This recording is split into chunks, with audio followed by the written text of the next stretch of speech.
"How contradictory is this," said Emily, "but we may be overheard. My recollection of it shall depend upon yours. I will endeavor to forget or to recollect it as you may do. Let us join the Count. Tell me first," said Valancourt, "that you forgive the uneasiness I have occasioned you this evening, and that you will still love me." "I sincerely forgive you," replied Emily. "You best know whether I shall continue to love you, for you know whether you deserve my esteem. At present, I will believe that you do. It is unnecessary to say," added she, observing his dejection, "how much pain it would give me to believe otherwise. The young lady who approaches is the Count's daughter." Valancourt and Emily now joined the Lady Blanche, and the party, soon after, sat down with the Count, his son, and the Chevalier Dupont, at a banquet, spread under a gay awning beneath the trees. At the table also were seated several of the most venerable of the Count's tenants, and it was a festive repast to all but Valancourt and Emily. When the Count retired to the château, he did not invite Valancourt to accompany him, who therefore took leave of Emily, and retired to his solitary inn for the night. Meanwhile, she soon withdrew to her own apartment, where she mused with deep anxiety and concern on his behavior and on the Count's reception of him.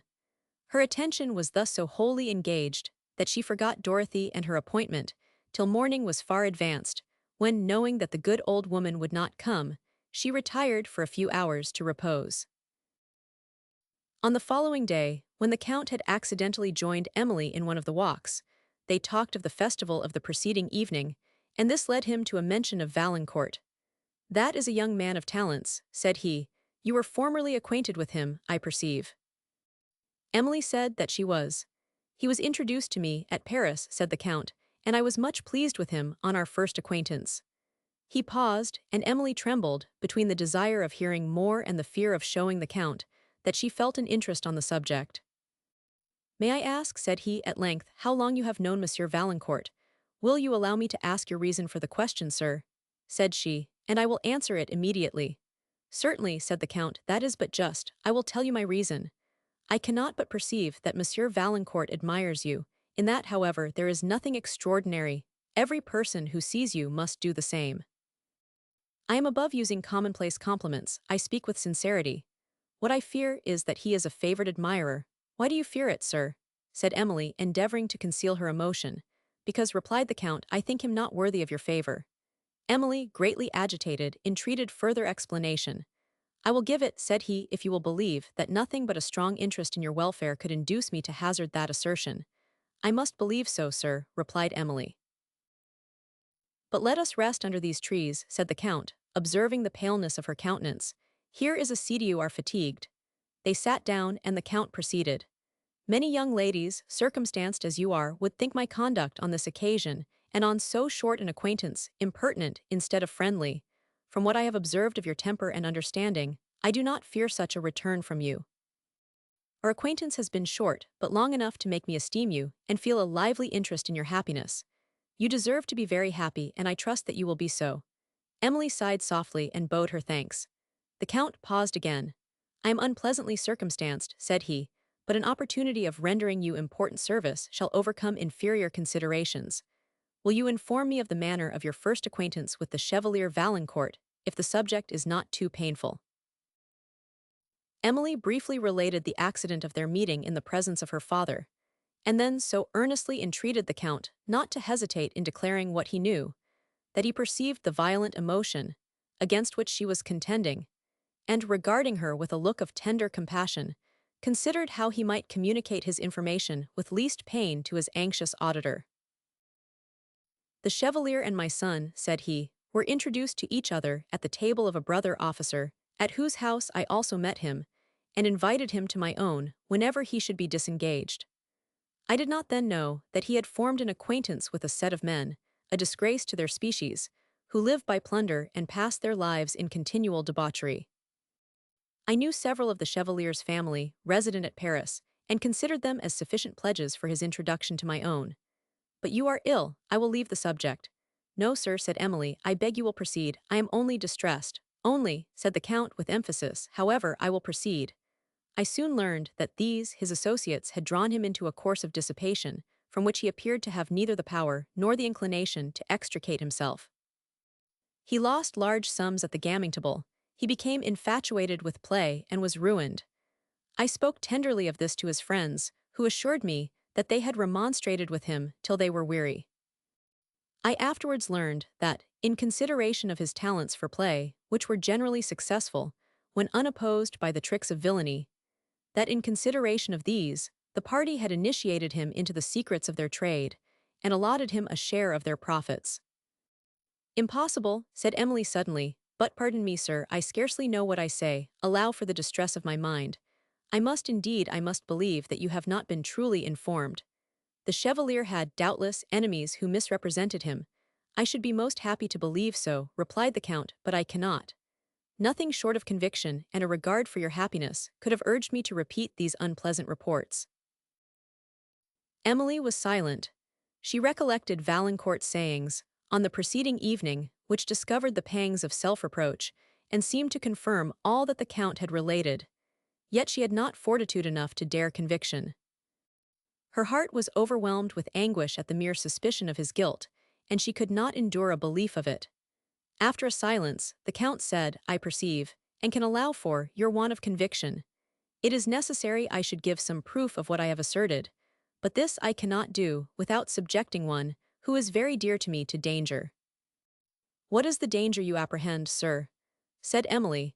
If I can prevent it, you may safely confide in my honor. On your honor I am certain I can rely, said the Count. But can I trust your fortitude?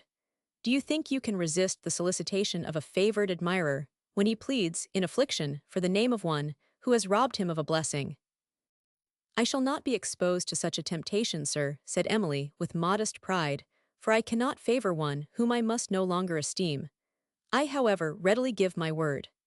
Tears, in the meantime, contradicted her first assertion, and she felt that time and effort only could eradicate an affection which had been formed on virtuous esteem and cherished by habit and difficulty. I will trust you then, said the Count, for conviction is necessary to your peace, and cannot, I perceive, be obtained without this confidence. My son has too often been an eyewitness of the Chevalier's ill conduct. He was very near being drawn in by it. He was, indeed, drawn into the commission of many follies, but I rescued him from guilt and destruction. Judge then, Mademoiselle St. Aubert, whether a father who had nearly lost his only son by the example of the Chevalier has not, from conviction, reason to warn those whom he esteems against trusting their happiness in such hands. I have myself seen the Chevalier engaged in deep play with men, whom I almost shuddered to look upon. If you still doubt, I will refer you to my son. I must not doubt what you have yourself witnessed, replied Emily, sinking with grief, or what you assert. But the Chevalier has, perhaps, been drawn only into a transient folly, which he may never repeat. If you had known the justness of his former principles, you would allow for my present incredulity. Alas, observed the Count, it is difficult to believe that, which will make us wretched. But I will not soothe you by flattering and false hopes. We all know how fascinating the vice of gaming is, and how difficult it is, also, to conquer habits. The Chevalier might, perhaps, reform for a while, but he would soon relapse into dissipation, for I fear, not only the bonds of habit would be powerful, but that his morals are corrupted. And we should I conceal from you, that play is not his only vice. He appears to have a taste for every vicious pleasure. The Count hesitated and paused, while Emily endeavored to support herself, as, with increasing perturbation, she expected what he might further say. A long pause of silence ensued, during which he was visibly agitated. At length, he said, it would be a cruel delicacy that could prevail with me to be silent, and I will inform you that the Chevalier's extravagance has brought him twice into the prisons of Paris, from whence he was last extricated, as I was told upon authority, which I cannot doubt, by a well-known Parisian countess, with whom he continued to reside when I left Paris. He paused again, and looking at Emily, perceived her countenance change, and that she was falling from the seat. He caught her, but she had fainted, and he called loudly for assistance. They were, however, beyond the hearing of his servants at the château, and he feared to leave her while he went thither for assistance, yet knew not how otherwise to obtain it, till a fountain at no great distance caught his eye, and he endeavored to support Emily against the tree under which she had been sitting, while he went thither for water. But again he was perplexed, for he had nothing near him in which water could be brought. but while with increased anxiety he watched her, he thought he perceived in her countenance symptoms of returning life. It was long, however, before she revived, and then she found herself supported not by the Count, but by Valancourt, who was observing her with looks of earnest apprehension, and who now spoke to her in a tone, tremulous with his anxiety. At the sound of his well-known voice, she raised her eyes but presently closed them, and a faintness again came over her. The Count, with a look somewhat stern, waved him to withdraw, but he only sighed heavily and called on the name of Emily, as he again held the water that had been brought to her lips. On the Count's repeating his action and accompanying it with words, Valancourt answered him with a look of deep resentment, and refused to leave the place till she should revive, or to resign her for a moment to the care of any person. In the next instant, his conscience seemed to inform him of what had been the subject of the Count's conversation with Emily, and indignation flashed in his eyes, but it was quickly repressed, and succeeded by an expression of serious anguish, that induced the Count to regard him with more pity than resentment, and the view of which so much affected Emily, when she again revived, that she yielded to the weakness of tears. But she soon restrained them, and exerting her resolution to appear recovered, she rose, thanked the Count and Henry, with whom Valancourt had entered the garden, for their care, and moved towards the château, without noticing Valancourt, who, heart-struck by her manner, exclaimed in a low voice, "Good God! How have I deserved this? What has been said to occasion this change?" Emily, without replying, but with increased emotion, quickened her steps. "What has thus disordered you, Emily?" said he, as he still walked by her side. "Give me a few moments' conversation, I entreat you, I am very miserable." Though this was spoken in a low voice, it was overheard by the Count, who immediately replied that Mademoiselle St. Aubert was then too much indisposed to attend to any conversation, but that he would venture to promise she would see Monsieur Valancourt on the morrow, if she was better.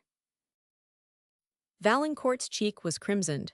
He looked haughtily at the Count, and then at Emily, with successive expressions of surprise, grief, and supplication, which she could neither misunderstand nor resist, and she said languidly, "I shall be better tomorrow, and if you wish to accept the Count's permission, I will see you then."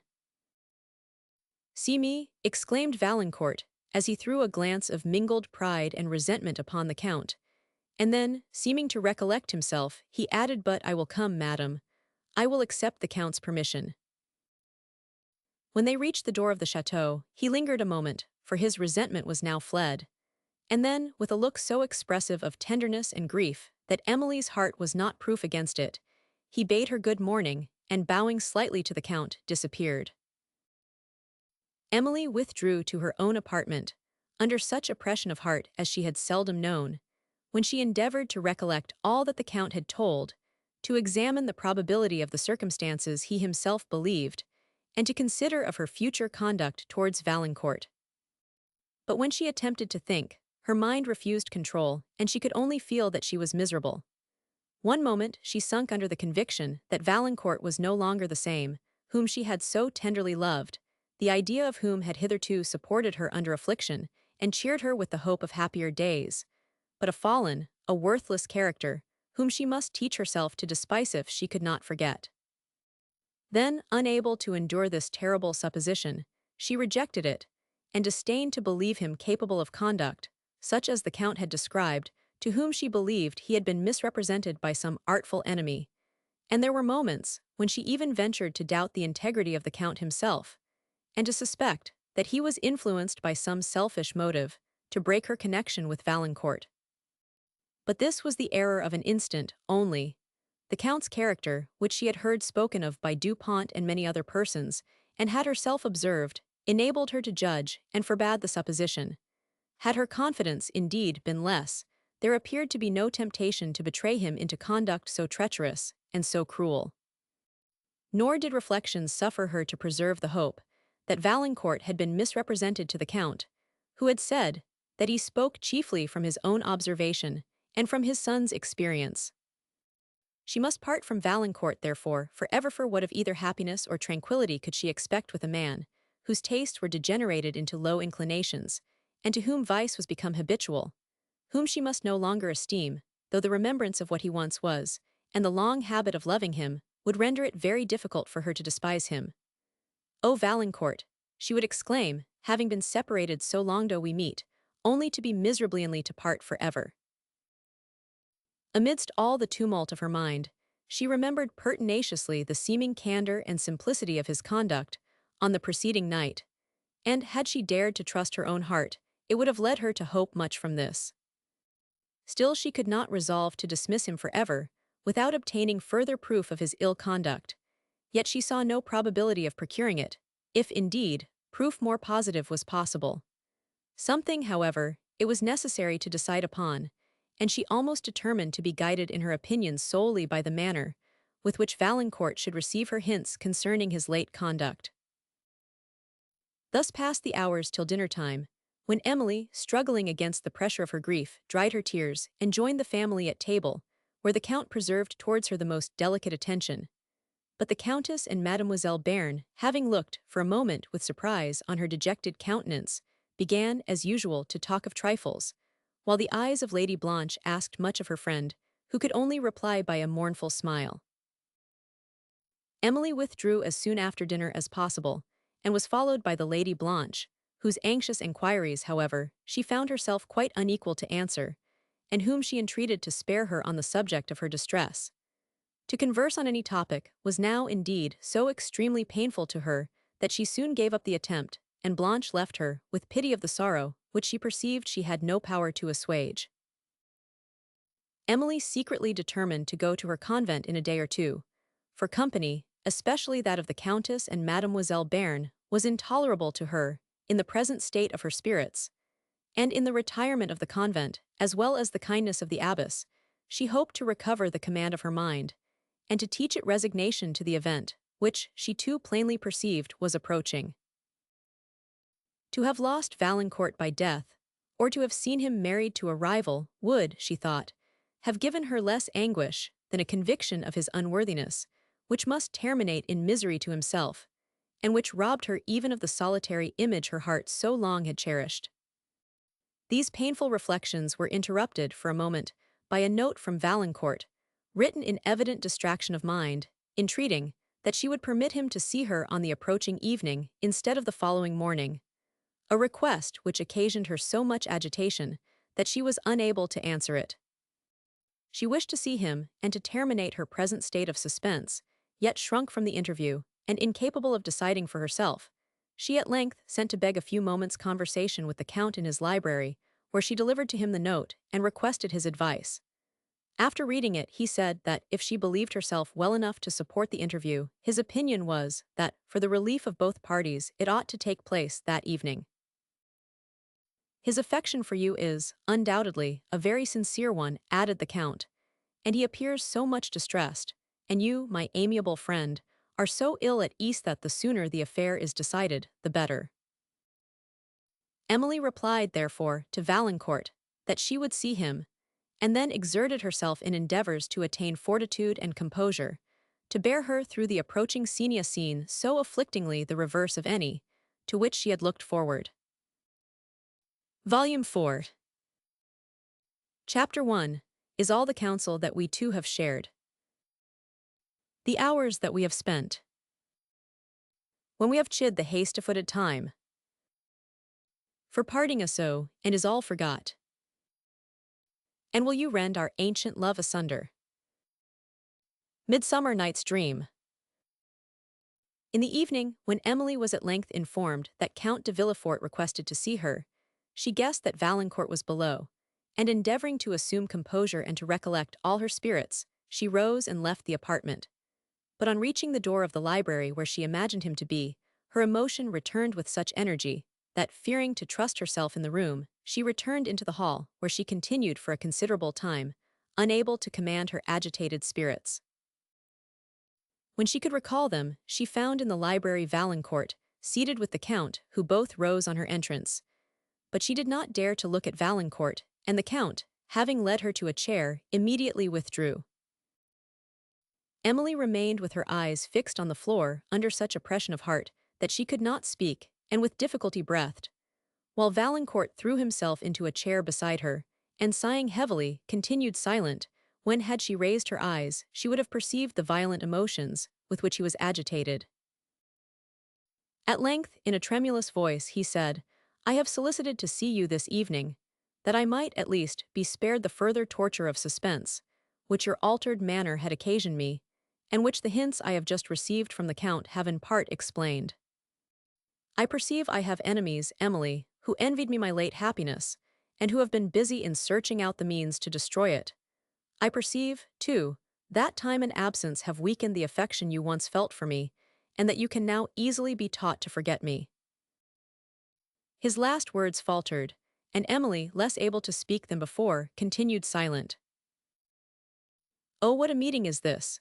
exclaimed Valancourt, starting from his seat, and pacing the room with hurried steps. "What a meeting is this, after our long separation!" Again he sat down, and after the struggle of a moment, he added in a firm but despairing tone, "This is too much, I cannot bear it. Emily, will you not speak to me?" He covered his face with his hand, as if to conceal his emotion, and took Emily's, which she did not withdraw.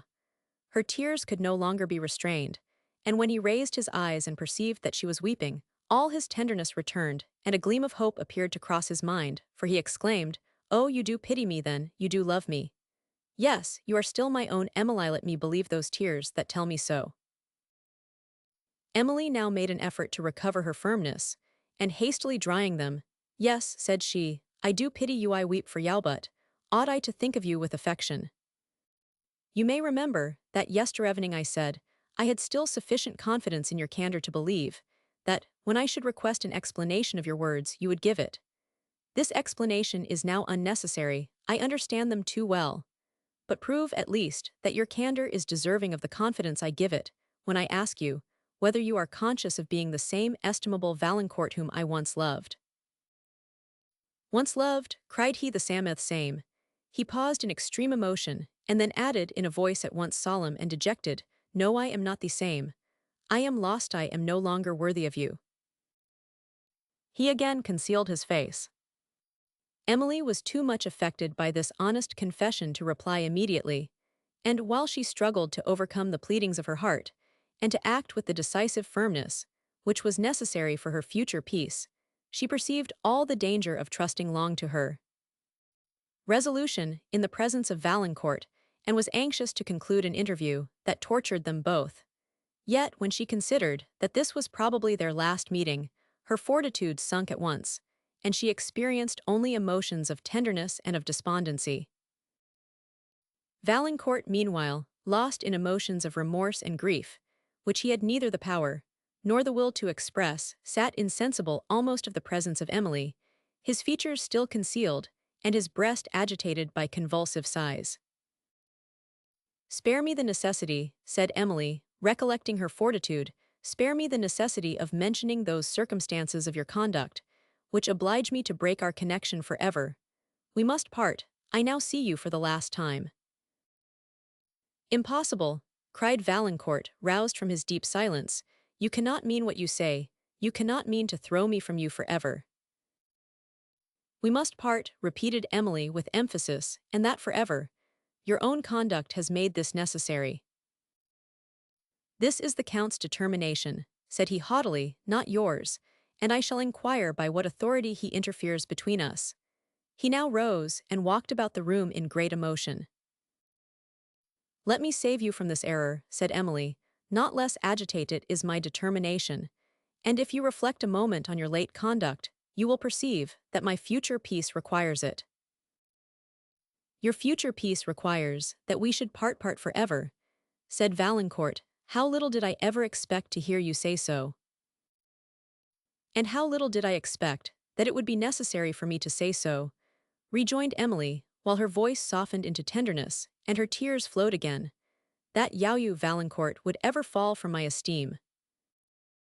He was silent a moment, as if overwhelmed by the consciousness of no longer deserving this esteem, as well as the certainty of having lost it, and then, with impassioned grief, lamented the criminality of his late conduct and the misery to which it had reduced him, till, overcome by a recollection of the past and a conviction of the future, he burst into tears, and uttered only deep and broken sighs. The remorse he had expressed, and the distress he suffered could not be witnessed by Emily with indifference, and had she not called to her recollection all the circumstances, of which Count de Villefort had informed her, and all he had said of the danger of confiding in repentance, formed under the influence of passion, she might perhaps have trusted to the assurances of her heart, and have forgotten his misconduct in the tenderness which that repentance excited. Valancourt, returning to the chair beside her at length, said in a calm voice, "'Tis true, I am fallen from my own esteem. But could you, Emily, so soon, so suddenly resign, if you had not before ceased to love me, or if your conduct was not governed by the designs, I will say, the selfish designs of another person? Would you not otherwise be willing to hope for my reformation, and could you bear, by estranging me from you, to abandon me to miserito myself?" Emily wept aloud. "No, Emmeline, you would not do this if you still loved me. You would find your own happiness in saving mine." "There are too many probabilities against that hope," said Emily, "to justify me in trusting the comfort of my whole life to it. May I not also ask, whether you could wish me to do this, if you really loved me?" "Really loved you?" exclaimed Valancourt. "Is it possible you can doubt my love? Yet it is reasonable that you should do so, since you see that I am less ready to suffer the horror of parting with you than that of involving you in my ruin. Yes, Emily, I am ruined, irreparably ruined. I am involved in debts, which I can never discharge." Valancourt's look, which was wild as he spoke this, soon settled into an expression of gloomy despair, and Emily, while she was compelled to admire his sincerity, saw, with unutterable anguish, new reasons for fear in the suddenness of his feelings and the extent of the misery in which they might involve him. After some minutes, she seemed to contend against her grief and to struggle for fortitude to conclude the interview. "I will not prolong these moments," said she, "by a conversation which can answer no good purpose. Valancourt, farewell." "You are not going," said he, wildly interrupting her. "You will not leave me thus, you will not abandon me even before my mind has suggested any possibility of compromise between the last indulgence of my despair and the endurance of my loss." Emily was terrified by the sternness of his look, and said in a soothing voice, "You have yourself acknowledged that it is necessary we should part. If you wish that I should believe you love me, you will repeat the acknowledgment." "Never, never," cried he, "I was distracted when I made it." "Oh, Emilith's is too much, though you are not deceived as to my faults, you must be deluded into this exasperation against them. The Count is the barrier between us, but he shall not long remain so." "You are indeed distracted," said Emily. "The Count is not your enemy, on the contrary, he is my friend, and that might in some degree induce you to consider him as yours, your friend." Said Valancourt hastily, "How long has he been your friend that he can so easily make you forget your lover? Was it he who recommended to your favour the Monsieur Dupont, who, you say, accompanied you from Italy, and who, I say, has stolen your affections? But I have no right to question you, you are your own mistress. Dupont, perhaps, may not long triumph over my fallen fortunes." Emily, more frightened than before by the frantic looks of Valancourt, said, in a tone scarcely audible, "For heaven's sake be reasonable, composed. Monsieur Dupont is not your rival, nor is the Count his advocate. You have no rival, nor, except yourself, an enemy. My heart is wrung with anguish, which must increase while your frantic behaviour shows me more than ever that you are no longer the Valancourt I have been accustomed to love." He made no reply, but sat with his arms rested on the table, and his face concealed by his hands, while Emily stood, silent and trembling, wretched for herself and dreading to leave him in this state of mind. "O excessive misery," he suddenly exclaimed, "that I can never lament my sufferings without accusing myself, nor remember you without recollecting the folly and the vice by which I have lost you. Why was I forced to Paris, and why did I yield to allurements which were to make me despicable for ever? Oh, why cannot I look back without interruption to those days of innocence and peace, the days of our early love?" The recollection seemed to melt his heart, and the frenzy of despair yielded to tears. After a long pause, turning towards her and taking her hand, he said, in a softened voice, "Emily, can you bear that we should part? Can you resolve to give up a heart that loves you like many a heart, which, though it has erred widely erred, is not irretrievable from error, as you well know? It never can be retrievable from love." Emily made no reply, but with her tears. "Can you," continued he, "can you forget all our former days of happiness and confidence, Yuan? I had not a thought that I might wish to conceal from Yawen. I had no taste, no pleasures, in which you did not participate." "Oh, do not lead me to the remembrance of those days," said Emily, "unless you can teach me to forget the present. I do not mean to reproach you. If I did, I should be spared these tears. But why will you render your present sufferings more conspicuous by contrasting them with your former virtues? Those virtues, said Valancourt, might perhaps again be mine, if your affection which nurtured them was unchanged. But I fear indeed I see that you can no longer love me. Else the happy hours which we have passed together would plead for me, and you could not look back upon them unmoved. Yet, why should I torture myself with the remembrance you do I linger here? Am I not ruined? Would it not be madness to involve you in my misfortunes, even if your heart was still my own? I will not distress you further. Yet before I go, added he in a solemn voice, let me repeat, that whatever may be my destiny, whatever I may be doomed to suffer, I must always love you, most fondly love you. I am going, Emily, I am going to leave you forever.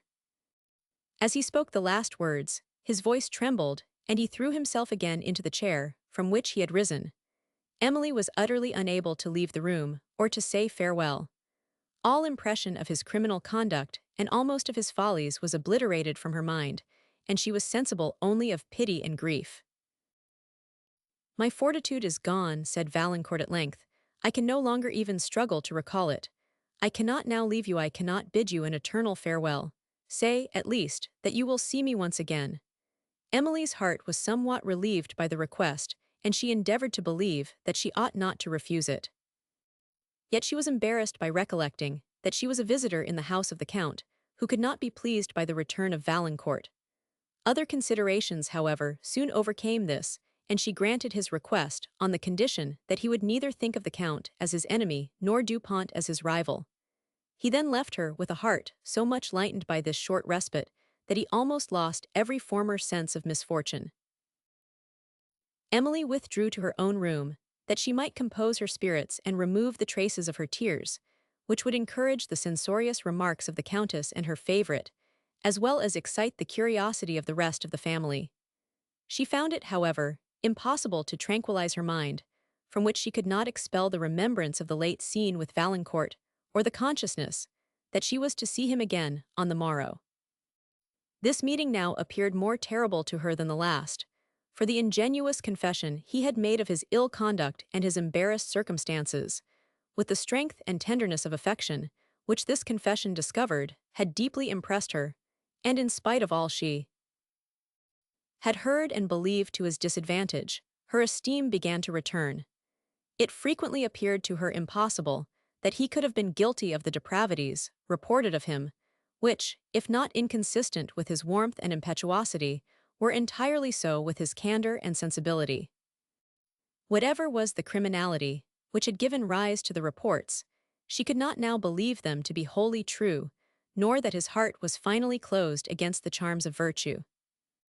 The deep consciousness, which he felt as well as expressed of his errors, seemed to justify the opinion, and as she understood not the instability of youthful dispositions when opposed by habit, and that professions frequently deceive those who make as well as those who hear them, she might have yielded to the flattering persuasions of her own heart and the pleadings of Valancourt, had she not been guided by the superior prudence of the Count. He represented to her, in a clear light, the danger of her present situation, that of listening to promises of amendment, made under the influence of strong passion, and the slight hope which could attach to a connection whose chance of happiness rested upon the retrieval of ruined circumstances and the reform of corrupted habits. On these accounts, he lamented that Emily had consented to a second interview, for he saw how much it would shake her resolution and increase the difficulty of her conquest. Her mind was now so entirely occupied by nearer interests that she forgot the old housekeeper and the promised history, which so lately had excited her curiosity, but which Dorothy was probably not very anxious to disclose, for night came, the hours passed, and she did not appear in Emily's chamber. With the latter it was a sleepless and dismal night. The more she suffered her memory to dwell on the late scenes with Valancourt, the more her resolution declined, and she was obliged to recollect all the arguments which the Count had made use of to strengthen it, and all the precepts which she had received from her deceased father on the subject of self-command, to enable her to act with prudence and dignity on this the most severe occasion of her life. There were moments when all her fortitude forsook her, and when, remembering the confidence of former times, she thought it impossible that she could renounce Valancourt. His reformation then appeared certain. The arguments of Count de Villefort were forgotten. She readily believed all she wished, and was willing to encounter any evil, rather than that of an immediate separation. Thus passed the night in ineffectual struggles between affection and reason, and she rose, in the morning, with a mind, weakened and irresolute, and a frame, trembling with illness. Chapter 2. Come weep with me past hope, past cure, past help. Romeo and Juliet. Valancourt, meanwhile, suffered the tortures of remorse and despair. The sight of Emily had renewed all the ardor with which he first loved her, and which had suffered a temporary abatement from absence and the passing scenes of busy life. When, on the receipt of her letter, he set out for Languedoc, he then knew that his own folly had involved him in ruin, and it was no part of his design to conceal this from her. But he lamented only the delay which his ill conduct must give to their marriage, and did not foresee that the information could induce her to break their connection forever. While the prospect of this separation overwhelmed his mind, before stung with self-reproach, he awaited their second interview, in a state little short of distraction, yet was still inclined to hope that his pleadings might prevail upon her not to exact it. In the morning, he sent to know at what hour she would see him, and his note arrived when she was with the Count, who had sought an opportunity of again conversing with her of Valancourt, for he perceived the extreme distress of her mind, and feared more than ever that her fortitude would desert her. Emily having dismissed the messenger, the Count returned to the subject of their late conversation, urging his fear of Valancourt's entreaties, and again pointing out to her the lengthened misery that must ensue if she should refuse to encounter some present uneasiness. His repeated arguments could, indeed, alone have protected her from the affection she still felt for Valancourt, and she resolved to be governed by them. The hour of interview at length arrived. Emily went to it at least with composure of manner, but Valancourt was so much agitated that he could not speak for several minutes, and his first words were alternately those of lamentation, entreaty, and self-reproach. Afterward he said, Emily, I have loved you, I do love you, better than my life, but I am ruined by my own conduct. Yet I would seek to entangle you in a connection that must be miserable for you, rather than subject myself to the punishment, which is my due, the loss of you. I am a wretch, but I will be a villain no longer. I will not endeavor to shake your resolution by the pleadings of a selfish passion. I resign you, Emily, and will endeavor to find consolation in considering that, though I am miserable, you, at least, may be happy. The merit of the sacrifice is indeed not my own, for I should never have attained strength of mind to surrender you, if your prudence had not demanded it. He paused a moment, while Emily attempted to conceal the tears which came to her eyes. She would have said, You speak now, as you were wont to do, but she checked herself. Forgive me, Emily, said he, all the sufferings I have occasioned you, and sometimes, when you think of the wretched Valancourt, remember that his only consolation would be to believe that you are no longer unhappy by his folly. The tears now fell fast upon her cheek, and he was relapsing into the frenzy of despair, when Emily endeavored to recall her fortitude and to terminate an interview, which only seemed to increase the distress of both. Perceiving her tears and that she was rising to go, Valancourt struggled once more to overcome his own feelings and to soothe hers. The remembrance of this sorrow, said he, shall in future be my protection. Oh, never again will example or temptation have power to seduce me to evil, exalted as I shall be by the recollection of your grief for me. Emily was somewhat comforted by this assurance. We are now parting forever, said she, but if my happiness is dear to you, you will always remember that nothing can contribute to it more than to believe that you have recovered your own esteem. Valancourt took her hand, his eyes were covered with tears, and the farewell he would have spoken was lost in sighs. After a few moments, Emily said, with difficulty and emotion, Farewell, Valancourt, may you be happy. She repeated her farewell and attempted to withdraw her hand, but he still held it and bathed it with his tears. Why prolong these moments? Said Emily, in a voice scarcely audible, they are too painful to us both. This is too much, exclaimed Valancourt, resigning her hand and throwing himself into a chair, where he covered his face with his hands and was overcome, for some moments, by convulsive sighs. After a long pause, during which Emily wept in silence, and Valancourt seemed struggling with his grief, she again rose to take leave of him. Then, endeavoring to recover his composure, "I am again afflicting you," said he, "but let the anguish I suffer plead for me." He then added, in a solemn voice which frequently trembled with the agitation of his heart, "Farewell, Emily, you will always be the only object of my tenderness. Sometimes you will think of the unhappy Valancourt, and it will be with pity, though it may not be with esteem. Oh, what is the whole world to me, without your esteem?"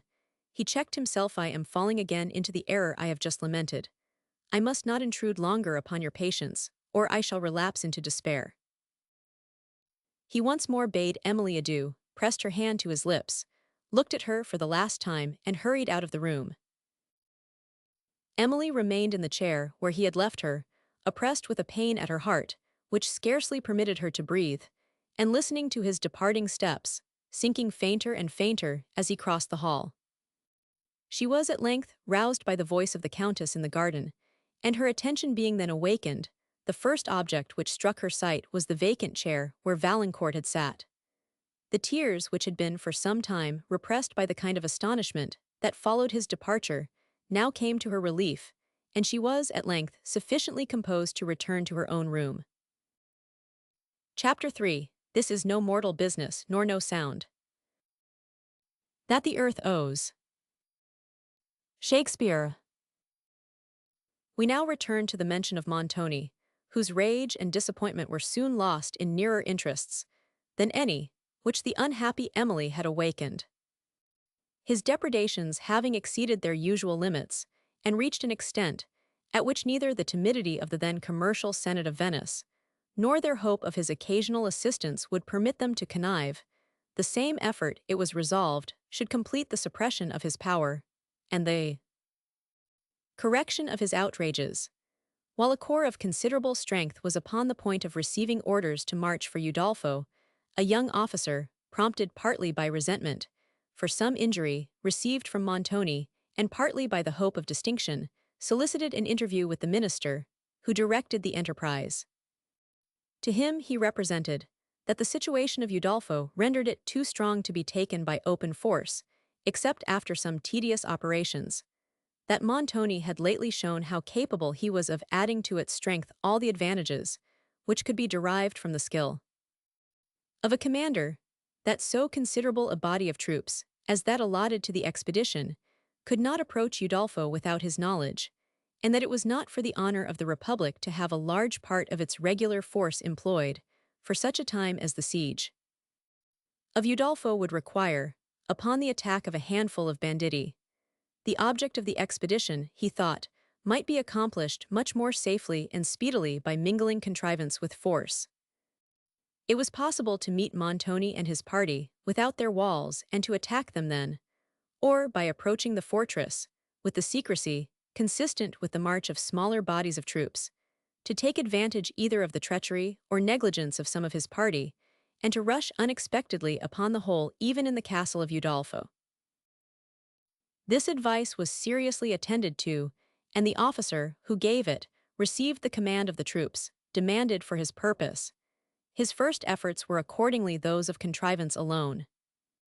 In the neighborhood of Udolpho, he waited till he had secured the assistance of several of the condottieri, of whom he found none that he addressed, unwilling to punish their imperious master and to secure their own pardon from the Senate. He learned also the number of Montanist troops, and that it had been much increased since his late successes. The conclusion of his plan was soon effected. Having returned with his party, who received the watchword and other assistance from their friends within, Montoni and his officers were surprised by one division, who had been directed to their apartment, while the other maintained the slight combat, which preceded the surrender of the whole garrison. Among the persons seized with Montoni was Orsino, the assassin, who had joined him on his first arrival at Udolpho, and whose concealment had been made known to the Senate by Count Morano, after the unsuccessful attempt of the latter to carry off Emily. It was, indeed, partly for the purpose of capturing this man, by whom one of the Senate had been murdered, that the expedition was undertaken, and its success was so acceptable to them that Morano was instantly released, notwithstanding the political suspicions which Montoni, by his secret accusation, had excited against him. The celerity and ease with which this whole transaction was completed prevented it from attracting curiosity, or even from obtaining a place in any of the published records of that time, so that Emily, who remained in Languedoc, was ignorant of the defeat and signal humiliation of her late persecutor. Her mind was now occupied with sufferings, which no effort of reason had yet been able to control. Count de Villefort, who sincerely attempted whatever benevolence could suggest for softening them, sometimes allowed her the solitude she wished for, sometimes led her into friendly parties, and constantly protected her, as much as possible, from the shrewd inquiries and critical conversation of the Countess. He often invited her to make excursions with him and his daughter, during which he conversed entirely on questions suitable to her taste, without appearing to consult it, and thus endeavored gradually to withdraw her from the subject of her grief, and to awake other interests in her mind. Emily, to whom he appeared as the enlightened friend and protector of her youth, soon felt for him the tender affection of a daughter, and her heart expanded to her young friend Blanche, as to a sister, whose kindness and simplicity compensated for the want of more brilliant qualities. It was long before she could sufficiently abstract her mind from Valancourt to listen to the story, promised by old Dorothy, concerning which her curiosity had once been so deeply interested. But Dorothy, at length, reminded her of it, and Emily desired that she would come that night to her chamber. Still her thoughts were employed by considerations, which weakened her curiosity, and Dorothy's tap at the door, soon after 12, surprised her almost as much as if it had not been appointed. "I am come at last, lady," said she. "I wonder what it is makes my old limbs shake so tonight. I thought, once or twice, I should have dropped as I was a-coming." Emily seated her in a chair, and desired that she would compose her spirits, before she entered upon the subject that had brought her thither. "Alas," said Dorothy, "it is thinking of that, I believe, which has disturbed me so. In my way hitherto, I passed the chamber where my dear lady died, and everything was so still and gloomy about me, that I almost fancied I saw her, as she appeared upon her deathbed." Emily now drew her chair near to Dorothy, who went on, "It is about 20 years since my lady Marchioness came a bride to the château. Oh, I well remember how she looked when she came into the great hall where we servants were all assembled to welcome her, and how happy my lord the Marquis seemed. Ah, who would have thought then? But as I was saying, ma'amselle, I thought the Marchioness with all her sweet looks did not look happy at heart, and so I told my husband, and he said it was all fancy. So I said no more, but I made my remarks for all that. My lady Marchioness was then about your age, and as I have often thought, very like you. Well, my lord the Marquis kept open house for a long time, and gave such entertainments, and there were such gay doings as have never been in the chateau since. I was younger, ma'amselle, then than I am now, and was as gay at the best of them. I remember I danced with Philip, the butler, in a pink gown, with yellow ribbons, and a coif, not such as they wear now, but plaited high, with ribbons all about it. It was very becoming truly. My lord the Marquis noticed me. Ah, he was a good-natured gentleman, then who would have thought that he—" "But the Marchioness, Dorothy," said Emily, "you were telling me of her." "Oh yes, my lady Marchioness, I thought she did not seem happy at heart, and once, soon after the marriage, I caught her crying in her chamber. But when she saw me, she dried her eyes and pretended to smile. I did not dare then to ask what was the matter, but the next time I saw her crying I did, and she seemed displeased, so I said no more. I found out some time after how it was. Her father, it seems, had commanded her to marry my lord the Marquis for his money, and there was another nobleman, or else a chevalier, that she liked better and that was very fond of her, and she fretted for the loss of him, I fancy, but she never told me so. My lady always tried to conceal her tears from the Marquis, for I have often seen her, after she has been so sorrowful, look so calm and sweet when he came into the room. But my lord, all of a sudden, grew gloomy and fretful, and very unkind sometimes to my lady. This afflicted her very much, as I saw, for she never complained, and she used to try so sweetly to oblige him and to bring him into a good humor that my heart has often ached to see it. But he used to be stubborn and give her harsh answers, and then, when she found it all in vain, she would go to her own room and cry so. I used to hear her in the anteroom, poor dear lady, but I seldom ventured to go to her. I used sometimes to think my lord was jealous. To be sure, my lady was greatly admired, but she was too good to deserve suspicion. Among the many chevaliers that visited at the château, there was one that I always thought seemed just suited for my lady. He was so courteous yet so spirited, and there was such a grace, as it were, in all he did or said.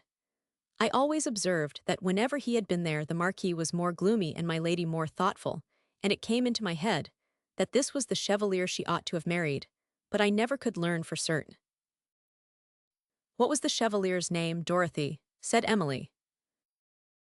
Why, that I will not tell even to you, ma'amselle, for evil may come of it. I once heard from a person, who is since dead, that the Marchioness was not in law the wife of the Marquis, for that she had before been privately married to the gentleman she was so much attached to, and was afterwards afraid to own it to her father, who was a very stern man.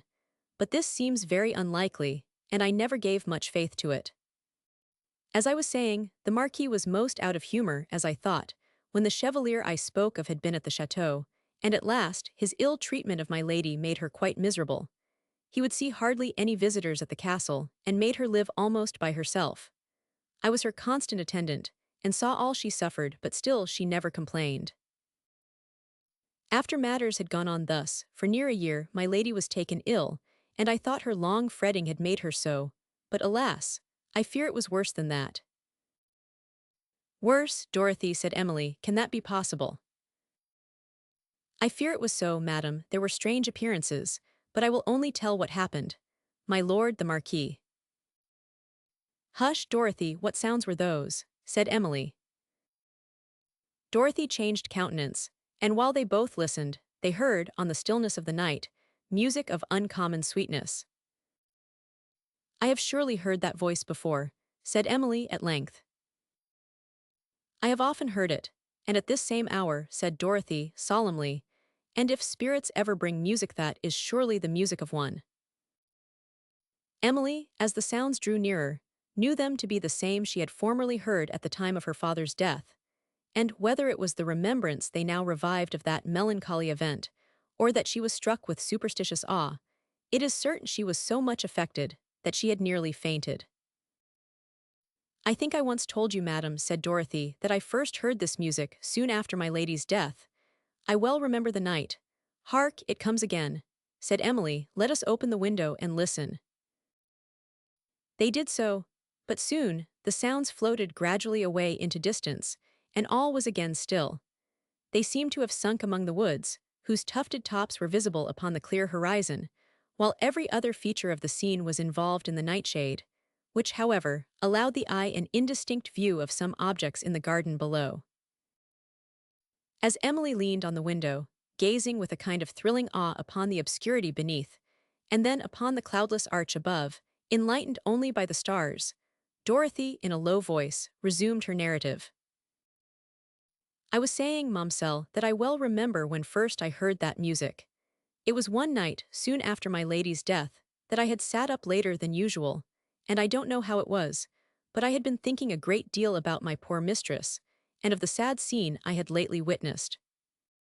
The château was quite still, and I was in the chamber at a good distance from the rest of the servants, and this, with the mournful things I had been thinking of, I suppose, made me low-spirited, for I felt very lonely and forlorn, as it were, and listened often, wishing to hear a sound in the château, for you know, ma'amselle, when one can hear people moving, one does not so much mind about one's fears. But all the servants were gone to bed, and I sat, thinking and thinking, till I was almost afraid to look round the room, and my poor lady's countenance often came to my mind, such as I had seen her when she was dying, and once or twice I almost thought I saw her before me, when suddenly I heard such sweet music. It seemed just at my window, and I shall never forget what I felt. I had not power to move from my chair, but then, when I thought it was my dear lady's voice, the tears came to my eyes. I had often heard her sing in her lifetime, and to be sure she had a very fine voice. It had made me cry to hear her many a time when she has sat in her oriel of an evening, playing upon her lute such sad songs and singing so. Oh, it went to one's heart.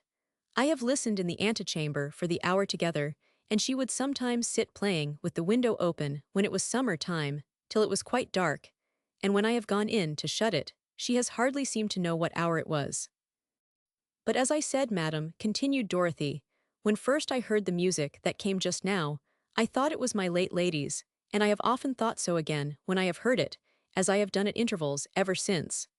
Sometimes many months have gone by, but still it has returned. It is extraordinary, observed Emily, that no person has yet discovered the musician. Ay, Momselle, if it had been anything earthly it would have been discovered long ago. But who could have courage to follow a spirit?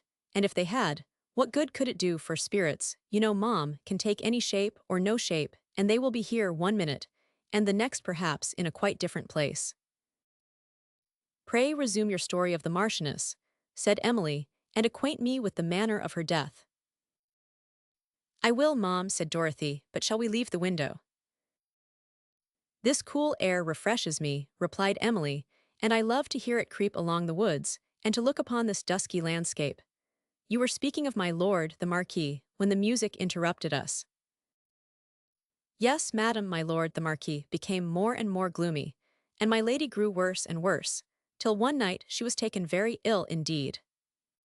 I was called up, and when I came to her bedside, I was shocked to see her countenance was so changed. She looked piteously up at me, and desired I would call the Marquis again, for he was not yet come, and tell him she had something particular to say to him. At last he came, and he did, to be sure, seem very sorry to see her, but he said very little. My lady told him she felt herself to be dying, and wished to speak with him alone, and then I left the room, but I shall never forget his look as I went. When I returned, I ventured to remind my lord about sending for a doctor, for I supposed he had forgot to do so in his grief. But my lady said it was then too late. But my lord, so far from thinking so, seemed to think light of her disorder till she was seized with such terrible pains. Oh, I never shall forget her shriek. My lord then sent off a man and horse for the doctor, and walked about the room and all over the château in the greatest distress, and I stayed by my dear lady, and did what I could to ease her sufferings. She had intervals of ease, and in one of these she sent for my lord again. When he came, I was going, but she desired I would not leave her. Oh, I shall never forget what a scene passed. I can hardly bear to think of it now. My lord was almost distracted, for my lady behaved with so much goodness, and took such pains to comfort him, that if he ever had suffered a suspicion to enter his head, he must now have been convinced he was wrong. And to be sure he did seem to be overwhelmed with the thought of his treatment of her, and this affected her so much, that she fainted away. We then got my lord out of the room. He went into his library and threw himself on the floor, and there he stayed, and would hear no reason that was talked to him. When my lady recovered, she inquired for him, but afterwards said she could not bear to see his grief, and desired we would let her die quietly. She died in my arms, Momselle, and she went off as peacefully as a child, for all the violence of her disorder was past. Dorothy paused and wept, and Emily wept with her, for she was much affected by the goodness of the late Marchioness, and by the meek patience with which she had suffered. When the doctor came, resumed Dorothy, alas, he came too late. He appeared greatly shocked to see her, for soon after her death a frightful blackness spread all over her face. When he had sent the attendants out of the room, he asked me several odd questions about the Marchioness, particularly concerning the manner in which she had been seized, and he often shook his head at my answers, and seemed to mean more than he chose to say. But I understood him too well. However, I kept my remarks to myself, and only told them to my husband, who bade me hold my tongue.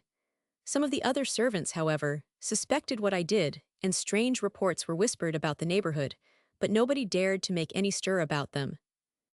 When my lord heard that my lady was dead, he shut himself up, and would see nobody but the doctor, who used to be with him alone, sometimes for an hour together.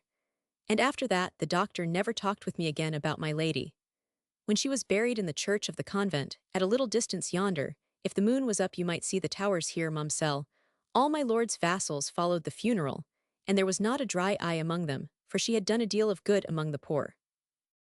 My lord, the Marquis, I never saw anybody so melancholy as he was afterwards, and sometimes he would be in such fits of violence that we almost thought he had lost his senses. He did not stay long at the château, but joined his regiment, and soon after, all the servants, except my husband and I, received notice to go, for my lord went to the wars. I never saw him after, for he would not return to the château, though it is such a fine place, and never finished those fine rooms he was building on the west side of it, and it has in a manner been shut up ever since, till my lord the Count came here. The death of the Marchioness appears extraordinary, said Emily, who was anxious to know more than she dared to ask. Yes, madam, replied Dorothy, it was extraordinary. I have told you all I saw, and you may easily guess what I think. I cannot say more, because I would not spread reports that might offend my lord the Count. You are very right, said Emily. Where did the Marquis die? In the north of France, I believe, Momselle, replied Dorothy. I was very glad, when I heard my lord the Count was coming, for this had been a sad, desolate place, these many years, and we heard such strange noises, sometimes, after my lady's death, that, as I told you before, my husband and I left it for a neighboring cottage. And now, lady, I have told you all this sad history, and all my thoughts, and you have promised, you know, never to give the least hint about it. I have, said Emily, and I will be faithful to my promise. Dorothy, what you have told has interested me more than you can imagine. I only wish I could prevail upon you to tell the name of the chevalier, whom you thought so deserving of the Marchioness. Dorothy, however, steadily refused to do this, and then returned to the notice of Emily's likeness to the late Marchioness. There is another picture of her, added she, hanging in a room of the suite, which was shut up. It was drawn, as I have heard, before she was married, and is much more like you than the miniature. When Emily expressed a strong desire to see this, Dorothy replied that she did not like to open those rooms, but Emily reminded her that the Count had talked the other day of ordering them to be opened, of which Dorothy seemed to consider much, and then she owned that she should feel less if she went into them with Emily first than otherwise, and at length promised to show the picture. The night was too far advanced, and Emily was too much affected by the narrative of the scenes which had passed in those apartments to wish to visit them at this hour, but she requested that Dorothy would return on the following night, when they were not likely to be observed, and conduct her thither. Besides her wish to examine the portrait, she felt a thrilling curiosity to see the chamber in which the Marchioness had died, and which Dorothy had said remained, with the bed and furniture, just as when the corpse was removed for interment. The solemn emotions, which the expectation of viewing such a scene had awakened, were in unison with the present tone of her mind, depressed by severe disappointment. Cheerful objects rather added to than removed this depression, but perhaps she yielded too much to her melancholy inclination, and imprudently lamented the misfortune, which no virtue of her own could have taught her to avoid, though no effort of reason could make her look unmoved upon the self-degradation of him, whom she had once esteemed and loved. Dorothy promised to return on the following night with the keys of the chambers, and then wished Emily good repose and departed. Emily, however, continued at the window, musing upon the melancholy fate of the Marchioness and listening, in awful expectation, for a return of the music. But the stillness of the night remained long unbroken, except by the murmuring sounds of the woods as they waved in the breeze, and then by the distant bell of the convent striking one. She now withdrew from the window, and as she sat at her bedside, indulging melancholy reveries, which the loneliness of the hour assisted, the stillness was suddenly interrupted not by music, but by very uncommon sounds that seemed to come either from the room adjoining her own or from one below. The terrible catastrophe that had been related to her, together with the mysterious circumstances said to have since occurred in the château, had so much shocked her spirits that she now sunk for a moment under the weakness of superstition. The sounds, however, did not return, and she retired, to forget in sleep the disastrous story she had heard. Chapter 4. Now it is the time of night. That the graves all gaping wide. Every one lets forth his sprite. In the churchway path to glide. Shakespeare. On the next night, about the same hour as before, Dorothy came to Emily's chamber, with the keys of that suite of rooms, which had been particularly appropriated to the late Marchioness. These extended along the north side of the château, forming part of the old building, and as Emily's room was in the south, they had to pass over a great extent of the castle, and by the chambers of several of the family, whose observations Dorothy was anxious to avoid, since it might excite inquiry and raise reports, such as would displease the Count. She therefore requested that Emily would wait half an hour before they ventured forth, that they might be certain all the servants were gone to bed. It was nearly 1, before the château was perfectly still, or Dorothy thought it prudent to leave the chamber. In this interval, her spirits seemed to be greatly affected by the remembrance of past events, and by the prospect of entering again upon places where these had occurred, and in which she had not been for so many years. Emily too was affected, but her feelings had more of solemnity and less of fear. From the silence, into which reflection and expectation had thrown them, they at length roused themselves and left the chamber.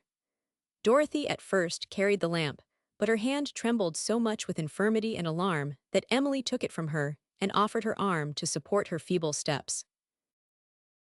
They had to descend the great staircase, and after passing over a wide extent of the château to ascend another, which led to the suite of rooms they were in quest of. They stepped cautiously along the open corridor that ran round the great hall, and into which the chambers of the Count, Countess, and the Lady Blanche opened, and from thence, descending the chief staircase, they crossed the hall itself. Proceeding through the servants' hall, where the dying embers of a wood fire still glimmered on the hearth, and the supper table was surrounded by chairs that obstructed their passage, they came to the foot of the back staircase. Old Dorothy here paused and looked around. "Let us listen," said she, "if anything is stirring. Mumselle, do you hear any voice?" "None," said Emily. "There certainly is no person up in the château besides ourselves." "No, Mumselle," said Dorothy, "but I have never been here at this hour before, and after what I know my fears are not wonderful." "What do you know?" said Emily. "Oh, Mumselle, we have no time for talking now, let us go on. That door on the left is the one we must open." They proceeded, and having reached the top of the staircase, Dorothy applied the key to the lock. "Ah," said she, as she endeavored to turn it, "so many years have passed since this was opened, that I fear it will not move." Emily was more successful, and they presently entered a spacious and ancient chamber.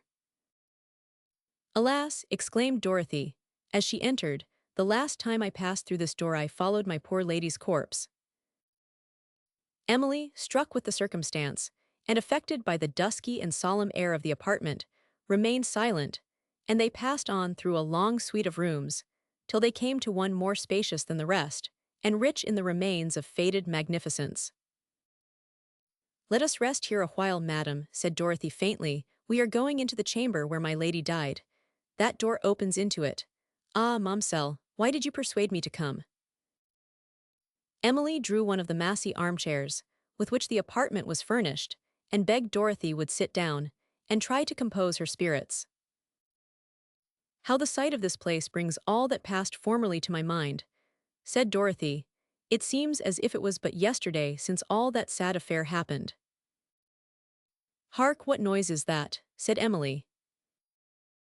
Dorothy, half starting from her chair, looked round the apartment, and they listened, but, everything remaining still, the old woman spoke again upon the subject of her sorrow. "This saloon, Mumselle, was in my lady's time the finest apartment in the château, and it was fitted up according to her own taste. All this grand furniture, but you can now hardly see what it is for the dust, and our light is none of the Bastas. How I have seen this room lighted up in my lady's time. All this grand furniture came from Paris, and was made after the fashion of some in the Louvre there, except those large glasses, and they came from some outlandish place, and that rich tapestry. How the colors are faded already, since I saw it last." "I understood, that was 20 years ago," observed Emily. "Thereabout, madam," said Dorothy, "and well remembered, but all the time between then and now seems as nothing. That tapestry used to be greatly admired at, it tells the stories out of some famous book or other, but I have forgot the name." Emily now rose to examine the figures it exhibited, and discovered, by verses in the Provençal tongue, wrought underneath each scene, that it exhibited stories from some of the most celebrated ancient romances. Dorothy's spirits being now more composed, she rose, and unlocked the door that led into the late Marchioness' apartment, and Emily passed into a lofty chamber, hung round with dark arras, and so spacious, that the lamp she held up did not show its extent, while Dorothy, when she entered, had dropped into a chair, where, sighing deeply, she scarcely trusted herself with the view of a scene so affecting to her. It was some time before Emily perceived, through the dusk, the bed on which the Marchioness was said to have died. When advancing to the upper end of the room, she discovered the high canopied tester of dark green damask, with the curtains descending to the floor in the fashion of a tent, half drawn, and remaining apparently as they had been left 20 years before. and over the whole bedding was thrown a counterpane or pall of black velvet that hung down to the floor. Emily shuddered as she held the lamp over it and looked within the dark curtains, where she almost expected to have seen a human face, and suddenly remembering the horror she had suffered upon discovering the dying Madame Montoni in the turret chamber of Udolpho, her spirits fainted, and she was turning from the bed, when Dorothy, who had now reached it, exclaimed, "Holy Virgin! Methinks I see my lady stretched upon that palace when last I saw her." Emily, shocked by this exclamation, looked involuntarily again within the curtains, but the blackness of the pall only appeared, while Dorothy was compelled to support herself upon the side of the bed, and presently tears brought her some relief. "Ah," said she, after she had wept a while, "it was here I sat on that terrible night, and held my lady's hand, and heard her last words, and saw all her suffering sure she died in my arms." "Do not indulge these painful recollections," said Emily, "let us go. Show me the picture you mentioned, if it will not too much affect you."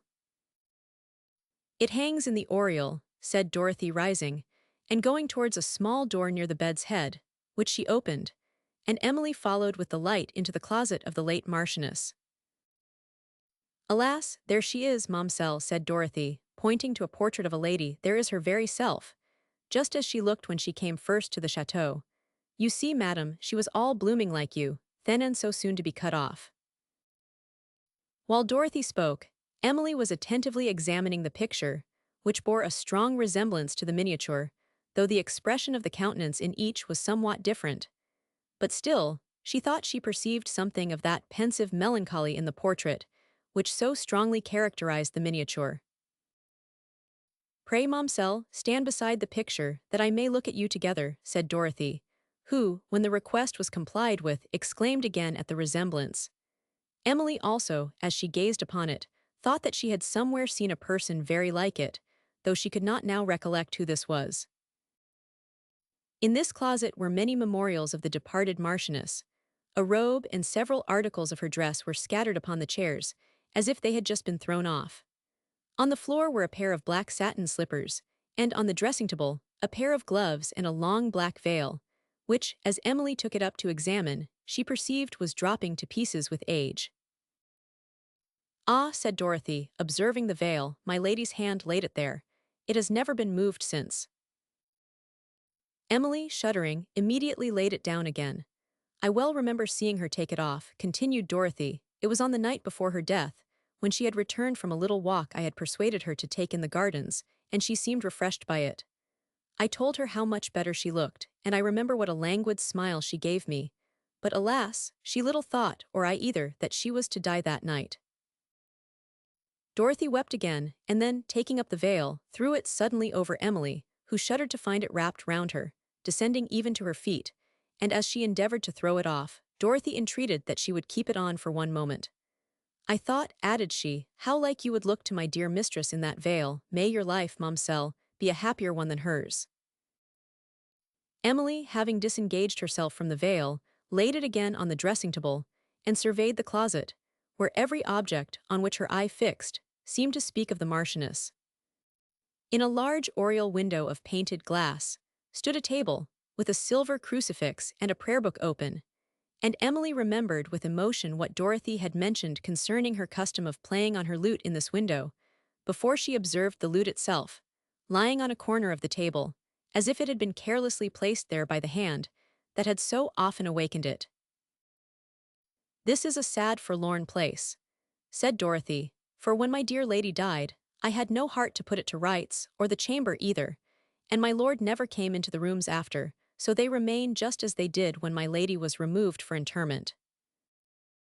While Dorothy spoke, Emily was still looking on the lute, which was a Spanish one and remarkably large, and then, with a hesitating hand, she took it up and passed her fingers over the chords. They were out of tune, but uttered a deep and full sound. Dorothy started at their well-known tones, and seeing the lute in Emily's hand, said, "This is the lute my lady Marchioness loved so. I remember when last she played upon it was on the night that she died. I came as usual to undress her, and as I entered the bedchamber I heard the sound of music from the oriel, and perceiving it was my lady's who was sitting there, I stepped softly to the door which stood a little open to listen, for the music though it was mournful was so sweet. There I saw her, with the lute in her hand, looking upwards, and the tears fell upon her cheeks, while she sung a vesper hymn, so soft and so solemn. And her voice trembled, as it were, and then she would stop for a moment, and wipe away her tears, and go on again, lower than before. Oh, I had often listened to my lady, but never heard anything so sweet as this. It made me cry almost to hear it. She had been at prayers, I fancy, for there was the book open on the table beside Harry, and there it lies open still. Pray, let us leave the oriel, Momselle, added Dorothy. This is a heartbreaking place. Having returned into the chamber, she desired to look once more upon the bed, when, as they came opposite to the open door, leading into the saloon, Emily, in the partial gleam, which the lamp threw into it, thought she saw something glide along into the obscurer part of the room. Her spirits had been much affected by the surrounding scene, or it is probable this circumstance, whether real or imaginary, would not have affected her in the degree it did. But she endeavored to conceal her emotion from Dorothy, who, however, observing her countenance change, enquired if she was 99. Let us go, said Emily, faintly. The air of these rooms is unwholesome. But when she attempted to do so, considering that she must pass through the apartment where the phantom of her terror had appeared, this terror increased, and too faint to support herself, she sat down on the side of the bed. Dorothy, believing that she was only affected by a consideration of the melancholy catastrophe which had happened on this spot, endeavored to cheer her. And then, as they sat together on the bed, she began to relate other particulars concerning it, and this without reflecting that it might increase Emily's emotion, but because they were particularly interesting to herself. A little before my lady's death, said she, when the pains were gone off, she called me to her, and stretching out her hand to me, I sat down just there where the curtain falls upon the bed. How well I remember her look at the time death was in it. I can almost fancy I see her now. There she lay, Momselle face was upon the pillow there. This black counterpane was not upon the bed then. It was laid on, after her death, and she was laid out upon it. Emily turned to look within the dusky curtains, as if she could have seen the countenance of which Dorothy spoke. The edge of the white pillow only appeared above the blackness of the pall, but as her eyes wandered over the pall itself, she fancied she saw it move. Without speaking, she caught Dorothy's arm, who, surprised by the action, and by the look of terror that accompanied it, turned her eyes from Emily to the bed, where in the next moment she, too, saw the pall slowly lifted and fall again. Emily attempted to go, but Dorothy stood fixed and gazing upon the bed, and at length said, it is only the wind that waves it, Momselle. We have left all the doors open. See how the air waves the lamp, too. It is only the wind. She had scarcely uttered these words, when the pall was more violently agitated than before. But Emily, somewhat ashamed of her terrors, stepped back to the bed, willing to be convinced that the wind only had occasioned her alarm, when, as she gazed within the curtains, the pall moved again, and in the next moment, the apparition of a human countenance rose above it. Screaming with terror, they both fled, and got out of the chamber as fast as their trembling limbs would bear them, leaving open the doors of all the rooms, through which they passed.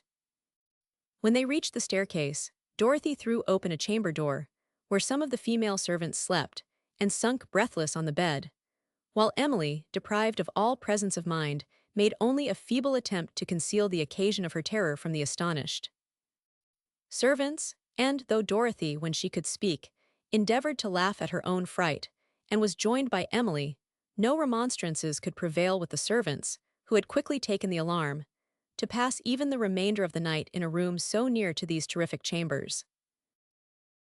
Dorothy having accompanied Emily to her own apartment, they then began to talk over, with some degree of coolness, the strange circumstance that had just occurred, and Emily would almost have doubted her own perceptions, had not those of Dorothy attested their truth.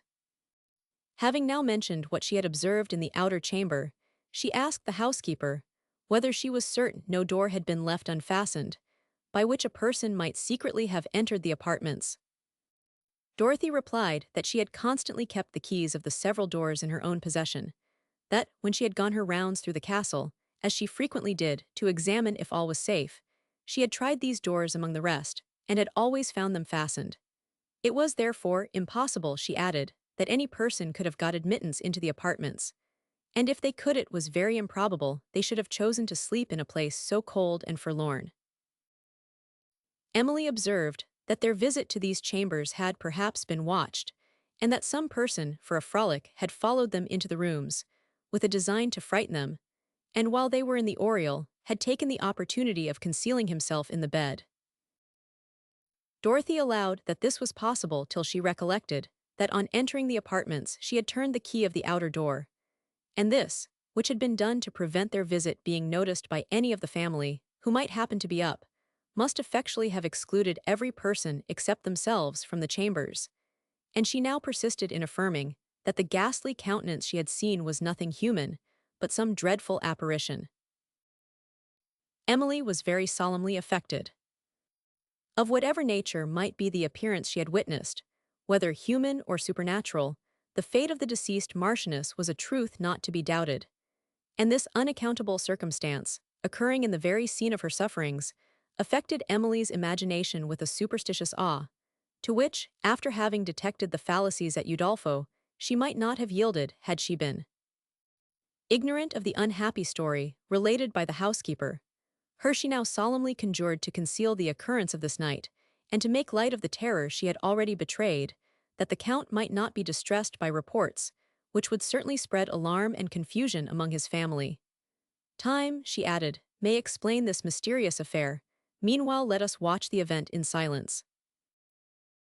Dorothy readily acquiesced, but she now recollected that she had left all the doors of the north suite of rooms open, and not having courage to return alone to lock even the outer one, Emily, after some effort, so far conquered her own fears, that she offered to accompany her to the foot of the back staircase, and to wait there while Dorothy ascended, whose resolution being reassured by this circumstance, she consented to go, and they left Emily's apartment together.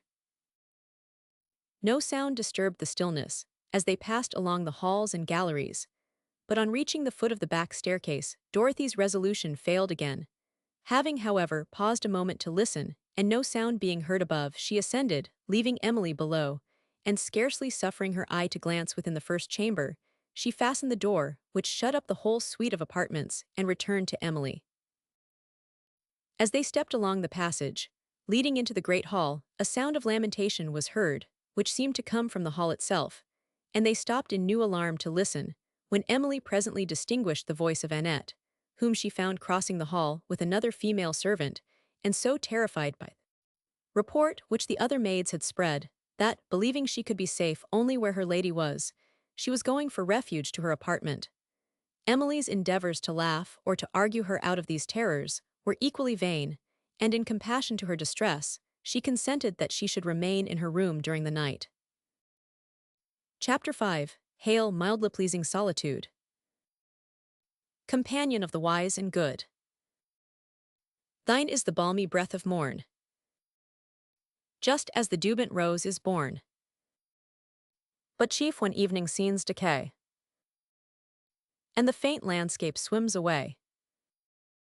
Thine is the doubtful, soft decline, and that best hour of musing thine. Thomson. Emily's injunctions to Annette to be silent on the subject of her terror were ineffectual, and the occurrence of the preceding night spread such alarm among the servants, who now all affirmed that they had frequently heard unaccountable noises in the château, that a report soon reached the Count of the north side of the castle being haunted. He treated this, at first, with ridicule, but perceiving that it was productive of serious evil, in the confusion it occasioned among his household, he forbade any person to repeat it, on pain of punishment. The arrival of a party of his friends soon withdrew his thoughts entirely from this subject, and his servants had now little leisure to brood over it, except, indeed, in the evenings after supper, when they all assembled in their hall, and related stories of ghosts, till they feared to look round the room, started if the echo of a closing door murmured along the passage, and refused to go singly to any part of the castle. On these occasions, Annette made a distinguished figure, when she told not only of all the wonders she had witnessed, but of all that she had imagined in the Castle of Udolpho, with the story of the strange disappearance of Signora Laurentini. She made no trifling impression on the mind of her attentive auditors. Her suspicions concerning Montoni she would also have freely disclosed, had not Ludovico, who was now in the service of the Count, prudently checked her loquacity whenever it pointed to that subject. Among the visitors at the château was the Baron de Saint-Foy, an old friend of the Count, and his son, the Chevalier Saint-Foy, a sensible and amiable young man, who, having in the preceding year seen the Lady Blanche at Paris, had become her declared admirer. The friendship, which the Count had long entertained for his father, and the equality of their circumstances made him secretly approve of the connection. But thinking his daughter at this time too young to fix her choice for life, and wishing to prove the sincerity and strength of the Chevalier's attachment, he then rejected his suit, though without forbidding his future hope. This young man now came, with the Baron, his father, to claim the reward of a steady affection, a claim which the Count admitted and which Blanche did not reject. While these visitors were at the château, it became a scene of gaiety and splendor. The pavilion in the woods was fitted up and frequented, in the fine evenings, as a separum, when the hour usually concluded with a concert, at which the Count and Countess, who were scientific performers, and the Chevaliers Henry and Saint-Foy with the Lady Blanche and Emily, whose voices and fine taste compensated for the want of more skillful execution, usually assisted.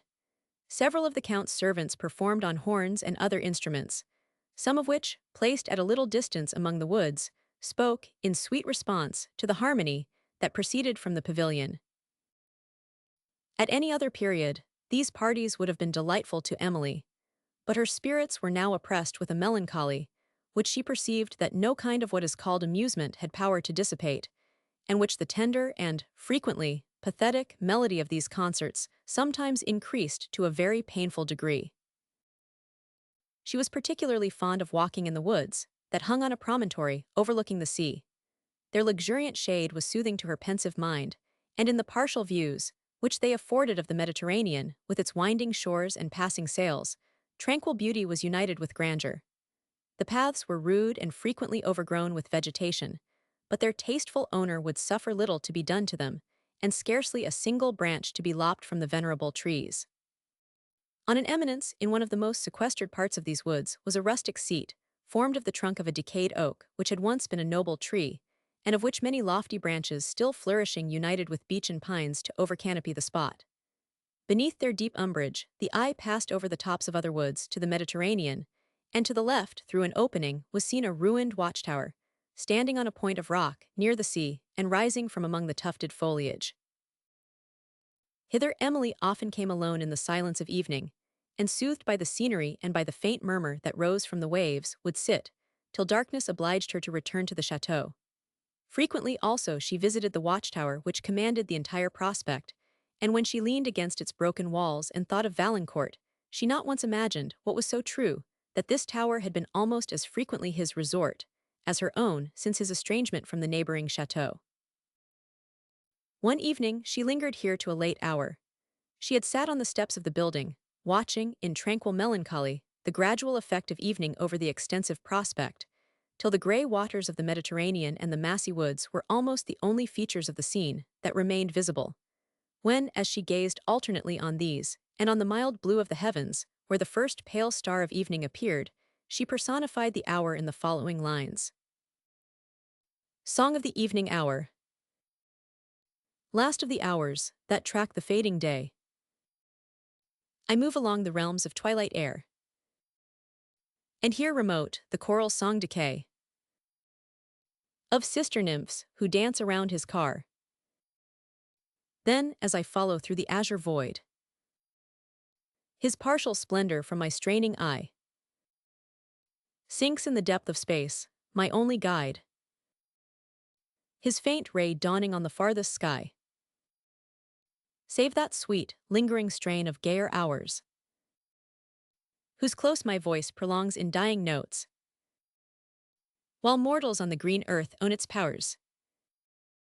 As downward on the evening gale it floats, when fades along the west the sun's last beam, as weary to the nether world he goes, and mountain summits catch the purple gleam, and slumbering ocean faint and fainter glows.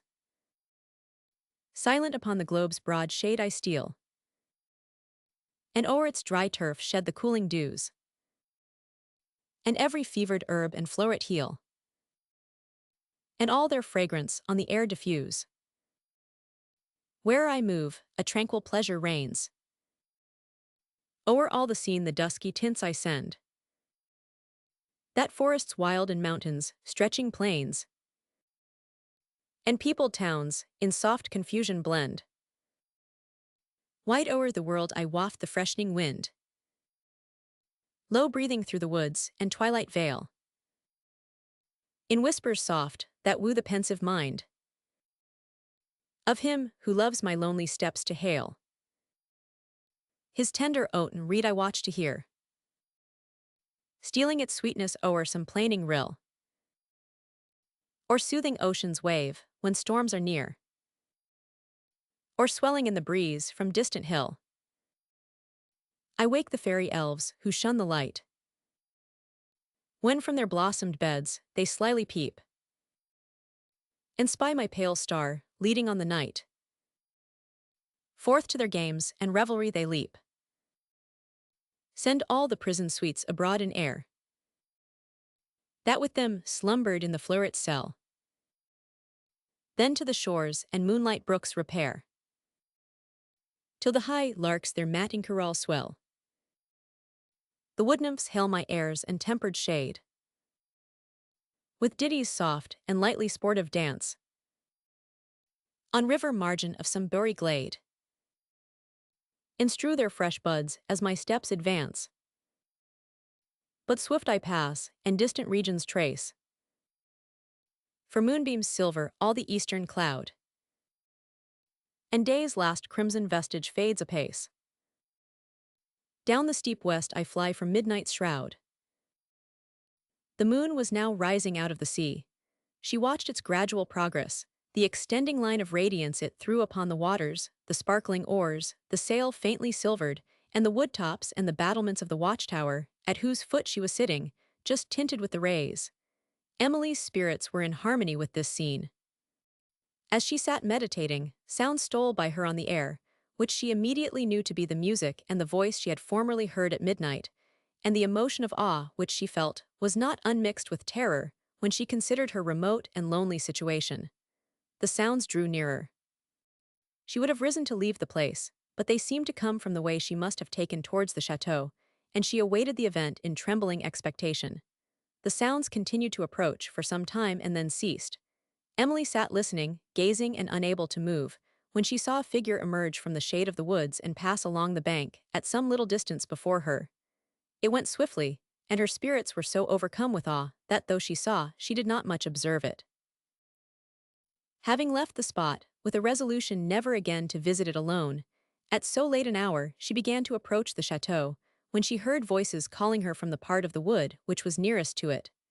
They were the shouts of the Count's servants, who were sent to search for her, and when she entered the supper-room where he sat with Henry and Blanche, he gently reproached her with a look which she blushed to have deserved.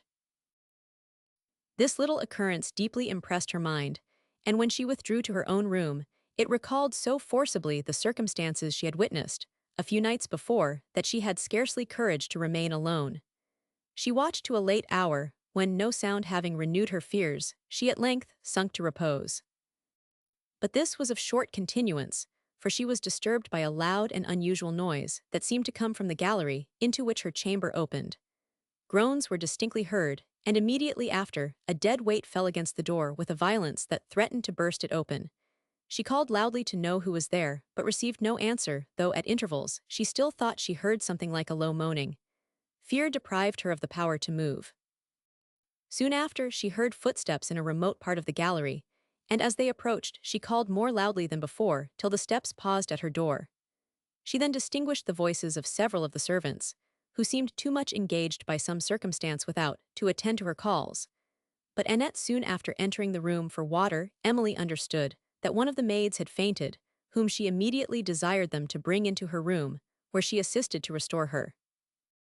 When this girl had recovered her speech, she affirmed that as she was passing up the back staircase, in the way to her chamber, she had seen an apparition on the second landing place. She held the lamp low, she said, that she might pick her way, several of the stairs being infirm and even decayed, and it was upon raising her eyes that she saw this appearance. It stood for a moment in the corner of the landing place, which she was approaching, and then, gliding up the stairs, vanished at the door of the apartment that had been lately opened. She heard afterwards a hollow sound. "Then the devil has got a key to that apartment," said Dorothy, "for it could be nobody but he. I locked the door myself." The girl, springing down the stairs and passing up the great staircase, had run, with a faint scream, till she reached the gallery, where she fell, groaning, at Emily's door. Gently chiding her for the alarm she had occasioned, Emily tried to make her ashamed of her fears. But the girl persisted in saying that she had seen an apparition, till she went to her own room, whither she was accompanied by all the servants present, except Dorothy, who, at Emily's request, remained with her during the night. Emily was perplexed, and Dorothy was terrified, and mentioned many occurrences of former times, which had long since confirmed her superstitions. Among these, according to her belief, she had once witnessed an appearance like that just described, and on the very same spot, and it was the remembrance of it that had made her pause when she was going to ascend the stairs with Emily, and which had increased her reluctance to open the north apartments. Whatever might be Emily's opinions, she did not disclose them, but listened attentively to all that Dorothy communicated, which occasioned her much thought and perplexity. From this night the terror of the servants increased to such an excess, that several of them determined to leave the château, and requested their discharge of the Count, who, if he had any faith in the subject of their alarm, thought proper to dissemble it, and, anxious to avoid the inconvenience that threatened him, employed ridicule and then argument to convince them they had nothing to apprehend from supernatural agency. But fear had rendered their minds inaccessible to reason, and it was now that Ludovico proved at once his courage and his gratitude for the kindness he had received from the Count, by offering to watch, during a night, in the suite of rooms reputed to be haunted. He feared, he said, no spirits, and if anything of human form appeared would prove that he dreaded that as little. The Count paused upon the offer, while the servants, who heard it, looked upon one another in doubt and amazement, and Annette, terrified for the safety of Ludovico, employed tears and entreaties to dissuade him from his purpose. "You are a bold fellow," said the Count, smiling. "Think well of what you are going to encounter, before you finally determine upon it. However, if you persevere in your resolution, I will accept your offer, and your intrepidity shall not go unrewarded." "I desire no reward, your Excellenza," replied Ludovico, "but your approbation. Your Excellenza has been sufficiently good to me already, but I wish to have arms, that I may be equal to my enemy if he should appear." "Your sword cannot defend you against a ghost," replied the Count, throwing a glance of irony upon the other servants. "Neither can bars nor bolts. For a spirit, you know, can glide through a keyhole as easily as through a door." "Give me a sword, my Lord Count," said Ludovico, "and I will lay all the spirits that shall attack me in the Red Sea." "Well," said the Count, "you shall have a sword, and good cheer, too, and your brave comrades here will, perhaps, have courage enough to remain another night in the château, since your boldness will certainly, for this night at least, confine all the malice of the spectre to yourself." Curiosity now struggled with fear in the minds of several of his fellow servants, and at length they resolved to await the event of Ludovico's rashness. Emily was surprised and concerned when she heard of his intention, and was frequently inclined to mention what she had witnessed in the north apartments to the Count, for she could not entirely divest herself of fears for Ludovico's safety, though her reason represented these to be absurd.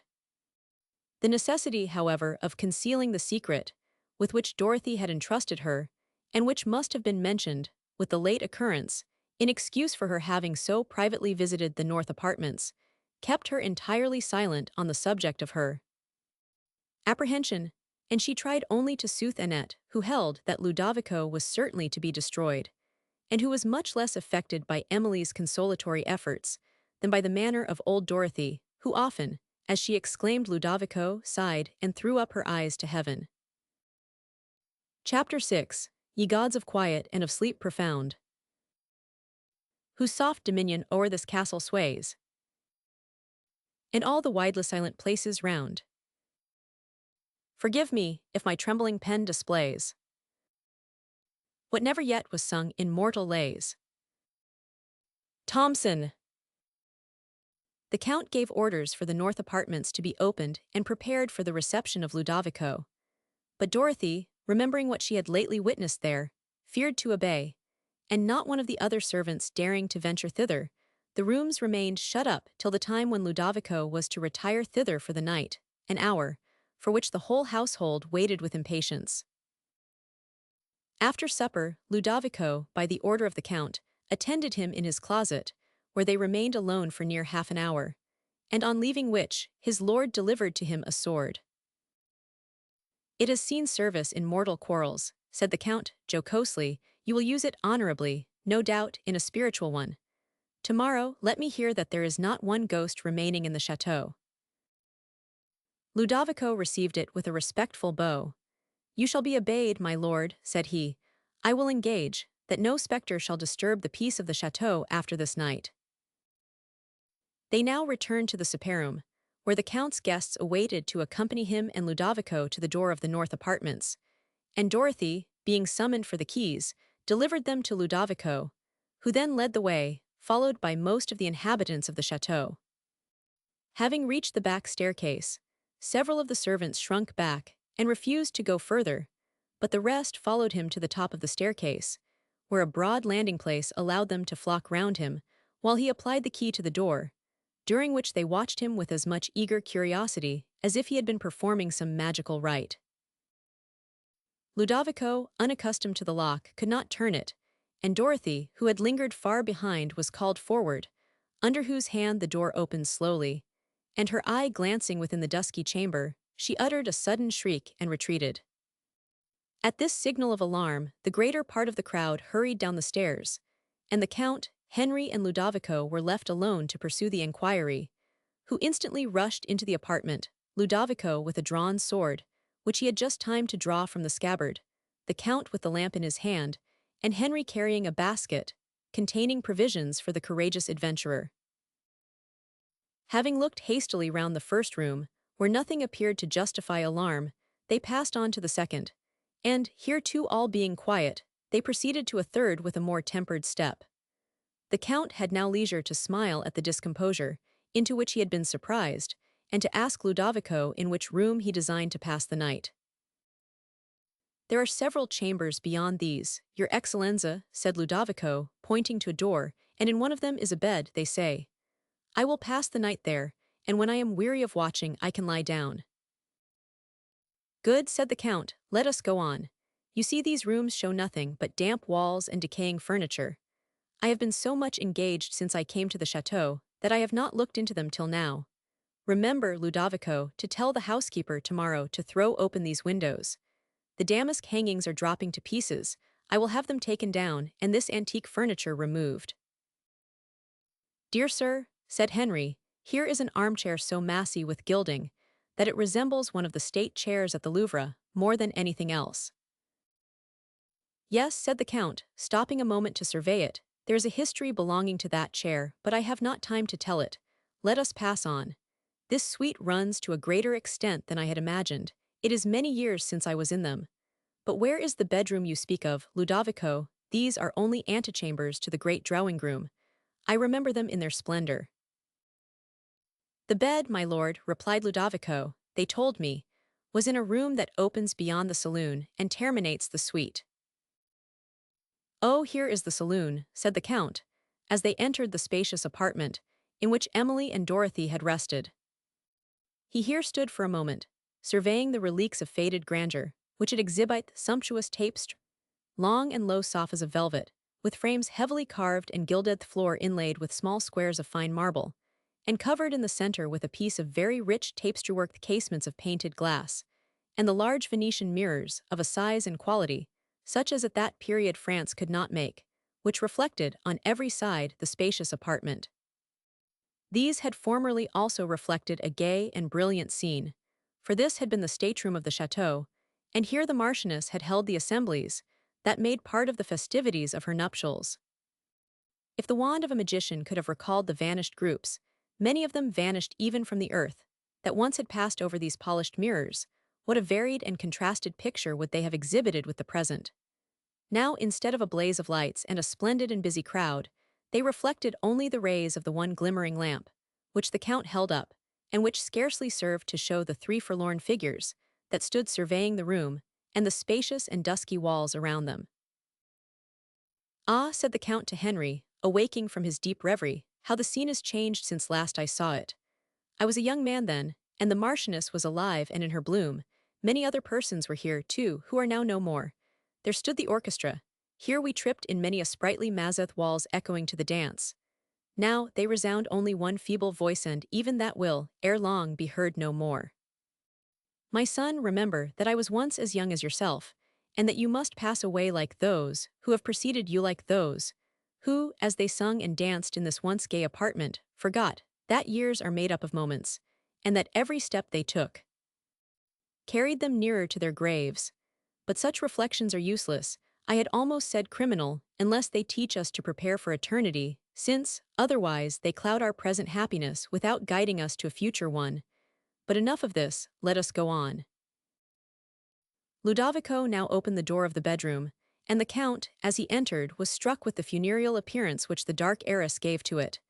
He approached the bed with an emotion of solemnity, and perceiving it to be covered with the pall of black velvet, paused. "What can this mean?" said he, as he gazed upon it. "I have heard, my lord," said Ludovico, as he stood at the feet, looking within the canopied curtains, "that the Lady Marchioness de Villeroy died in this chamber, and remained here till she was removed to be buried. And this, perhaps, signor, may account for the pall." The Count made no reply, but stood for a few moments engaged in thought, and evidently much affected. Then, turning to Ludovico, he asked him with a serious air whether he thought his courage would support him through the night. "If you doubt this," added the Count, "do not be ashamed to own it. I will release you from your engagement, without exposing you to the triumphs of your fellows-events." Ludovico paused. Pride and something very like fear seemed struggling in his breast. Pride, however, was victorious, he blushed, and his hesitation ceased. "No, my lord," said he, "I will go through with what I have begun, and I am grateful for your consideration. On that hearth I will make a fire, and with the good cheer in this basket, I doubt not I shall do well." "Be it so," said the Count, "but how will you beguile the tediousness of the night, if you do not sleep?" "When I am weary, my lord," replied Ludovico, "I shall not fear to sleep. In the meanwhile, I have a book that will entertain me." "Well," said the Count, "I hope nothing will disturb you, but if you should be seriously alarmed in the night, come to my apartment. I have too much confidence in your good sense and courage to believe you will be alarmed on slight grounds, or suffer the gloom of this chamber, or its remote situation, to overcome you with ideal terrors. Tomorrow I shall have to thank you for an important service. These rooms shall then be thrown open, and my people will be convinced of their error. Good night, Ludovico. Let me see you early in the morning, and remember what I lately said to you." "I will, my lord. Good night to your Excellenza. Let me attend you with the light." He lighted the Count and Henry through the chambers to the outer door. On the landing place stood a lamp, which one of the affrighted servants had left, and Henry, as he took it up again, bade Ludovico good night, who, having respectfully returned the wish, closed the door upon them and fastened it. Then, as he retired to the bedchamber, he examined the rooms through which he passed, with more minuteness than he had done before, for he apprehended that some person might have concealed himself in them for the purpose of frightening him.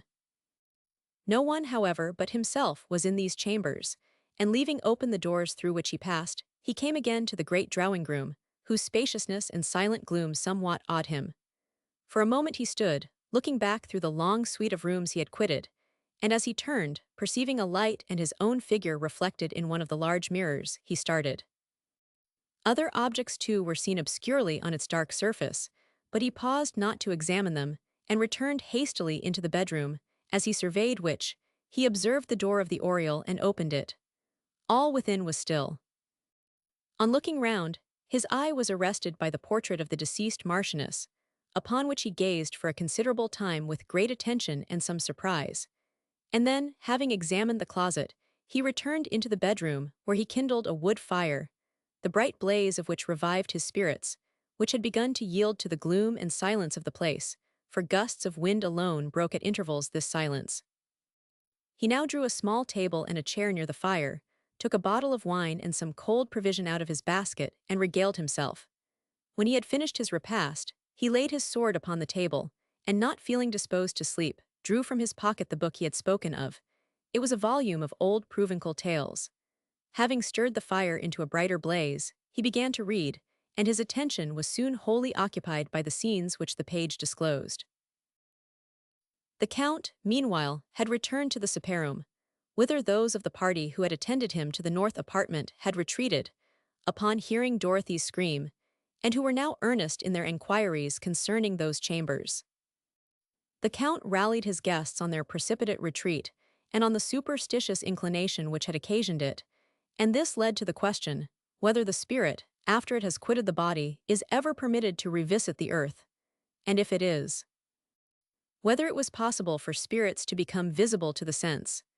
The Baron was of opinion that the first was probable and the last was possible, and he endeavored to justify this opinion by respectable authorities, both ancient and modern, which he quoted. The Count, however, was decidedly against him, and a long conversation ensued, in which the usual arguments on these subjects were on both sides brought forward with skill and discussed with candor, but without converting either party to the opinion of his opponent. The effect of their conversation on their auditors was various. Though the Count had much the superiority of the Baron in point of argument, he had considerably fewer adherents, for that love, so natural to the human mind, of whatever is able to distend its faculties with wonder and astonishment, attached the majority of the company to the side of the Baron, and though many of the Count's propositions were unanswerable, his opponents were inclined to believe this the consequence of their own want of knowledge on so abstracted a subject, rather than that arguments did not exist which were forcible enough to conquer his. Blanche was pale with attention, till the ridicule in her father's glance called a blush upon her countenance, and she then endeavored to forget the superstitious tales she had been told in her convent. Meanwhile, Emily had been listening with deep attention to the discussion of what was to her a very interesting question, and, remembering the appearance she had witnessed in the apartment of the late Marchioness, she was frequently chilled with awe. Several times she was on the point of mentioning what she had seen, but the fear of giving pain to the Count, and the dread of his ridicule, restrained her, and, awaiting in anxious expectation the event of Ludovico's intrepidity, she determined that her future silence should depend upon it. When the party had separated for the night, and the Count retired to his dressing-room, the remembrance of the desolate scenes he had lately witnessed in his own mansion deeply affected him, but at length he was aroused from his reverie and his silence. "What music is that I hear?" said he suddenly to his valet, "who plays at this late hour?" The man made no reply, and the Count continued to listen, and then added, "That is no common musician. He touches the instrument with a delicate hand. Who is it, Pierre?" "My lord," said the man hesitatingly. "Who plays that instrument?" repeated the Count. "Does not your lordship know, then?" said the valet. "What mean you?" said the Count, somewhat sternly. "Nothing, my lord, I meant nothing," rejoined the man submissively. "Only that music goes about the house at midnight often, and I thought your lordship might have heard it before." "Music goes about the house at midnight. Poor fellow, does nobody dance to the music too?" "It is not in the château, I believe, my lord. The sounds come from the woods, they say, though they seem so near, but then a spirit can do anything." "Ah, poor fellow," said the Count, "I perceive you are as silly as the rest of them. Tomorrow you will be convinced of your ridiculous error. But hark, what voice is that?" "Oh, my lord, that is the voice we often hear with the music."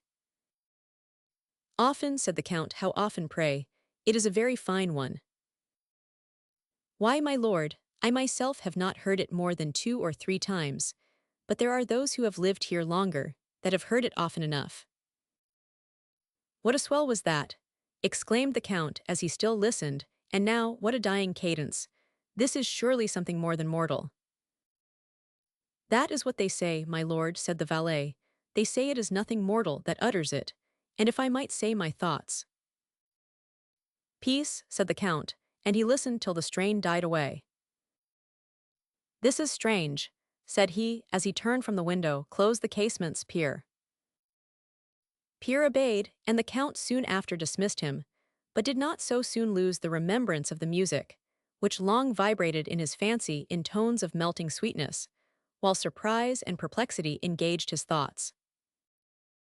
Ludovico, meanwhile in his remote chamber, heard now and then the faint echo of a closing door as the family retired to rest, and then the hall clock at a great distance strike 12. "It is midnight," said he, and he looked suspiciously round the spacious chamber.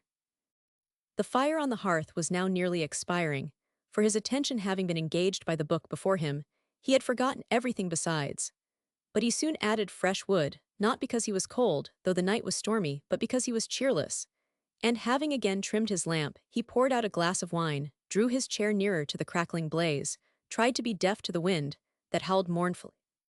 Casements, endeavored to abstract his mind from the melancholy that was stealing upon him, and again took up his book.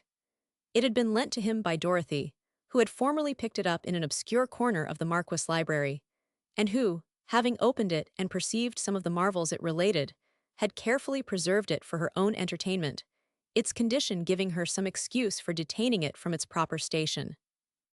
The damp corner into which it had fallen had caused the cover to be disfigured and mouldy, and the leaves to be so discolored with spots, that it was not without difficulty the letters could be traced. The fictions of the Provençal writers, whether drawn from the Arabian legends, brought by the Saracens into Spain, or recounting the chivalric exploits performed by the Crusaders, whom the troubadours accompanied to the East, were generally splendid and always marvelous, both in scenery and incident. And it is not wonderful that Dorothy and Ludovico should be fascinated by inventions which had captivated the careless imagination in every rank of society. In a former age, some of the tales, however, in the book now before Ludovico were of simple structure, and exhibited nothing of the magnificent machinery and heroic manners, which usually characterized the fables of the 12th century, and of this description was the one he now happened to open, which, in its original style, was of great length, but which may be thus shortly related. The reader will perceive that it is strongly tinctured with the superstition of the times. The Provençal Tale. There lived, in the province of Bretagne, a noble baron, famous for his magnificence and courtly hospitalities. His castle was graced with ladies of exquisite beauty, and thronged with illustrious knights. For the honor he paid to feats of chivalry, invited the brave of distant countries to enter his lists, and his court was more splendid than those of many princes. 8 minstrels were retained in his service, who used to sing to their harps romantic fictions, taken from the Arabians or adventures of chivalry, that befell knights during the Crusades, or the martial deeds of the baron, their lord, while he, surrounded by his knights and ladies, banqueted in the great hall of his castle, where the costly tapestry that adorned the walls with pictured exploits of his ancestors, the casements of painted glass, enriched with armorial bearings, the gorgeous banners that waved along the roof, the sumptuous canopies, the profusion of gold and silver that glittered on the sideboards, the numerous dishes that covered the tables, the number and gay liveries of the attendants, with the chivalric and splendid attire of the guests, united to form a scene of magnificence, such as we may not hope to see in these degenerate days. Of the baron, the following adventure is related. One night, having retired late from the banquet to his chamber, and dismissed his attendants, he was surprised by the appearance of a stranger of a noble air, but of a sorrowful and dejected countenance. Believing that this person had been secreted in the apartment, since it appeared impossible he could have lately passed the anteroom, unobserved by the pages in waiting, who would have prevented this intrusion on their lord, the baron, calling loudly for his people, drew his sword, which he had not yet taken from his side, and stood upon his defense. The stranger, slowly advancing, told him that there was nothing to fear, that he came with no hostile design, but to communicate to him a terrible secret, which it was necessary for him to know. The baron, appeased by the courteous manners of the stranger, after surveying him for some time in silence, returned his sword into the scabbard, and desired him to explain the means by which he had obtained access to the chamber, and the purpose of this extraordinary visit. Without answering either of these inquiries, the stranger said that he could not then explain himself, but that if the baron would follow him to the edge of the forest, at a short distance from the castle walls, he would there convince him that he had something of importance to disclose.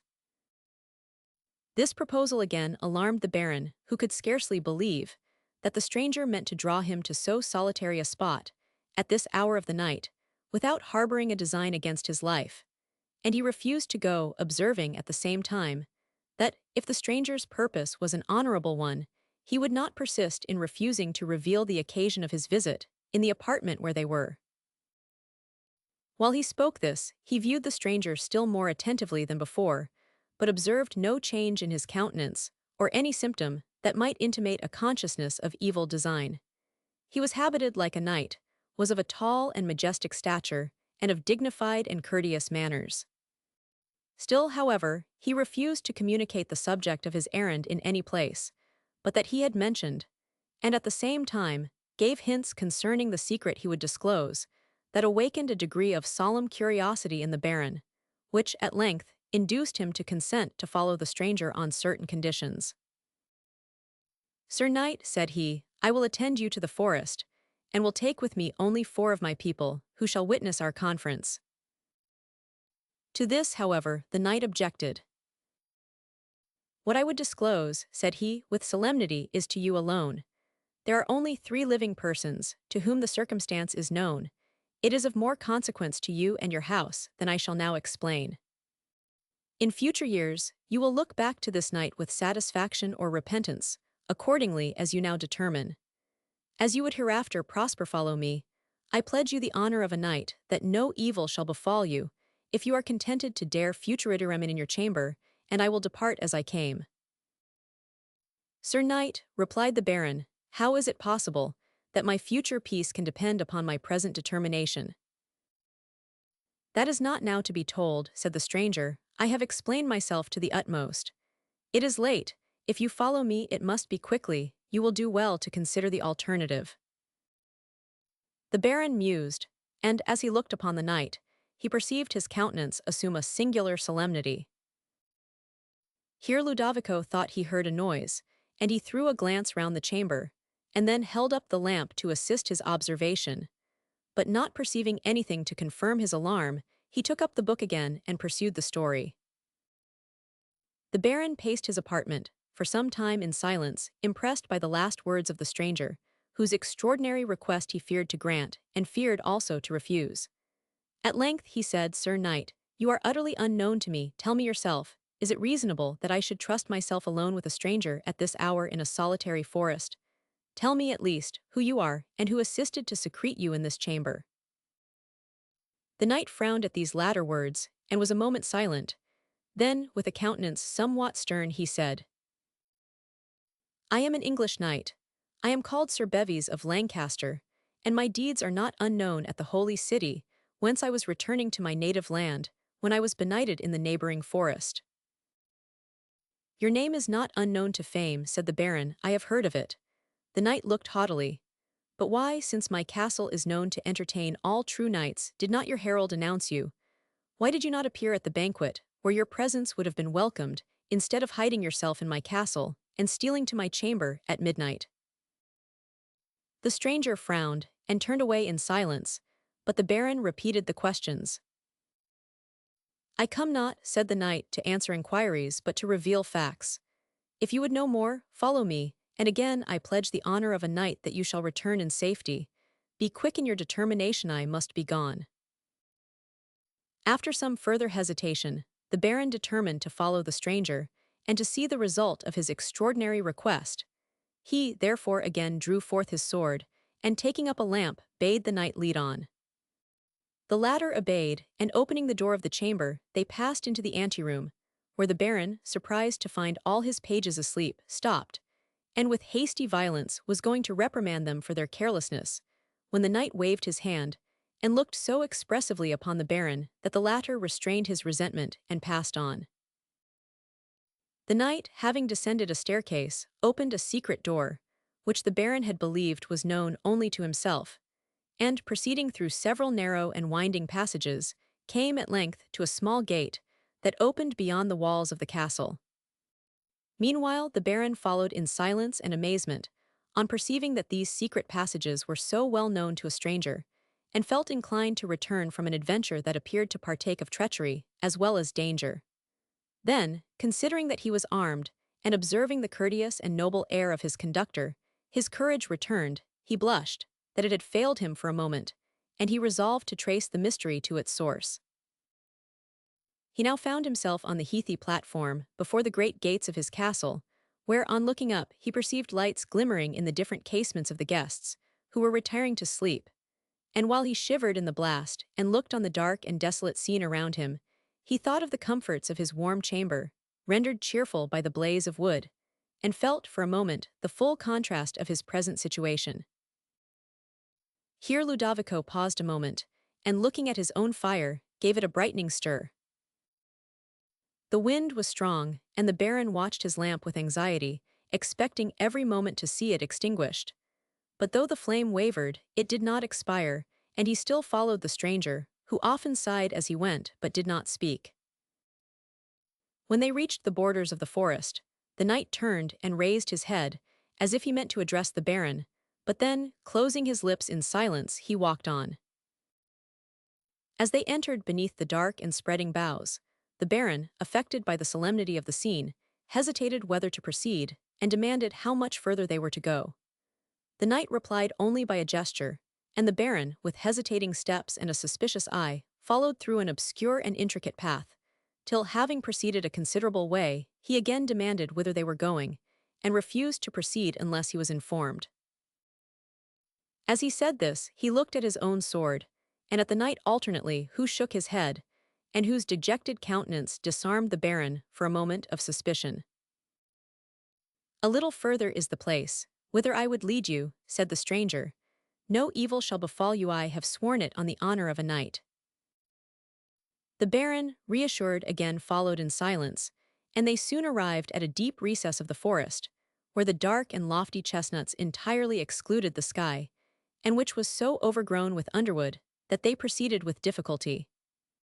The knight sighed deeply as he passed, and sometimes paused, and having at length reached a spot where the trees crowded into a knot, he turned, and with a terrific look, pointing to the ground, the Baron saw there the body of a man, stretched at its length and weltering in blood. A ghastly wound was on the forehead, and death appeared already to have contracted the features.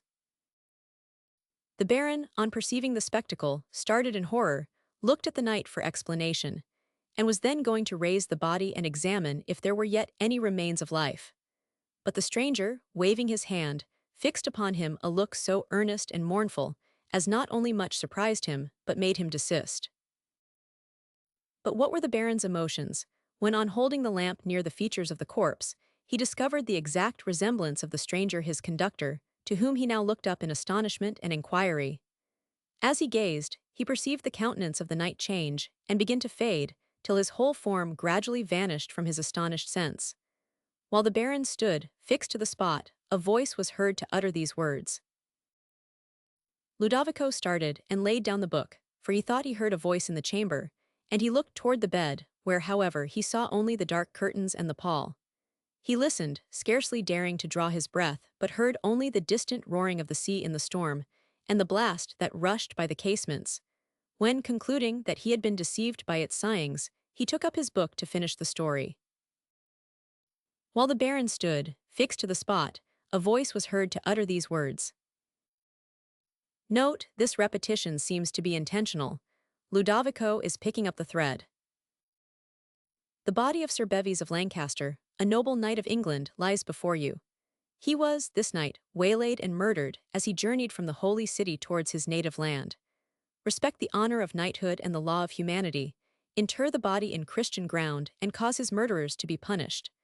As ye observe or neglect this, shall peace and happiness, or war and misery, light upon you and your house forever. The Baron, when he recovered from the awe and astonishment into which this adventure had thrown him, returned to his castle, whither he caused the body of Sir Bevis to be removed.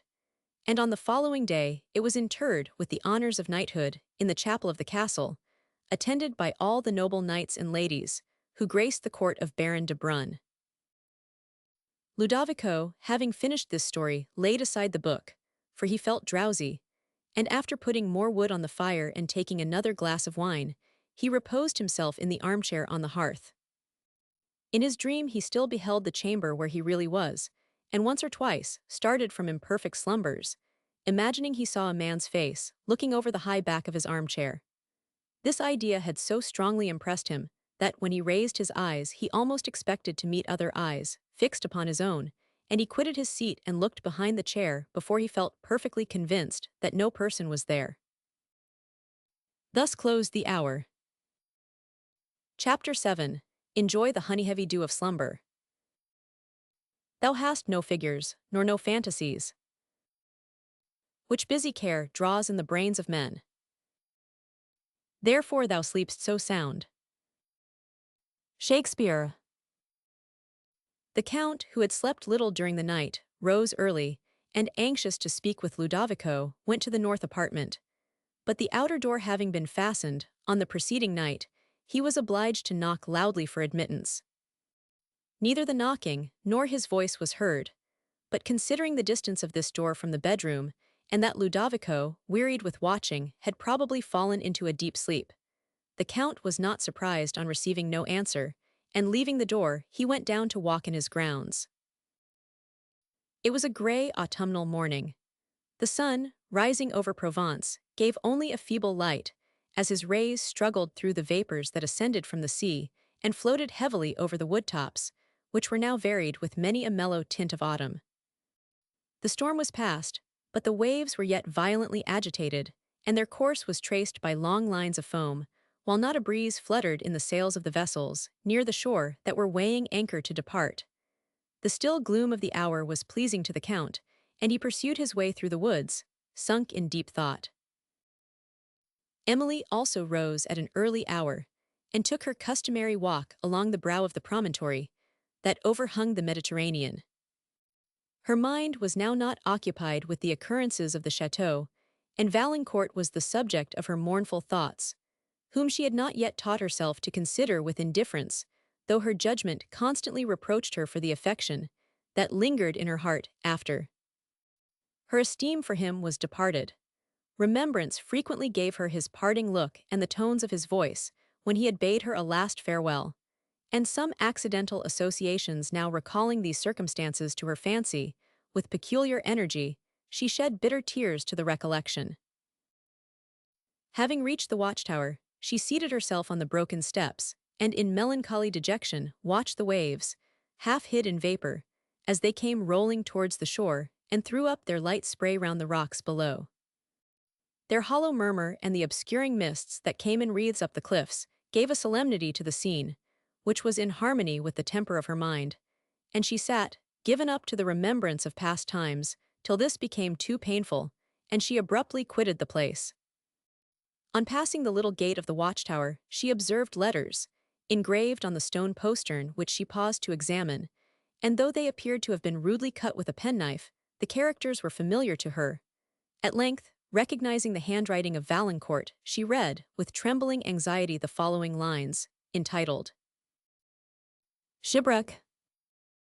Till solemn midnight, on this lonely steep, beneath this watchtower's desolated wall, where mystic shapes the wonder appall, I rest, and view below the desert deep, as through tempestuous clouds the moon's cold light gleams on the wave, viewless the winds of night.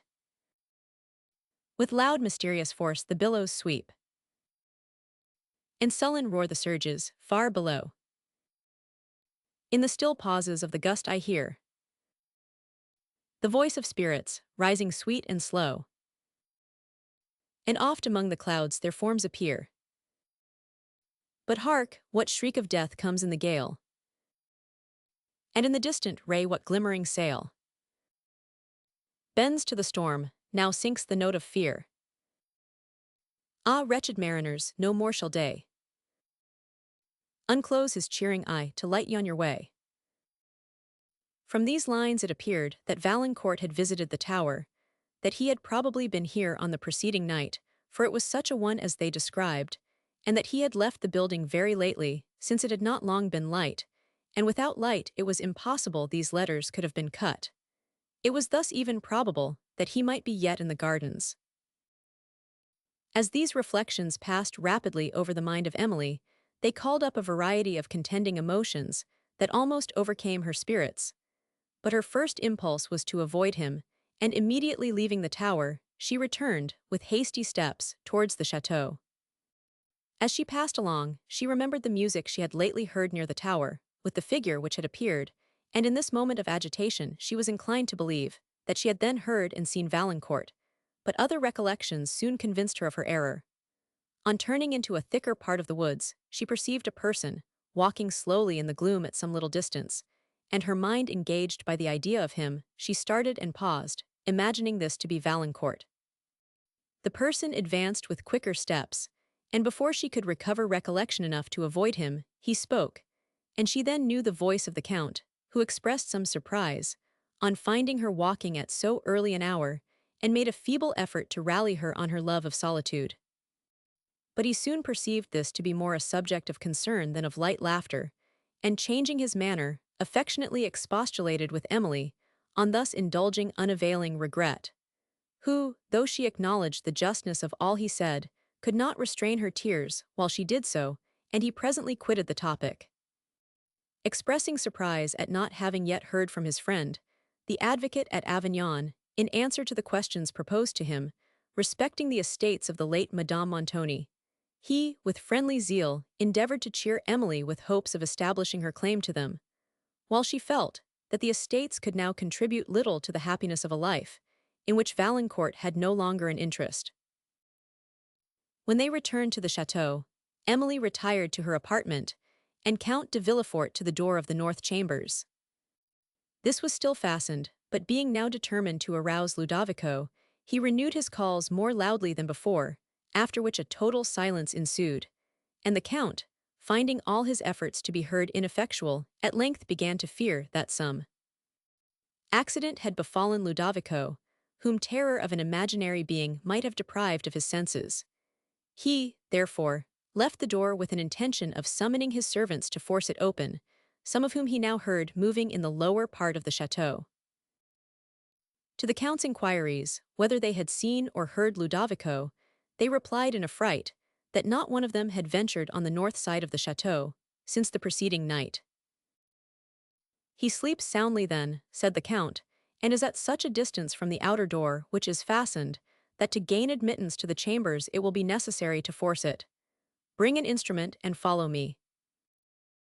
The servants stood mute and dejected, and it was not till nearly all the household were assembled that the Count's orders were obeyed.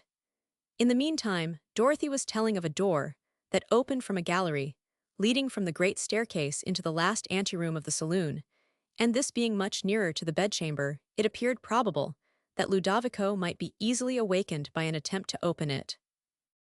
Thither, therefore, the Count went, but his voice was as ineffectual at this door as it had proved at the remoter one, and now, seriously interested for Ludovico, he was himself going to strike upon the door with the instrument, when he observed its singular beauty and withheld the blow. It appeared on the first glance to be of ebony, so dark and close was its grain and so high its polish, but it proved to be only of larch wood, of the growth of Provence, then famous for its forests of larch. The beauty of its polished hue and of its delicate carvings determined the Count to spare this door, and he returned to that leading from the back staircase, which being, at length, forced, he entered the first anteroom, followed by Henry and a few of the most courageous of his servants, the rest awaiting the event of the enquiry on the stairs and landing place. All was silent in the chambers, through which the Count passed, and having reached the saloon he called loudly upon Ludovico, after which, still receiving no answer, he threw open the door of the bedroom and entered. The profound stillness within confirmed his apprehensions for Ludovico, for not even the breathings of a person in sleep were heard, and his uncertainty was not soon terminated, since the shutters being all closed, the chamber was too dark for any object to be distinguished in it.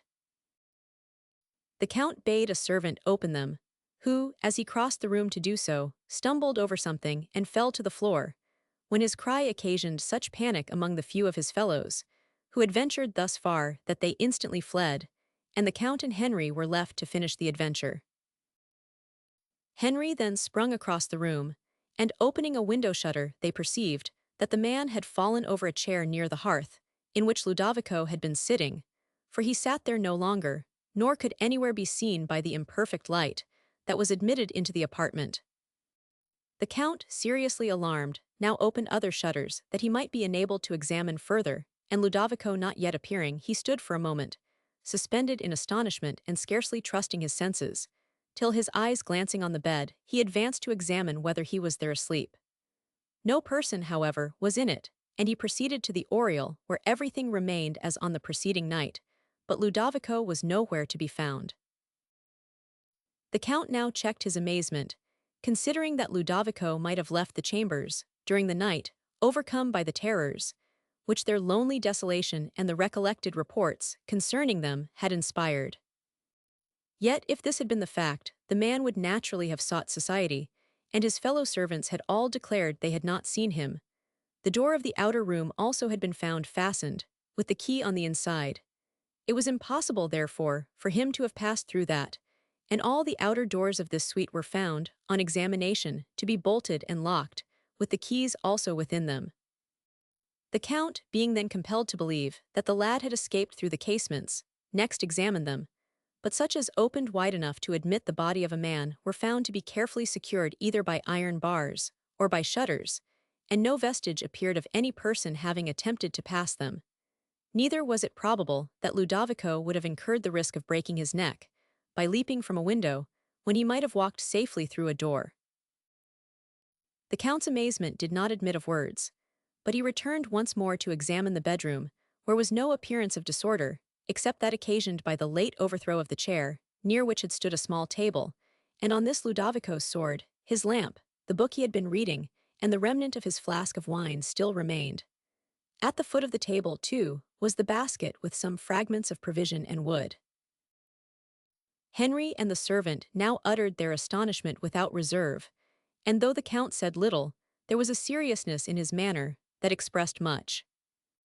It appeared that Ludovico must have quitted these rooms by some concealed passage, for the Count could not believe that any supernatural means had occasioned this event. Yet, if there was any such passage, it seemed inexplicable why he should retreat through it, and it was equally surprising that not even the smallest vestige should appear by which his progress could be traced. In the rooms, everything remained as much in order as if he had just walked out by the common way.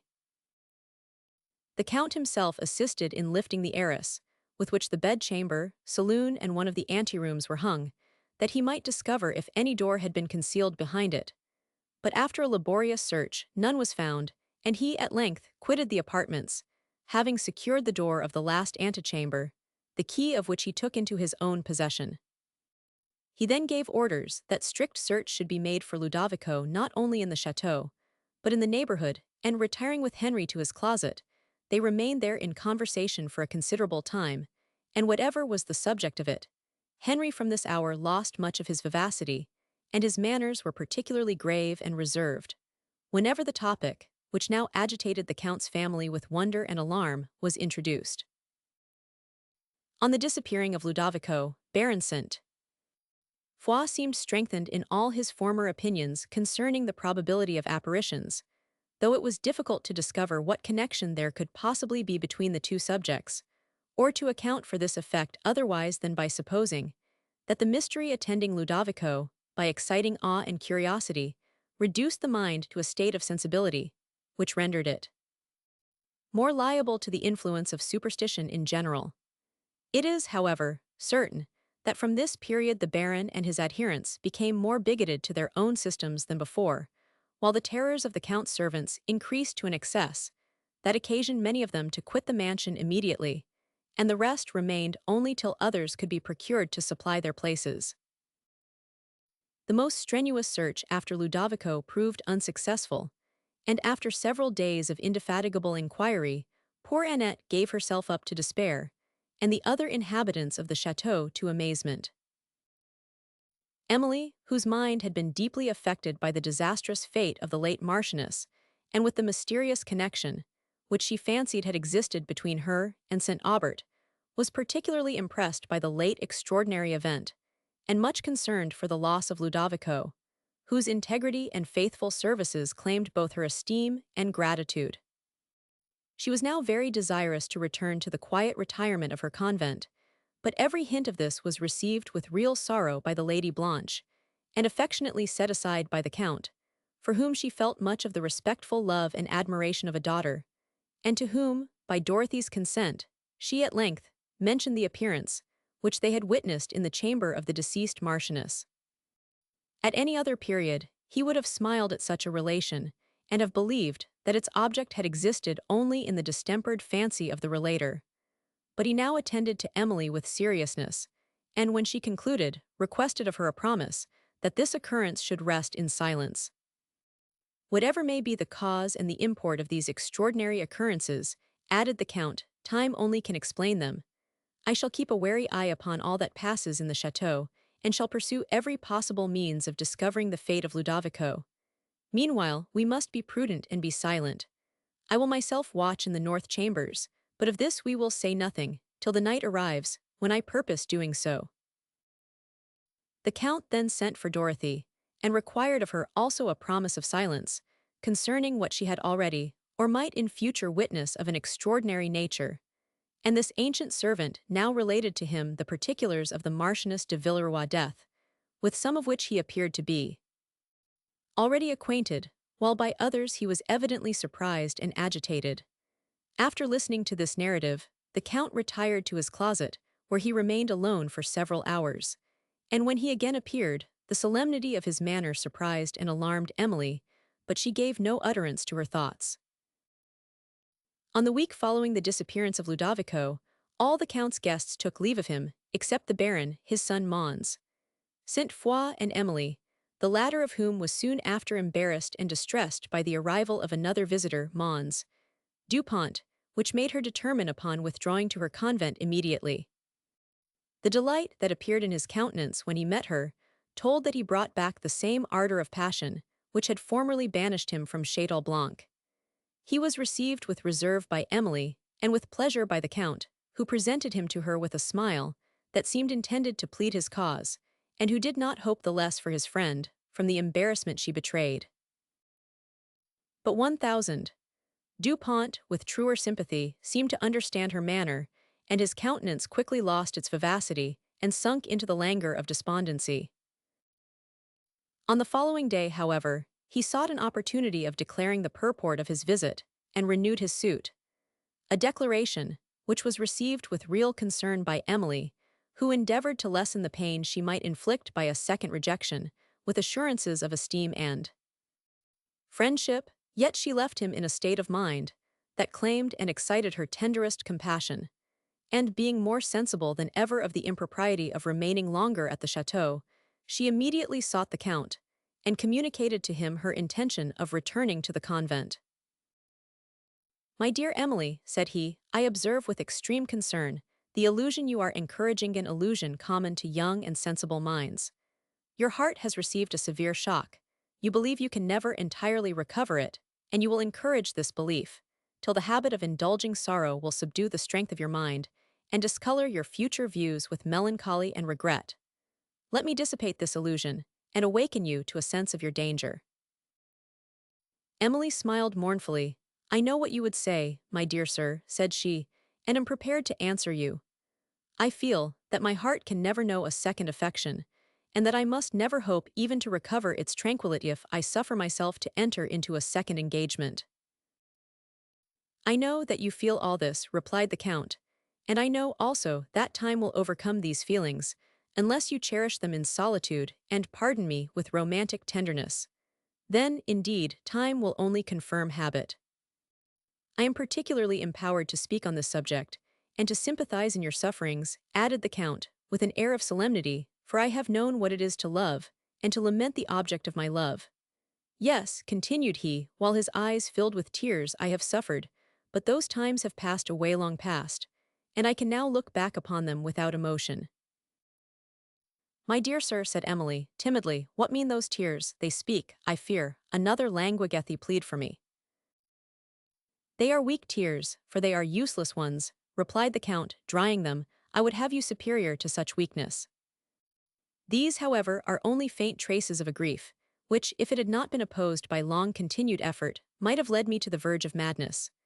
Judge, then, whether I have not cause to warn you of an indulgence which may produce so terrible an effect, and which must certainly, if not opposed, overcloud the years that otherwise might be happy. 1000. Dupont is a sensible and amiable man, who has long been tenderly attached to you. His family and fortune are unexceptionable after what I have said. It is unnecessary to add that I should rejoice in your felicity, and that I think 1000. Dupont would promote it. Do not weep, Emily, continued the Count, taking her hand, there is happiness reserved for you. He was silent a moment, and then added in a firmer voice, I do not wish that you should make a violent effort to overcome your feelings.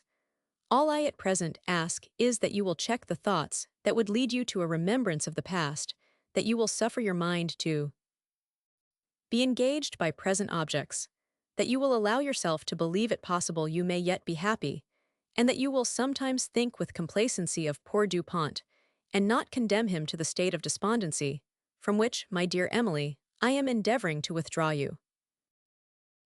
Ah, my dear sir, said Emily, while her tears still fell, do not suffer the benevolence of your wishes to mislead Mons. Dupont with an expectation that I can ever accept his hand. If I understand my own heart, this never can be. Your instruction I can obey in almost every other particular than that of adopting a contrary belief. Leave me to understand your heart, replied the Count, with a faint smile. If you pay me the compliment to be guided by my advice in other instances, I will pardon your incredulity, respecting your future conduct towards Mons. Dupont, I will not even press you to remain longer at the château than your own satisfaction will permit, but though I forbear to oppose your present retirement, I shall urge the claims of friendship for your future visits.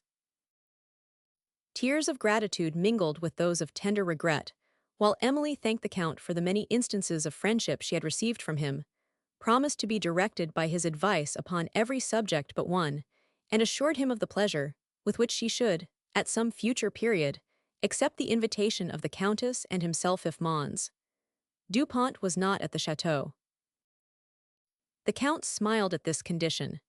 Be it so, said he, meanwhile the convent is so near the château that my daughter and I shall often visit you, and if, sometimes, we should dare to bring you another visitor, will you forgive us?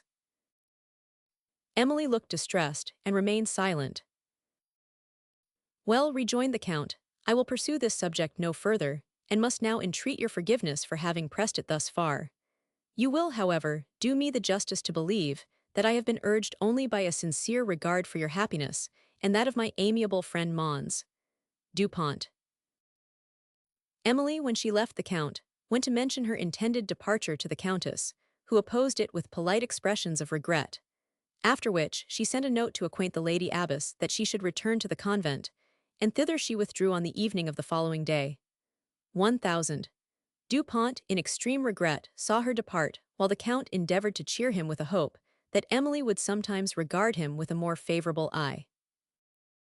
She was pleased to find herself once more in the tranquil retirement of the convent, where she experienced a renewal of all the maternal kindness of the abbess, and of the sisterly attentions of the nuns. A report of the late extraordinary occurrence at the château had already reached them, and after supper, on the evening of her arrival, it was the subject of conversation in the convent parlor, where she was requested to mention some particulars of that unaccountable event.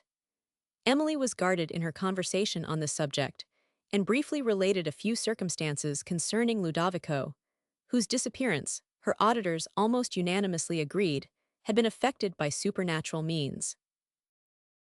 A belief had so long prevailed, said a nun, who was called Sister Francis, that the château was haunted, that I was surprised, when I heard the Count had the temerity to inhabit it.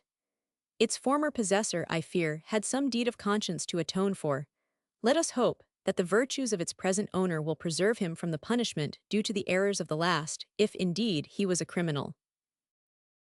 Of what crime, then, was he suspected? Said a Mademoiselle Feydeau, a boarder at the convent. Let us pray for his soul, said a nun, who had till now sat in silent attention. If he was criminal, his punishment in this world was sufficient. There was a mixture of wildness and solemnity in her manner of delivering this, which struck Emily exceedingly. But Mademoiselle repeated her question, without noticing the solemn eagerness of the nun.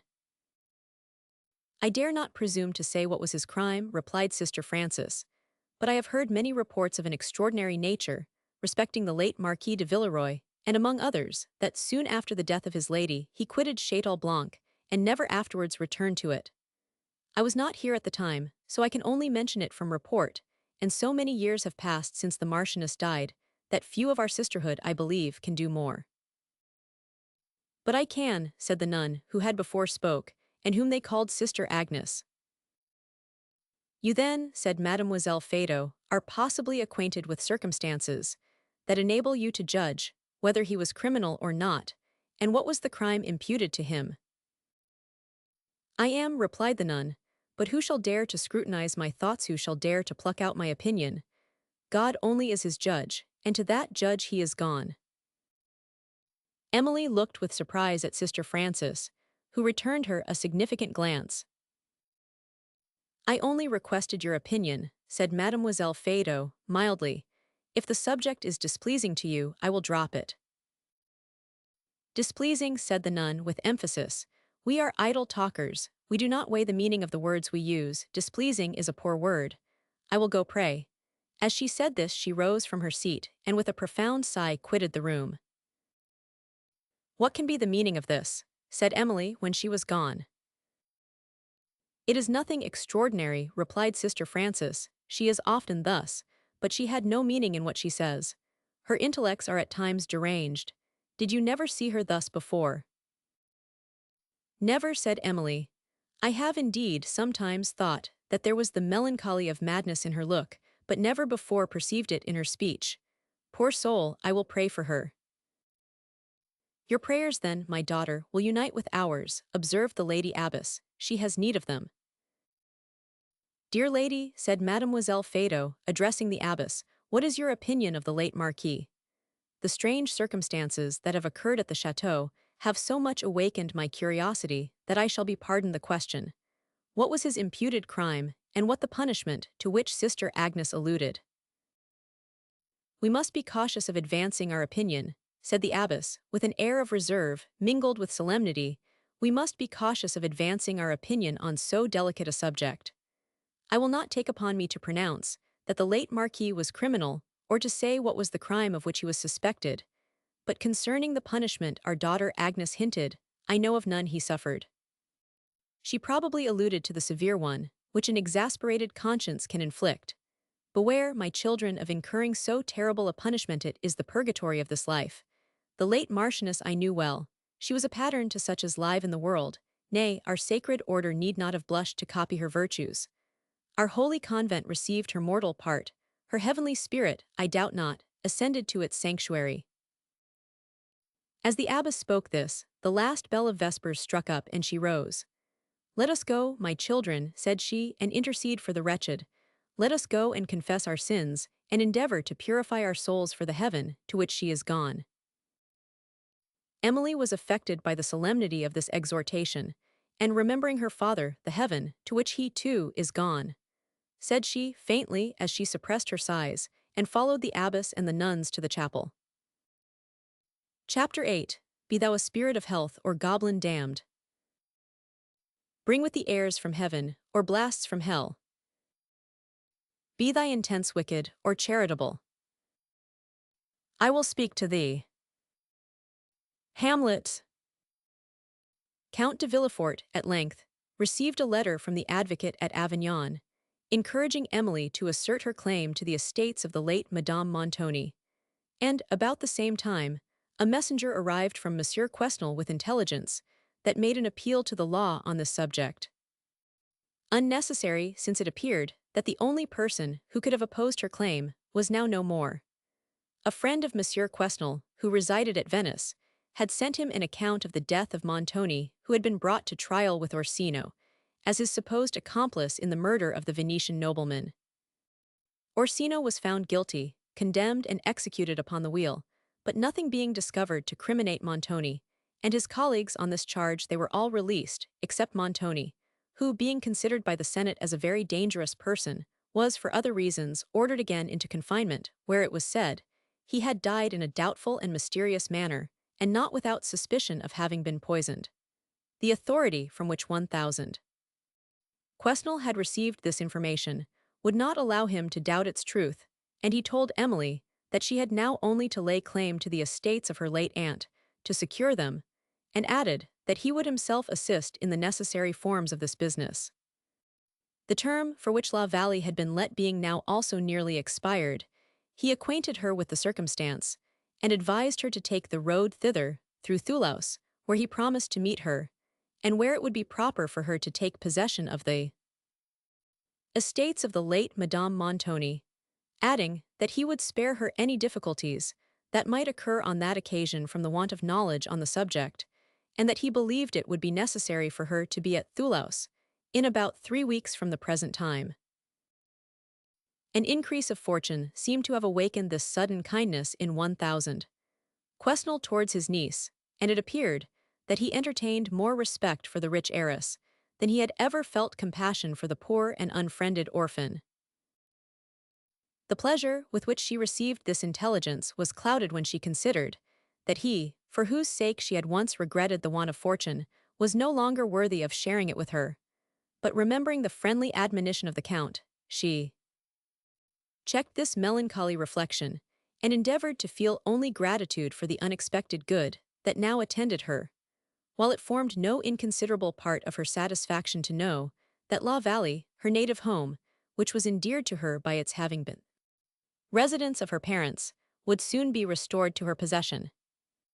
There she meant to fix her future residence, for though it could not be compared with the château at Thoulouse, either for extent or magnificence, its pleasant scenes and the tender remembrances that haunted them had claims upon her heart, which she was not inclined to sacrifice to ostentation. She wrote immediately to thank 1,000 Quesnel for the active interest he took in her concerns, and to say that she would meet him at Thoulouse at the appointed time. When Count de Villefort, with Blanche, came to the convent to give Emily the advice of the advocate, he was informed of the contents of 1,000 Quesnel's letter, and gave her his sincere congratulations on the occasion, but she observed that, when the first expression of satisfaction had faded from his countenance, an unusual gravity succeeded, and she scarcely hesitated to inquire its cause. "It has no new occasion," replied the Count.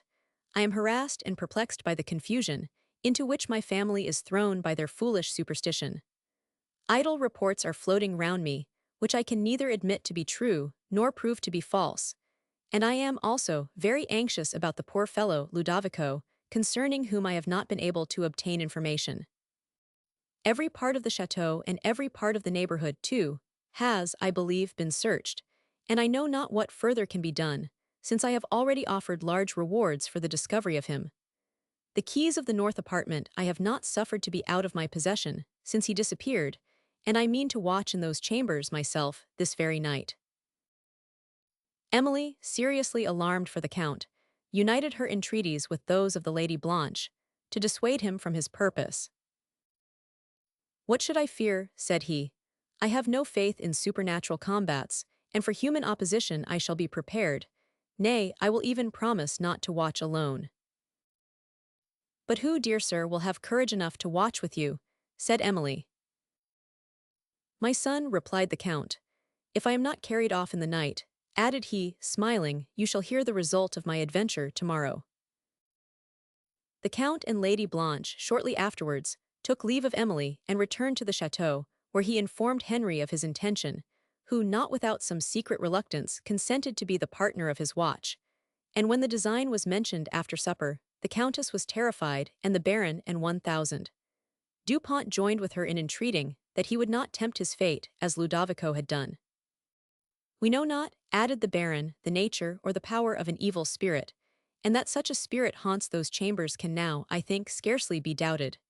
Beware, my lord, how you provoke its vengeance, since it has already given us one terrible example of its malice. I allow it may be probable that the spirits of the dead are permitted to return to the earth only on occasions of high import, but the present import may be your destruction." The Count could not forbear smiling. "Do you think then, Baron," said he, "that my destruction is of sufficient importance to draw back to earth the soul of the departed? Alas, my good friend, there is no occasion for such means to accomplish the destruction of any individual. Wherever the mystery rests, I trust I shall this night be able to detect it. You know I am not superstitious." "I know that you are incredulous," interrupted the Baron. "Well, call it what you will. I mean to say that, though you know I am free from superstition, if anything supernatural has appeared, I doubt not it will appear to me, and if any strange event hangs over my house, or if any extraordinary transaction has formerly been connected with it, I shall probably be made acquainted with it. At all events I will invite discovery, and that I may be equal to a mortal attack, which in good truth, my friend, is what I most expect, I shall take care to be well armed." The Count took leave of his family, for the night, with an assumed gaiety, which but ill concealed the anxiety that depressed his spirits, and retired to the north apartments, accompanied by his son and followed by the Baron, 1000. Dupont and some of the domestics, who all bade him good night at the outer door. In these chambers everything appeared as when he had last been here. Even in the bedroom no alteration was visible, where he lighted his own fire, for none of the domestics could be prevailed upon to venture thither. After carefully examining the chamber and the oriel, the Count and Henry drew their chairs upon the hearth, set a bottle of wine and a lamp before them, laid their swords upon the table, and stirring the wood into a blaze, began to converse on indifferent topics. But Henry was often silent and abstracted, and sometimes threw a glance of mingled awe and curiosity round the gloomy apartment, while the Count gradually ceased to converse, and sat either lost in thought, or reading a volume of Tacitus, which he had brought to beguile the tediousness of the night. Chapter 9. Give thy thoughts no tongue. Shakespeare. The Baron St. Foix, whom anxiety for his friend had kept awake, rose early to inquire the event of the night, when as he passed the Count's closet, hearing steps within, he knocked at the door, and it was opened by his friend himself. Rejoicing to see him in safety, and curious to learn the occurrences of the night, he had not immediately leisure to observe the unusual gravity that overspread the features of the Count, whose reserved answers first occasioned him to notice it. The Count, then smiling, endeavored to treat the subject of his curiosity with levity, but the Baron was serious, and pursued his inquiries so closely, that the Count at length, resuming his gravity, said, "Well, my friend, press the subject no further, I entreat you, and let me request also that you will hereafter be silent upon anything you may think extraordinary in my future conduct. I do not scruple to tell you that I am unhappy, and that the watch of the last night has not assisted me to discover Ludovico. Upon every occurrence of the night, you must excuse my reserve." "But where is Henry?"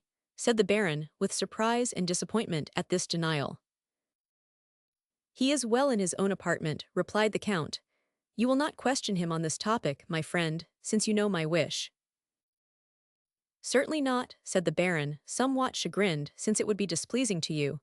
But methinks, my friend, you might rely on my discretion, and drop this unusual reserve. However, you must allow me to suspect that you have seen reason to become a convert to my system, and are no longer the incredulous knight you lately appeared to be." "Let us talk no more upon this subject," said the Count. "You may be assured that no ordinary circumstance has imposed this silence upon me towards a friend, whom I have called so for near 30 years, and my present reserve cannot make you question either my esteem or the sincerity of my friendship." "I will not doubt either," said the Baron, "though you must allow me to express my surprise at this silence." "To me, I will allow it," replied the Count, "but I earnestly entreat that you will forbear to notice it to my family, as well as everything remarkable you may observe in my conduct towards them."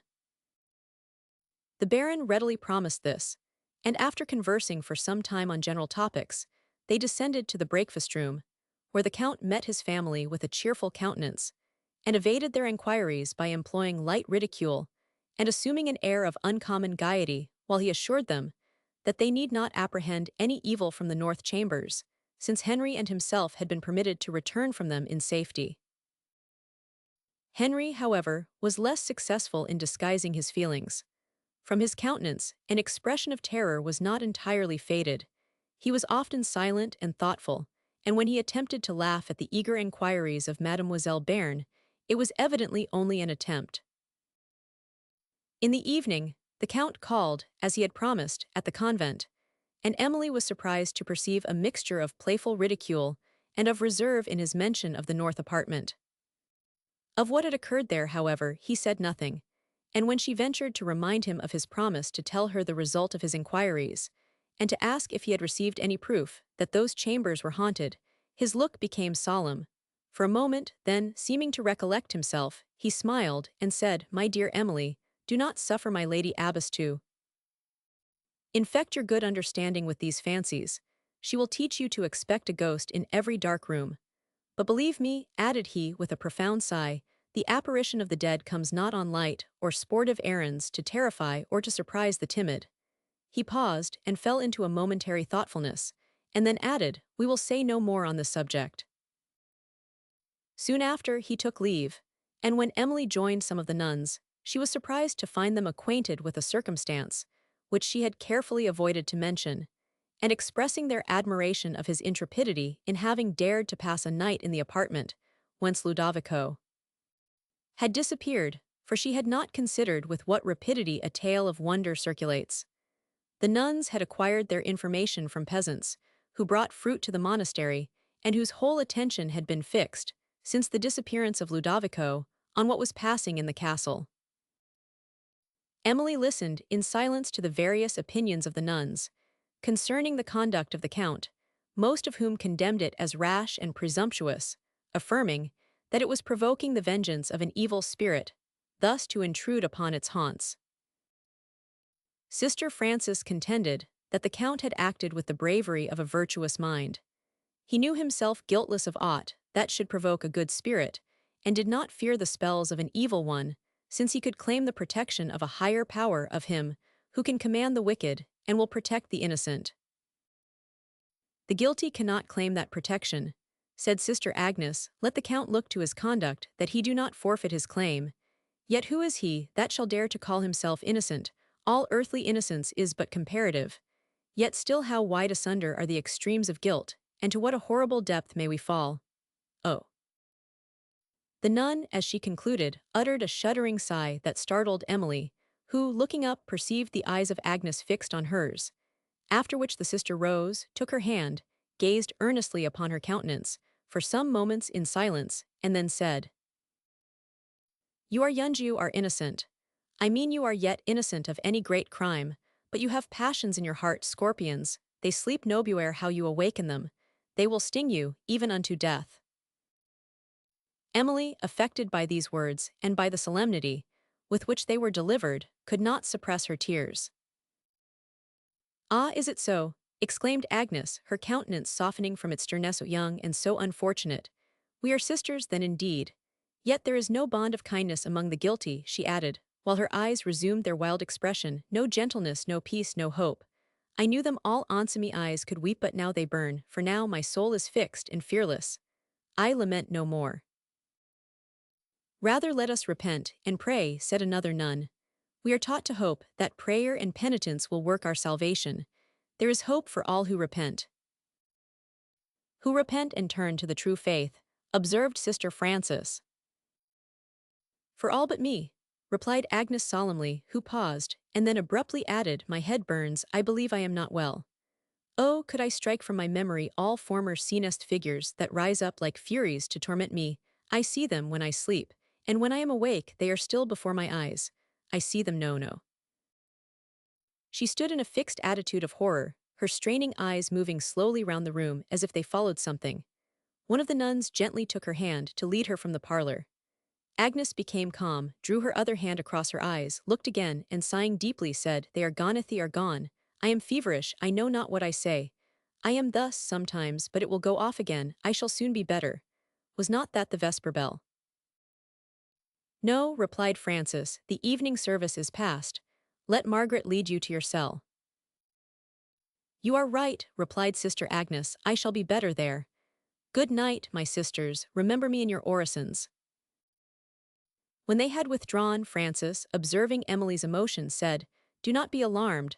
Our sister is often thus deranged, though I have not lately seen her so frantic. Her usual mood is melancholy. This fit has been coming on for several days. Seclusion and the customary treatment will restore her." But how rationally she conversed, at first. Observed Emily, her ideas followed each other in perfect order. Yes, replied the nun, this is nothing new. Nay, I have sometimes known her argue not only with method, but with acuteness, and then, in a moment, start off into madness. Her conscience seems afflicted, said Emily. Did you ever hear what circumstance reduced her to this deplorable condition? I have, replied the nun, who said no more till Emily repeated the question, when she added in a low voice, and looking significantly towards the other boarders, I cannot tell you now, but if you think it worth your while, come to my cell tonight when our sisterhood are at rest, and you shall hear more. But remember we rise to midnight prayers, and come either before or after midnight. Emily promised to remember, and the abbess soon after appearing, they spoke no more of the unhappy nun. The count meanwhile, on his return home, had found 1,000. Dupont, in one of those fits of despondency, which his attachment to Emily frequently occasioned him, an attachment that had subsisted too long to be easily subdued, and which had already outlived the opposition of his friends. 1,000. Dupont had first seen Emily in Gascony during the lifetime of his parent, who, on discovering his son's partiality for Mademoiselle St. Aubert, his inferior in point of fortune, forbade him to declare it to her family or to think of her more. During the life of his father, he had observed the first command, but had found it impracticable to obey the second, and had sometimes soothed his passion by visiting her favorite haunts, among which was the fishing house, where once or twice he addressed her in verse, concealing his name, in obedience to the promise he had given his father. There too he played the pathetic air, to which she had listened with such surprise and admiration, and there he found the miniature, that had since cherished a passion fatal to his repose. During his expedition into Italy his father died, but he received his liberty at a moment, when he was the least enabled to profit by it, since the object that rendered it most valuable was no longer within the reach of his vows. By what accident he discovered Emily, and assisted to release her from a terrible imprisonment, has already appeared, and also the unavailing hope with which he then encouraged his love, and the fruitless efforts that he had since made to overcome it. The count still endeavored with friendly zeal to soothe him with a belief that patience, perseverance, and prudence would finally obtain for him happiness and Emily. Time, said he, will wear away the melancholy impression which disappointment has left on her mind, and she will be sensible of your merit. Your services have already awakened her gratitude, and your sufferings her pity, and trust me, my friend, in a heart so sensible as hers, gratitude and pity lead to love. When her imagination is rescued from its present delusion, she will readily accept the homage of a mind like yours. Dupont sighed, while he listened to these words, and endeavoring to hope what his friend believed, he willingly yielded to an invitation to prolong his visit at the château, which we now leave for the monastery of St. Clare. When the nuns had retired to rest, Emily stole to her appointment with Sister Frances, whom she found in her cell, engaged in prayer before a little table, where appeared the image she was addressing, and above the dim lamp that gave light to the place. Turning her eyes as the door opened, she beckoned to Emily to come in, who, having done so, seated herself in silence beside the nun's little mattress of straw, till her orisons should conclude. The latter soon rose from her knees, and taking down the lamp and placing it on the table, Emily perceived there a human skull and bones, lying beside an hourglass. But the nun, without observing her emotion, sat down on the mattress by her, saying, Your curiosity, sister, has made you punctual, but you have nothing remarkable to hear in the history of poor Agnes, of whom I avoided to speak in the presence of my lay sisters, only because I would not publish her crime to them.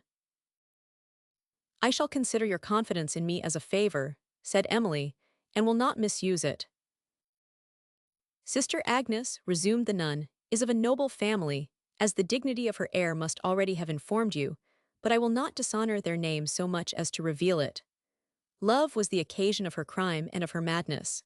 She was beloved by a gentleman of inferior fortune, and her father, as I have heard, bestowing her on a nobleman, whom she disliked, an ill-governed passion proved her destruction.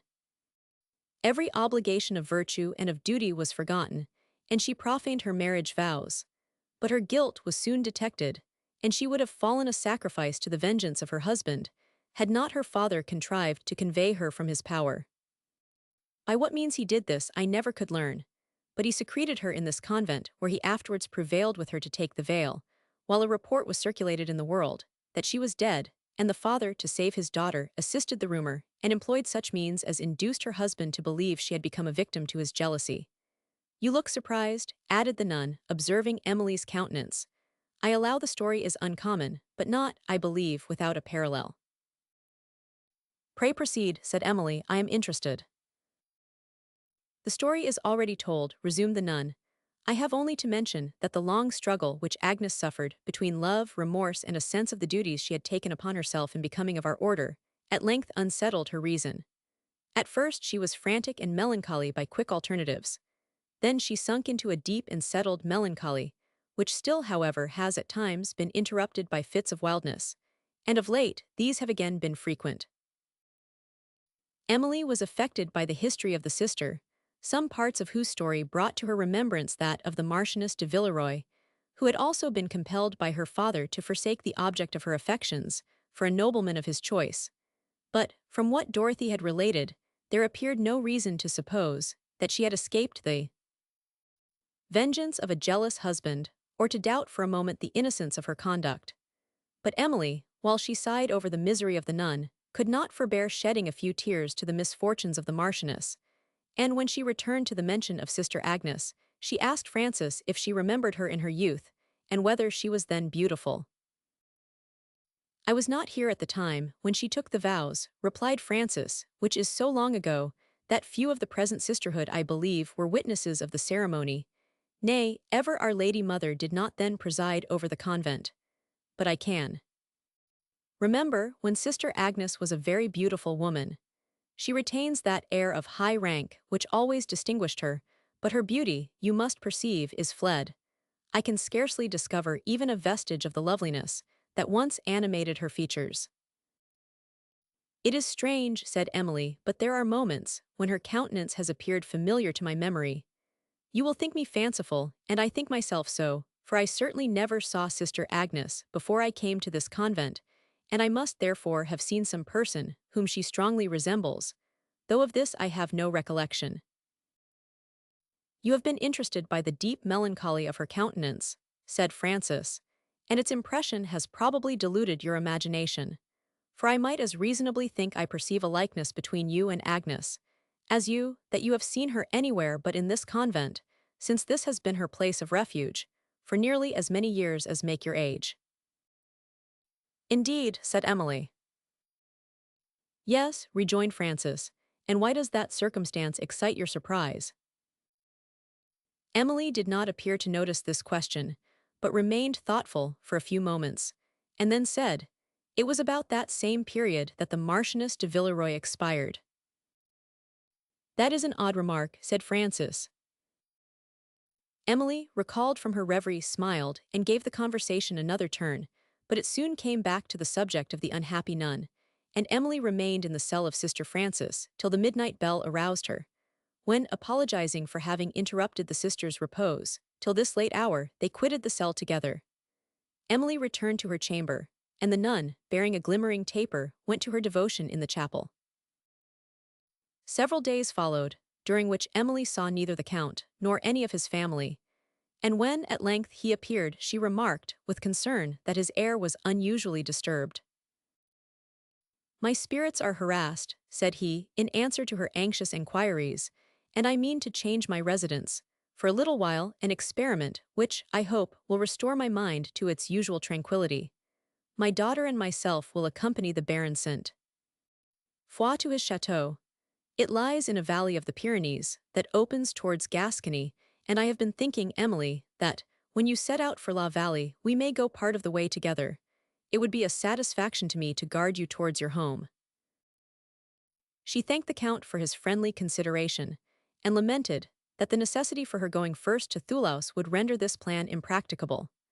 But when you are at the Baron's residence, she added, you will be only a short journey from La Vallée, and I think, sir, you will not leave the country without visiting me. It is unnecessary to say with what pleasure I should receive you and the Lady Blanche. I do not doubt it, replied the Count, and I will not deny myself and Blanche the pleasure of visiting you, if your affairs should allow you to be at La Valley, about the time when we can meet you there." When Emily said that she should hope to see the Countess also, she was not sorry to learn that this lady was going, accompanied by Mademoiselle Béarn, to pay a visit for a few weeks to a family in Lower Languedoc. The Count, after some further conversation on his intended journey and on the arrangement of Emily's, took leave, and many days did not succeed this visit before a second letter from 1000. Quesnel informed her that he was then at Thoulouse, that La Valley was at liberty, and that he wished her to set off for the former place, where he awaited her arrival with all possible dispatch, since his own affairs pressed him to return to Gascony. Emily did not hesitate to obey him, and having taken an affecting leave of the Count's family, in which 1000 Dupont was still included, and of her friends at the convent, she set out for Thoulouse, attended by the unhappy Annette, and guarded by a steady servant of the Count. Chapter 10. Lulled in the countless chambers of the brain. Our thoughts are linked by many a hidden chain. Awake but one, and lo, what myriads rise! Each stamps its image as the other flies. Pleasures of memory. Emily pursued her journey without any accident along the plains of Languedoc towards the northwest, and on this her return to Thoulouse, which she had last left with Madame Montoni, she thought much on the melancholy fate of her aunt, who, but for her own imprudence, might now have been living in happiness there. Montoni, too, often rose to her fancy, such as she had seen him in his days of triumph, bold, spirited, and commanding, such also as she had since beheld him in his days of vengeance. And now, only a few short months had passed and he had no longer the power, or the will to afflict. He had become a clod of earth, and his life was vanished like a shadow. Emily could have wept at his fate, had she not remembered his crimes. For that of her unfortunate aunt she did weep, and all sense of her errors was overcome by the recollection of her misfortunes. Other thoughts and other emotions succeeded, as Emily drew near the well-known scenes of her early love, and considered that Valancourt was lost to her and to himself forever. At length she came to the brow of the hill, whence, on her departure for Italy, she had given a farewell look to this beloved landscape, amongst whose woods and fields she had so often walked with Valancourt, and where he was then to inhabit when she would be far, far away. She saw once more that chain of the Pyrenees, which overlooked La Valley, rising like faint clouds on the horizon.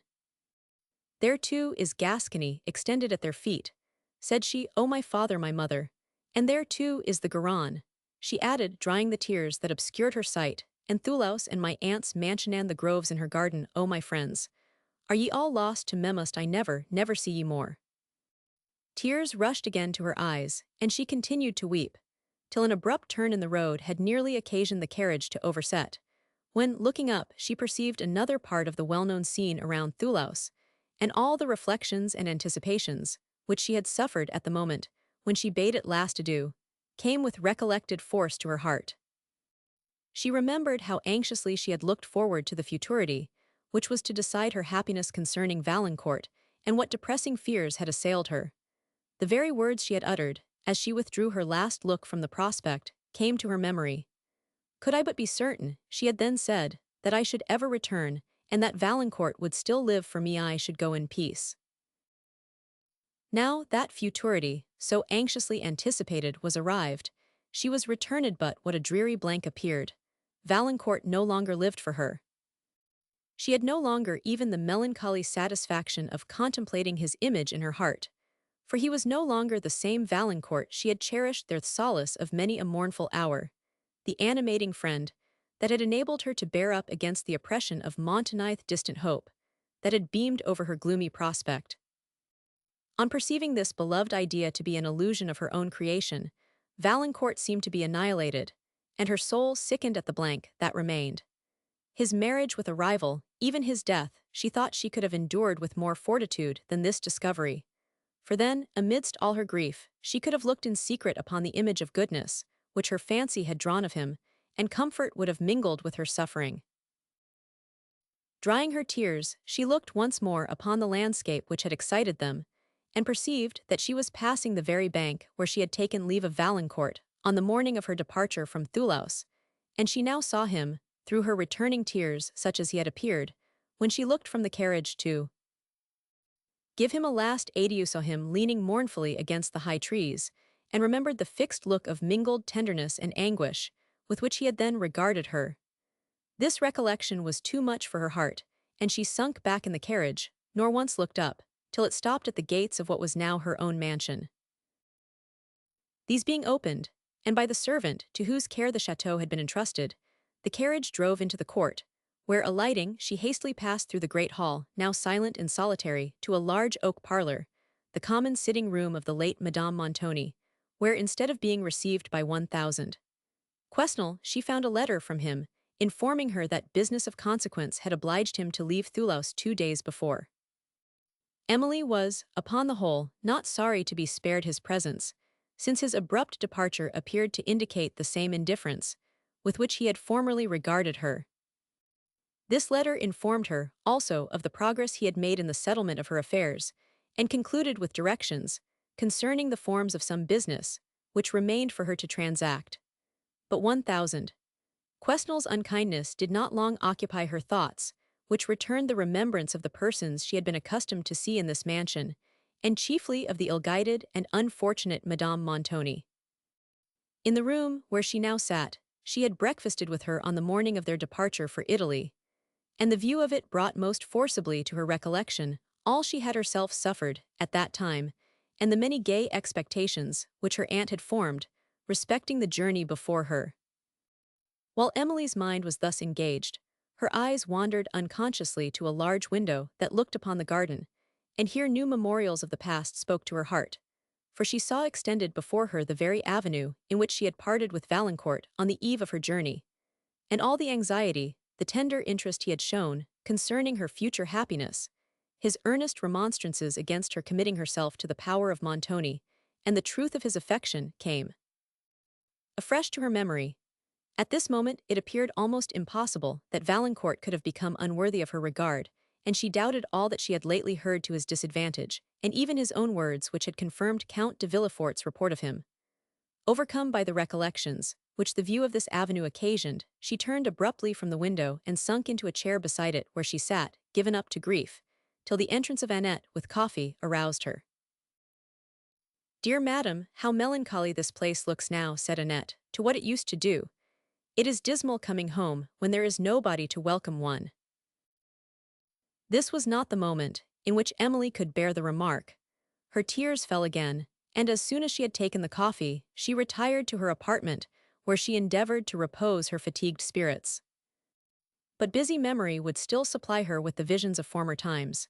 She saw Valancourt interesting and benevolent, as he had been wont to appear in the days of their early love, and amidst the scenes where she had believed that they should sometimes pass their years together.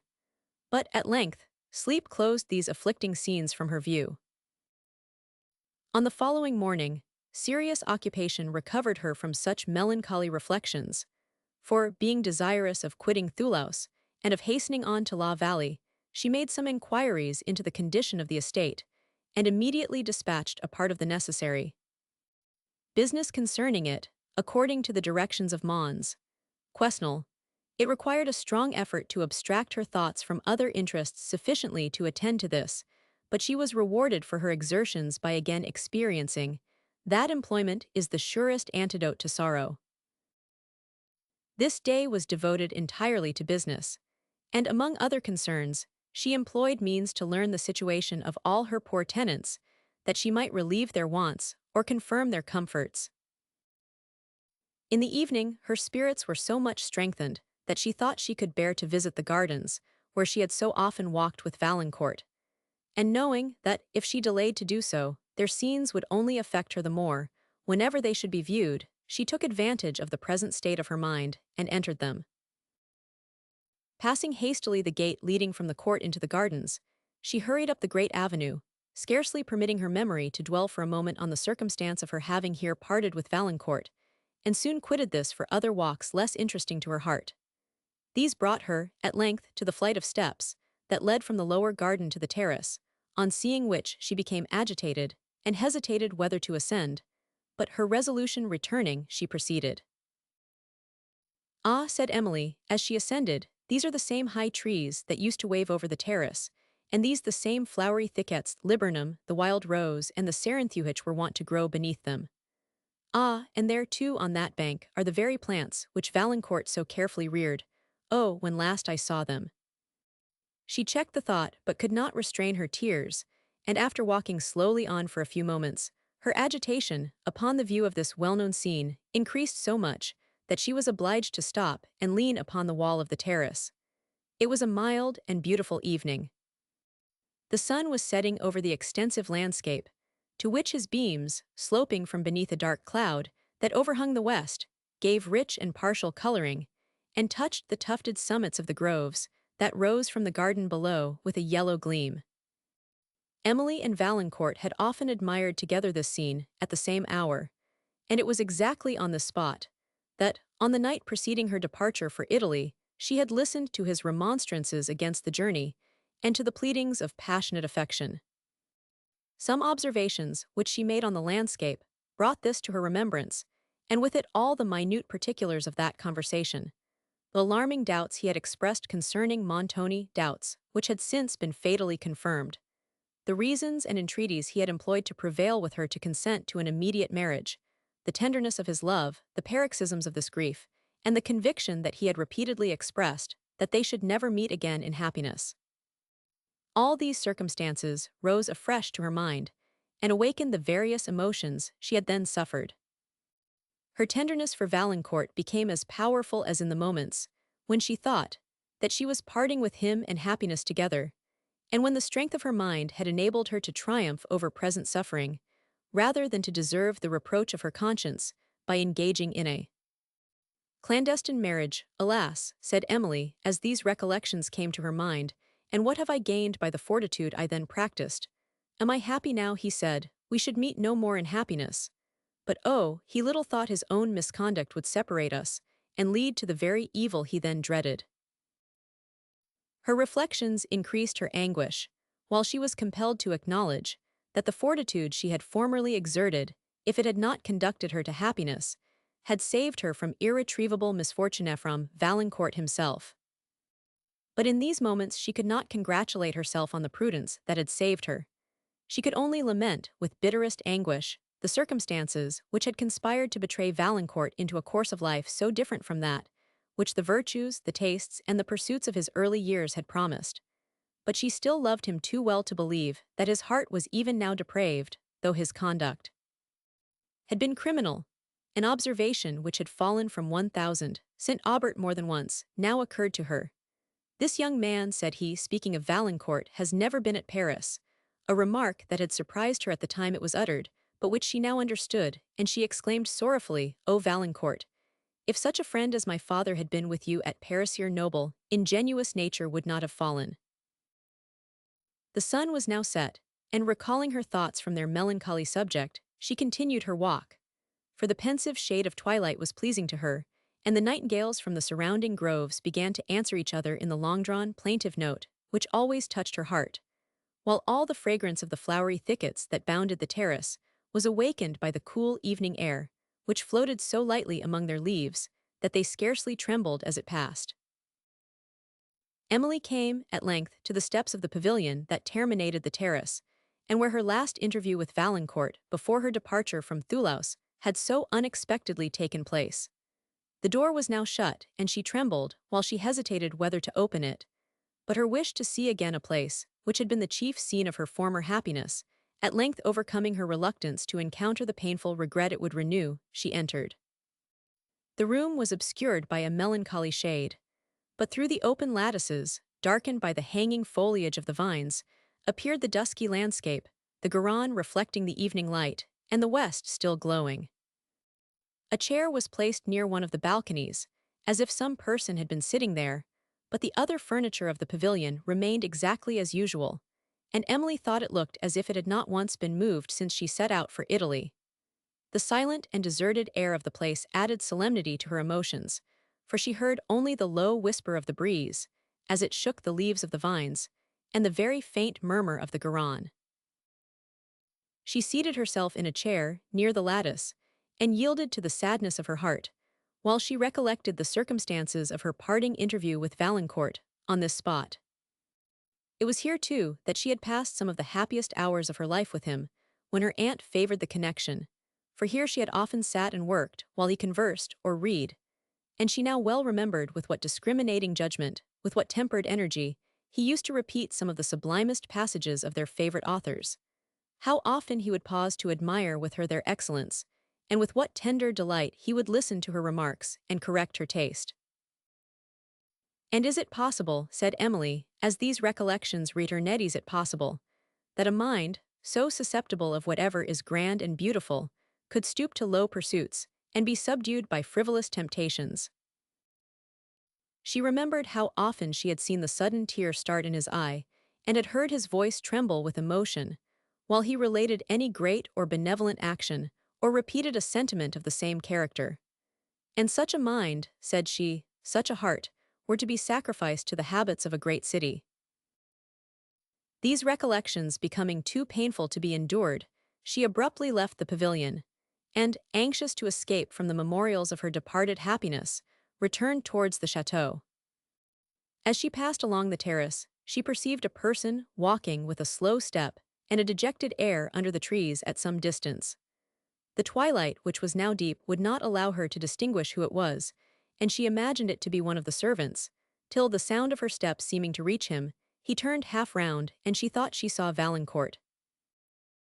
Whoever it was, he instantly struck among the thickets on the left and disappeared, while Emily, her eyes fixed on the place whence he had vanished, and her frame trembling so excessively that she could scarcely support herself, remained, for some moments, unable to quit the spot and scarcely conscious of existence. With her recollection, her strength returned, and she hurried toward the house, where she did not venture to inquire who had been in the gardens, lest she should betray her emotion. And she sat down alone, endeavoring to recollect the figure, air and features of the person she had just seen. Her view of him, however, had been so transient, and the gloom had rendered it so imperfect, that she could remember nothing with exactness. Yet the general appearance of his figure and his abrupt departure made her still believe that this person was Valancourt. Sometimes, indeed, she thought, that her fancy, which had been occupied by the idea of him, had suggested his image to her uncertain sight, but this conjecture was fleeting. If it was himself whom she had seen, she wondered much, that he should be at Thoulouse, and more, how he had gained admittance into the garden. But as often as her impatience prompted her to inquire whether any stranger had been admitted, she was restrained by an unwillingness to betray her doubts, and the evening was passed in anxious conjecture, and in efforts to dismiss the subject from her thoughts, but these endeavors were ineffectual, and 1,000 inconsistent emotions assailed her, whenever she fancied that Valancourt might be near her. Now she dreaded it to be true, and now she feared it to be false.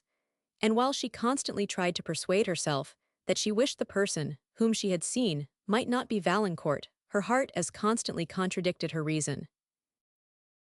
The following day was occupied by the visits of several neighboring families, formerly intimate with Madame Montoni, who came to condole with Emily on her death, to congratulate her upon the acquisition of these estates, and to inquire about Montoni, and concerning the strange reports they had heard of her own situation, all which was done with the utmost decorum, and the visitors departed with as much composure as they had arrived. Emily was wearied by these formalities, and disgusted by the subservient manners of many persons, who had thought her scarcely worthy of common attention, while she was believed to be a dependent on Madame Montoni. Surely, said she, there is some magic in wealth, which can thus make persons pay their court to it, when it does not even benefit themselves. How strange it is that a fool or a knave with riches should be treated with more respect by the world than a good man or a wise man in poverty. It was evening before she was left alone, and she then wished to have refreshed her spirits in the free air of her garden. But she feared to go thither, lest she should meet again the person whom she had seen on the preceding night, and he should prove to be Valancourt.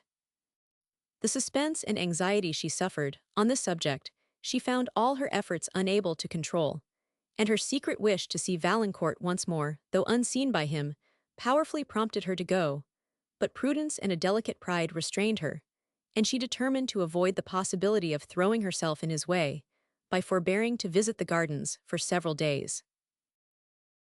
When after near a week she again ventured thither, she made Annette her companion, and confined her walk to the lower grounds, but often started as the leaves rustled in the breeze, imagining that some person was among the thickets, and at the turn of every alley she looked forward with apprehensive expectation. She pursued her walk thoughtfully and silently, for her agitation would not suffer her to converse with Annette, to whom, however, thought and silence were so intolerable that she did not scruple at length to talk to her mistress. "Dear madam," said she, "why do you start so? One would think you knew what has happened." "What has happened?" said Emily in a faltering voice and trying to command her emotion. "The night before last, you know, madam." "I know nothing, Annette," replied her lady in a more hurried voice. "The night before last, madam, there was a robber in the garden." "A robber," said Emily in an eager yet doubting tone. "I suppose he was a robber, madam. What else could he be?" "Where did you see him, Annette?" rejoined Emily, looking round her and turning back towards the château. "It was not I that saw him, madam, it was Jean the gardener. It was 12 o'clock at night, and as he was coming across the court to go the back way into the house, what should he see but somebody walking in the avenue that fronts the garden gate. So with that Jean guessed how it was, and he went into the house for his gun." "His gun!" exclaimed Emily. "Yes, madam, his gun, and then he came out into the court to watch him. Presently he sees him come slowly down the avenue and lean over the garden gate and look up at the house for a long time, and I warrant he examined it well, and settled what window he should break in at." "But the gun," said Emily, "the gun." "Yes, madam, all in good time. Presently Jean says the robber opened the gate and was coming into the court, and then he thought proper to ask him his business, so he called out again and bade him say who he was and what he wanted. But the man would do neither, but turned upon his heel and passed into the garden again. Jean knew then well enough how it was, and so he fired after him." "Fired!" exclaimed Emily. "Yes, madam, fired off his gun, but Holy Virgin! What makes you look so pale, madam? The man was not killed, I dare say, but if he was, his comrades carried him off. For when Jean went in the morning to look for the body, it was gone, and nothing to be seen but a track of blood on the ground. Jean followed it, that he might find out where the man got into the garden, but it was lost in the grass, and—" Annette was interrupted, for Emily's spirits died away, and she would have fallen to the ground if the girl had not caught her and supported her to a bench, close to them. When, after a long absence, her senses returned, Emily desired to be led to her apartment, and though she trembled with anxiety to inquire further on the subject of her alarm, she found herself too ill at present to dare the intelligence which it was possible she might receive of Valancourt. Having dismissed Annette that she might weep and think at liberty, she endeavoured to recollect the exact air of the person whom she had seen on the terrace, and still her fancy gave her the figure of Valancourt. She had indeed scarcely a doubt that it was he whom she had seen, and at whom the gardener had fired. For the manner of the latter person, as described by Annette, was not that of a robber, nor did it appear probable that a robber would have come alone to break into a house so spacious as this.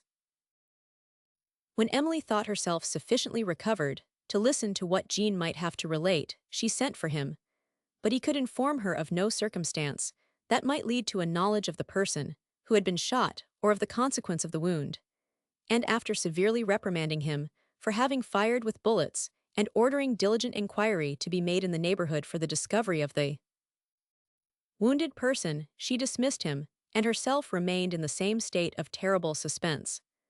All the tenderness she had ever felt for Valancourt was recalled by the sense of his danger, and the more she considered the subject, the more her conviction strengthened that it was he who had visited the gardens for the purpose of soothing the misery of disappointed affection amidst the scenes of his former happiness. "Dear madam," said Annette, when she returned, "I never saw you so affected before. I dare say the man is not killed." Emily shuddered, and lamented bitterly the rashness of the gardener in having fired. "I knew you would be angry enough about that, madam, or I should have told you before, and he knew so too, for says he, Annette, say nothing about this to my lady. She lies on the other side of the house, so did not hear the gun, perhaps, but she would be angry with me if she knew, seeing there is blood. But then, says he, how is one to keep the garden clear if one is afraid to fire at a robber when one sees him? No more of this, said Emily, pray leave me. Annette obeyed, and Emily returned to the agonizing considerations that had assailed her before, but which she at length endeavored to soothe by a new remark. If the stranger was Valancourt, it was certain he had come alone, and it appeared therefore that he had been able to quit the gardens without assistance, a circumstance which did not seem probable had his wound been dangerous. With this consideration, she endeavored to support herself during the inquiries that were making by her servants in the neighborhood, but day after day came and still closed in uncertainty concerning this affair, and Emily, suffering in silence, at length drooped and sunk under the pressure of her anxiety. She was attacked by a slow fever, and when she yielded to the persuasion of Annette to send for medical advice, the physicians prescribed little beside air, gentle exercise, and amusement. But how was this last to be obtained? She, however, endeavored to abstract her thoughts from the subject of her anxiety by employing them in promoting that happiness in others which she had lost herself, and when the evening was fine, she usually took an airing, including in her ride the cottages of some of her tenants, on whose condition she made such observations as often enabled her, unasked, to fulfill their wishes.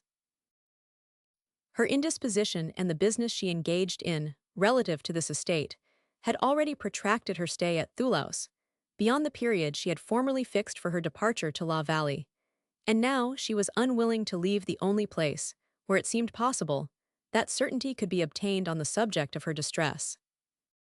But the time was come, when her presence was necessary at La Vallée, a letter from the Lady Blanche now informing her that the Count and herself, being then at the château of the Baron Saint-Foix, purposed to visit her at La Vallée on their way home, as soon as they should be informed of her arrival there. Blanche added that they made this visit with the hope of inducing her to return with them to Château Blanc.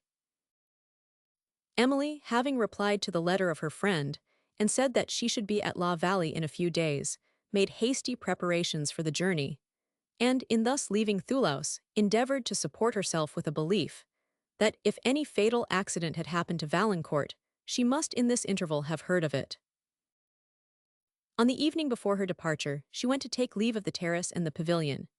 The day had been sultry, but a light shower that fell just before sunset had cooled the air, and given that soft verdure to the woods and pastures which is so refreshing to the eye, while the rain drops, still trembling on the shrubs, glittered in the last yellow gleam that lighted up the scene, and the air was filled with fragrance, exhaled by the late shower from herbs and flowers and from the earth itself. But the lovely prospect which Emily beheld from the terrace was no longer viewed by her with delight. She sighed deeply as her eye wandered over it, and her spirits were in a state of such dejection that she could not think of her approaching return to La Vallée without tears, and seemed to mourn again the death of her father, as if it had been an event of yesterday. Having reached the pavilion, she seated herself at the open lattice, and while her eyes settled on the distant mountains that overlooked Gascony, still gleaming on the horizon, though the sun had now left the plains below, alas, said she, I return to your Langlois scenes, but shall meet no more the parents that were wont to render them delightful, no more shall see the smile of welcome, or hear the well-known voice of fondness. All will now be cold and silent in what was once my happy home. Tears stole down her cheek as the remembrance of what that home had been returned to her. But after indulging her sorrow for some time, she checked it, accusing herself of ingratitude in forgetting the friends that she possessed, while she lamented those that were departed. And she at length left the pavilion and the terrace, without having observed a shadow of Valancourt or of any other person. Chapter 11. Ah, happy hills, ah, pleasing shade. Ah, fields beloved in vain, where once my careless childhood strayed, a stranger yet to pain. I feel the gales that from you blow, a momentary bliss bestow, as waving fresh their gladsome wing. My weary soul they seem to soothe. Gray.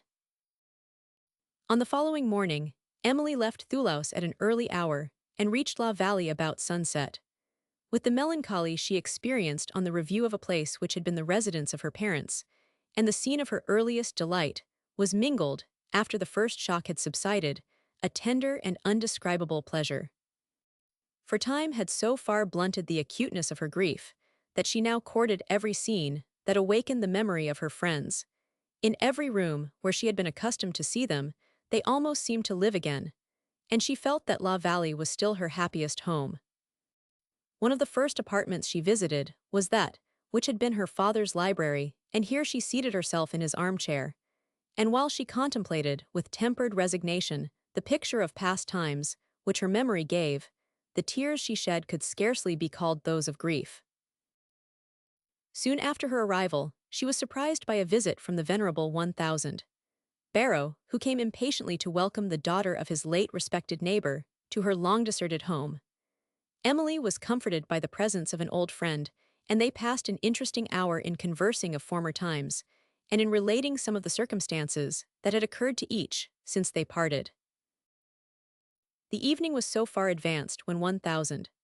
Barrow left Emily that she could not visit the garden that night, but on the following morning she traced its long-regretted scenes with fond impatience, and as she walked beneath the groves which her father had planted, and where she had so often sauntered in affectionate conversation with him, his countenance, his smile, even the accents of his voice, returned with exactness to her fancy, and her heart melted to the tender recollections.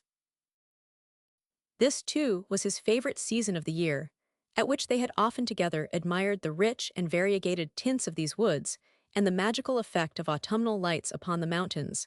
And now, the view of these circumstances made memory eloquent.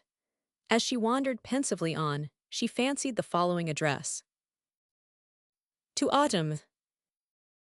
Sweet Autumn, how thy melancholy grace steals on my heart, as through these shades I wind. Soothed by thy breathing sigh, I fondly trace each lonely image of the pensive mind. Loved scenes, loved friends long lost, around me rise, and wake the melting thought, the tender tear. That tear, that thought, which more than mirth I prize. Sweet as the gradual tint, that paints thy year. Thy farewell smile, with fond regret I view. Thy beaming lights, soft gliding o'er the woods. Thy distant landscape, touched with yellow hue.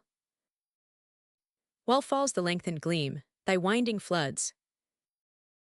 Now veiled in shade, save where the skiff's white sails swell to the breeze, and catch thy streaming ray. But now, e'en now, the partial vision fails, and the wave smiles, as sweeps the cloud away.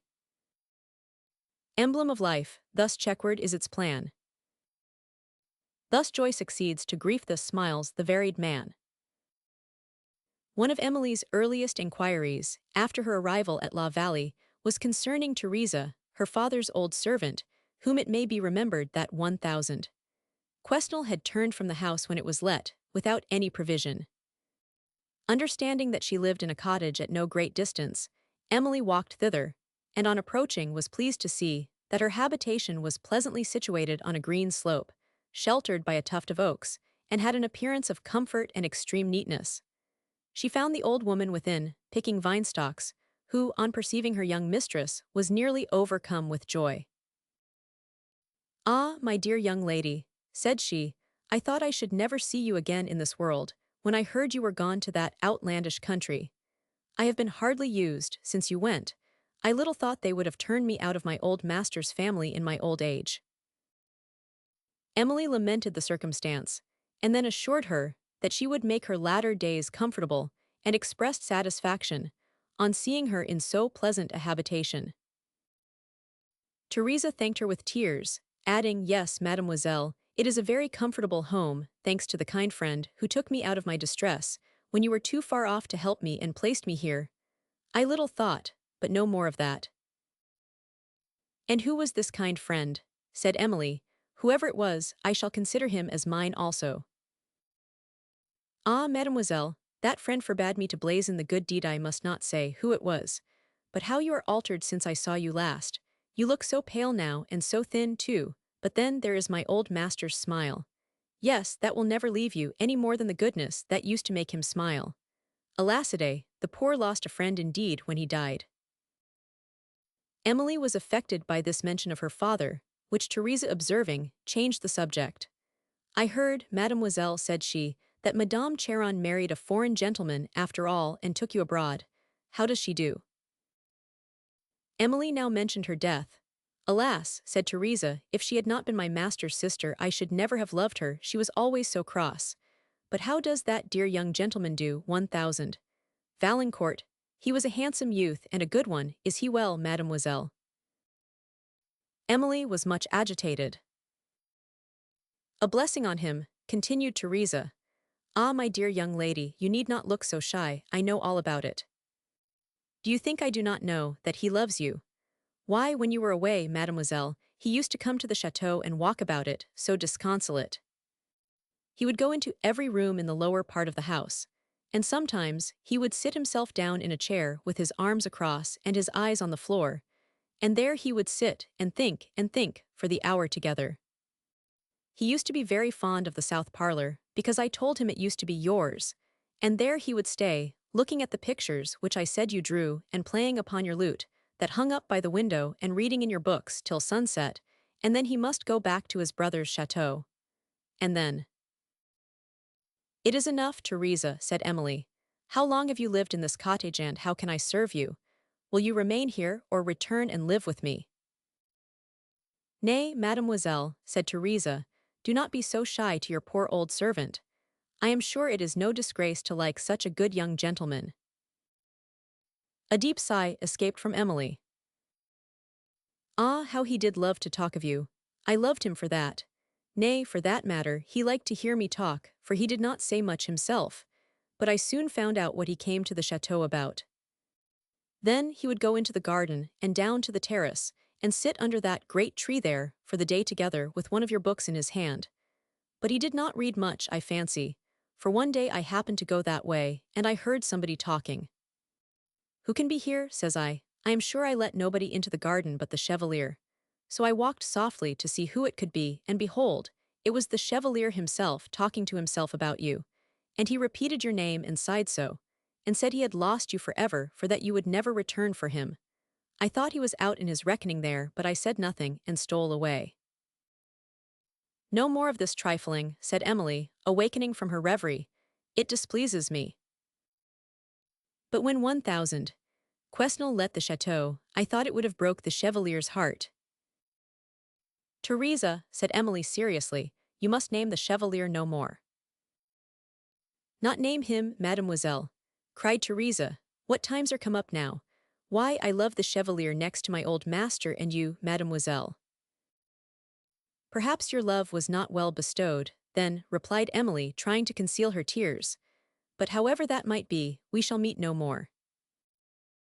Meet no more, not well bestowed, exclaimed Teresa. What do I hear? No, mademoiselle, my love was well bestowed, for it was the Chevalier Valancourt who gave me this cottage, and has supported me in my old age, ever since 1000 Quesnel turned me from my master's house. The Chevalier Valancourt, said Emily, trembling extremely. Yes, mademoiselle, he himself, though he made me promise not to tell, but how could one help, when one heard him ill spoken of? Ah, dear young lady, you may well weep, if you have behaved unkindly to him, for a more tender heart than his never young gentleman had. He found me out in my distress when you were too far off to help me, and 1000 Quesnel refused to do so, and bade me go to service again, alas. I was too old for that. The Chevalier found me, and bought me this cottage, and gave me money to furnish it, and bade me seek out another poor woman to live with me, and he ordered his brother's steward to pay me, every quarter, that which has supported me in comfort. Think then, mademoiselle, whether I have not reason to speak well of the Chevalier. And there are others, who could have afforded it better than he, and I am afraid he has hurt himself by his generosity, for quarter day is gone by long since, and no money for me. But do not weep so, mademoiselle, you are not sorry surely to hear of the poor Chevalier's goodness. Sorry, said Emily, and wept the more. But how long is it since you have seen him? Not this many a day, mademoiselle. When did you hear of him? Enquired Emily with increased emotion. Alas, never since he went away so suddenly into Languedoc, and he was but just come from Paris then, or I should have seen him, I am sure. Quarter day is gone by long since, and as I said, no money for me, and I begin to fear some harm has happened to him. And if I was not so far from Estuvière and so lame, I should have gone to inquire before this time, and I have nobody to send so far.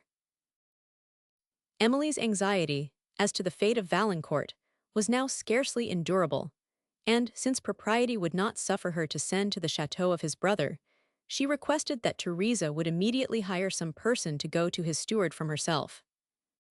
And when he asked for the quarterage due to her, to make inquiries concerning Valancourt, but she first made Teresa promise never to mention her name in this affair, or ever with that of the Chevalier Valancourt, and her former faithfulness to 1,000. St. Aubert induced Emily to confide in her assurances. Teresa now joyfully undertook to procure a person for this errand, and then Emily, after giving her a sum of money to supply her with present comforts, returned, with spirits heavily oppressed, to her home, lamenting more than ever that a heart, possessed of so much benevolence as Valancourt's, should have been contaminated by the vices of the world, but affected by the delicate affection, which his kindness to her old servant expressed for herself. Chapter 12. Light thickens in the Makes wing to the rooky wood. Good things of day begin to droop and drowse, while night's black agents to their praise do rouse. Macbeth's. Meanwhile Count de Villefort and Lady Blanche had passed a pleasant fortnight at the Château de Saint-Foy with the Baron and Baroness, during which they made frequent excursions among the mountains, and were delighted with the romantic wildness of Pyrenean scenery. It was with regret that the Count bade adieu to his old friends, although with the hope of being soon united with them in one family, for it was settled that 1,000. Saint-Foy, who now attended them into Gascony, should receive the hand of the Lady Blanche, upon their arrival at Château Blanc. As the road from the Baron's residence to La Vallée was over some of the wildest tract of the Pyrenees, and where a carriage wheel had never passed, the Count hired mules for himself and his family, as well as a couple of stout guides, who were well armed, informed of all the passes of the mountains, and who boasted, too, that they were acquainted with every break and dingle in the way, could tell the names of all the highest points of this chain of Alps, knew every forest that spread along their narrow valleys, the shallowest part of every torrent they must cross, and the exact distance of every goatherd's and hunter's cabin they should have occasion to pass, which last article of learning required no very capacious memory, for even such simple inhabitants were but thinly scattered over these wilds. The Count left the Château de Saint-Foy early in the morning, with an intention of passing the night at a little inn upon the mountains, about halfway to La Vallée, of which his guides had informed him, and though this was frequented chiefly by Spanish muleteers on their route into France, and of course would afford only sorry accommodation, the Count had no alternative, for it was the only place like an inn on the road. After a day of admiration and fatigue, the travelers found themselves, about sunset, in a woody valley, overlooked on every side by abrupt heights. They had proceeded for many leagues without seeing a human habitation, and had only heard, now and then at a distance, the melancholy tinkling of a sheep bell. But now they caught the notes of merry music, and presently saw, within a little green recess among the rocks, a group of mountaineers tripping through a dance. The Count, who could not look upon the happiness, any more than on the misery of others, with indifference, halted to enjoy this scene of simple pleasure. The group before him consisted of French and Spanish peasants, the inhabitants of a neighboring hamlet, some of whom were performing a sprightly dance, the women with castanets in their hands, to the sounds of a lute and a tambourine, till from the brisk melody of France, the music softened into a slow movement, to which two female peasants danced a Spanish pavane.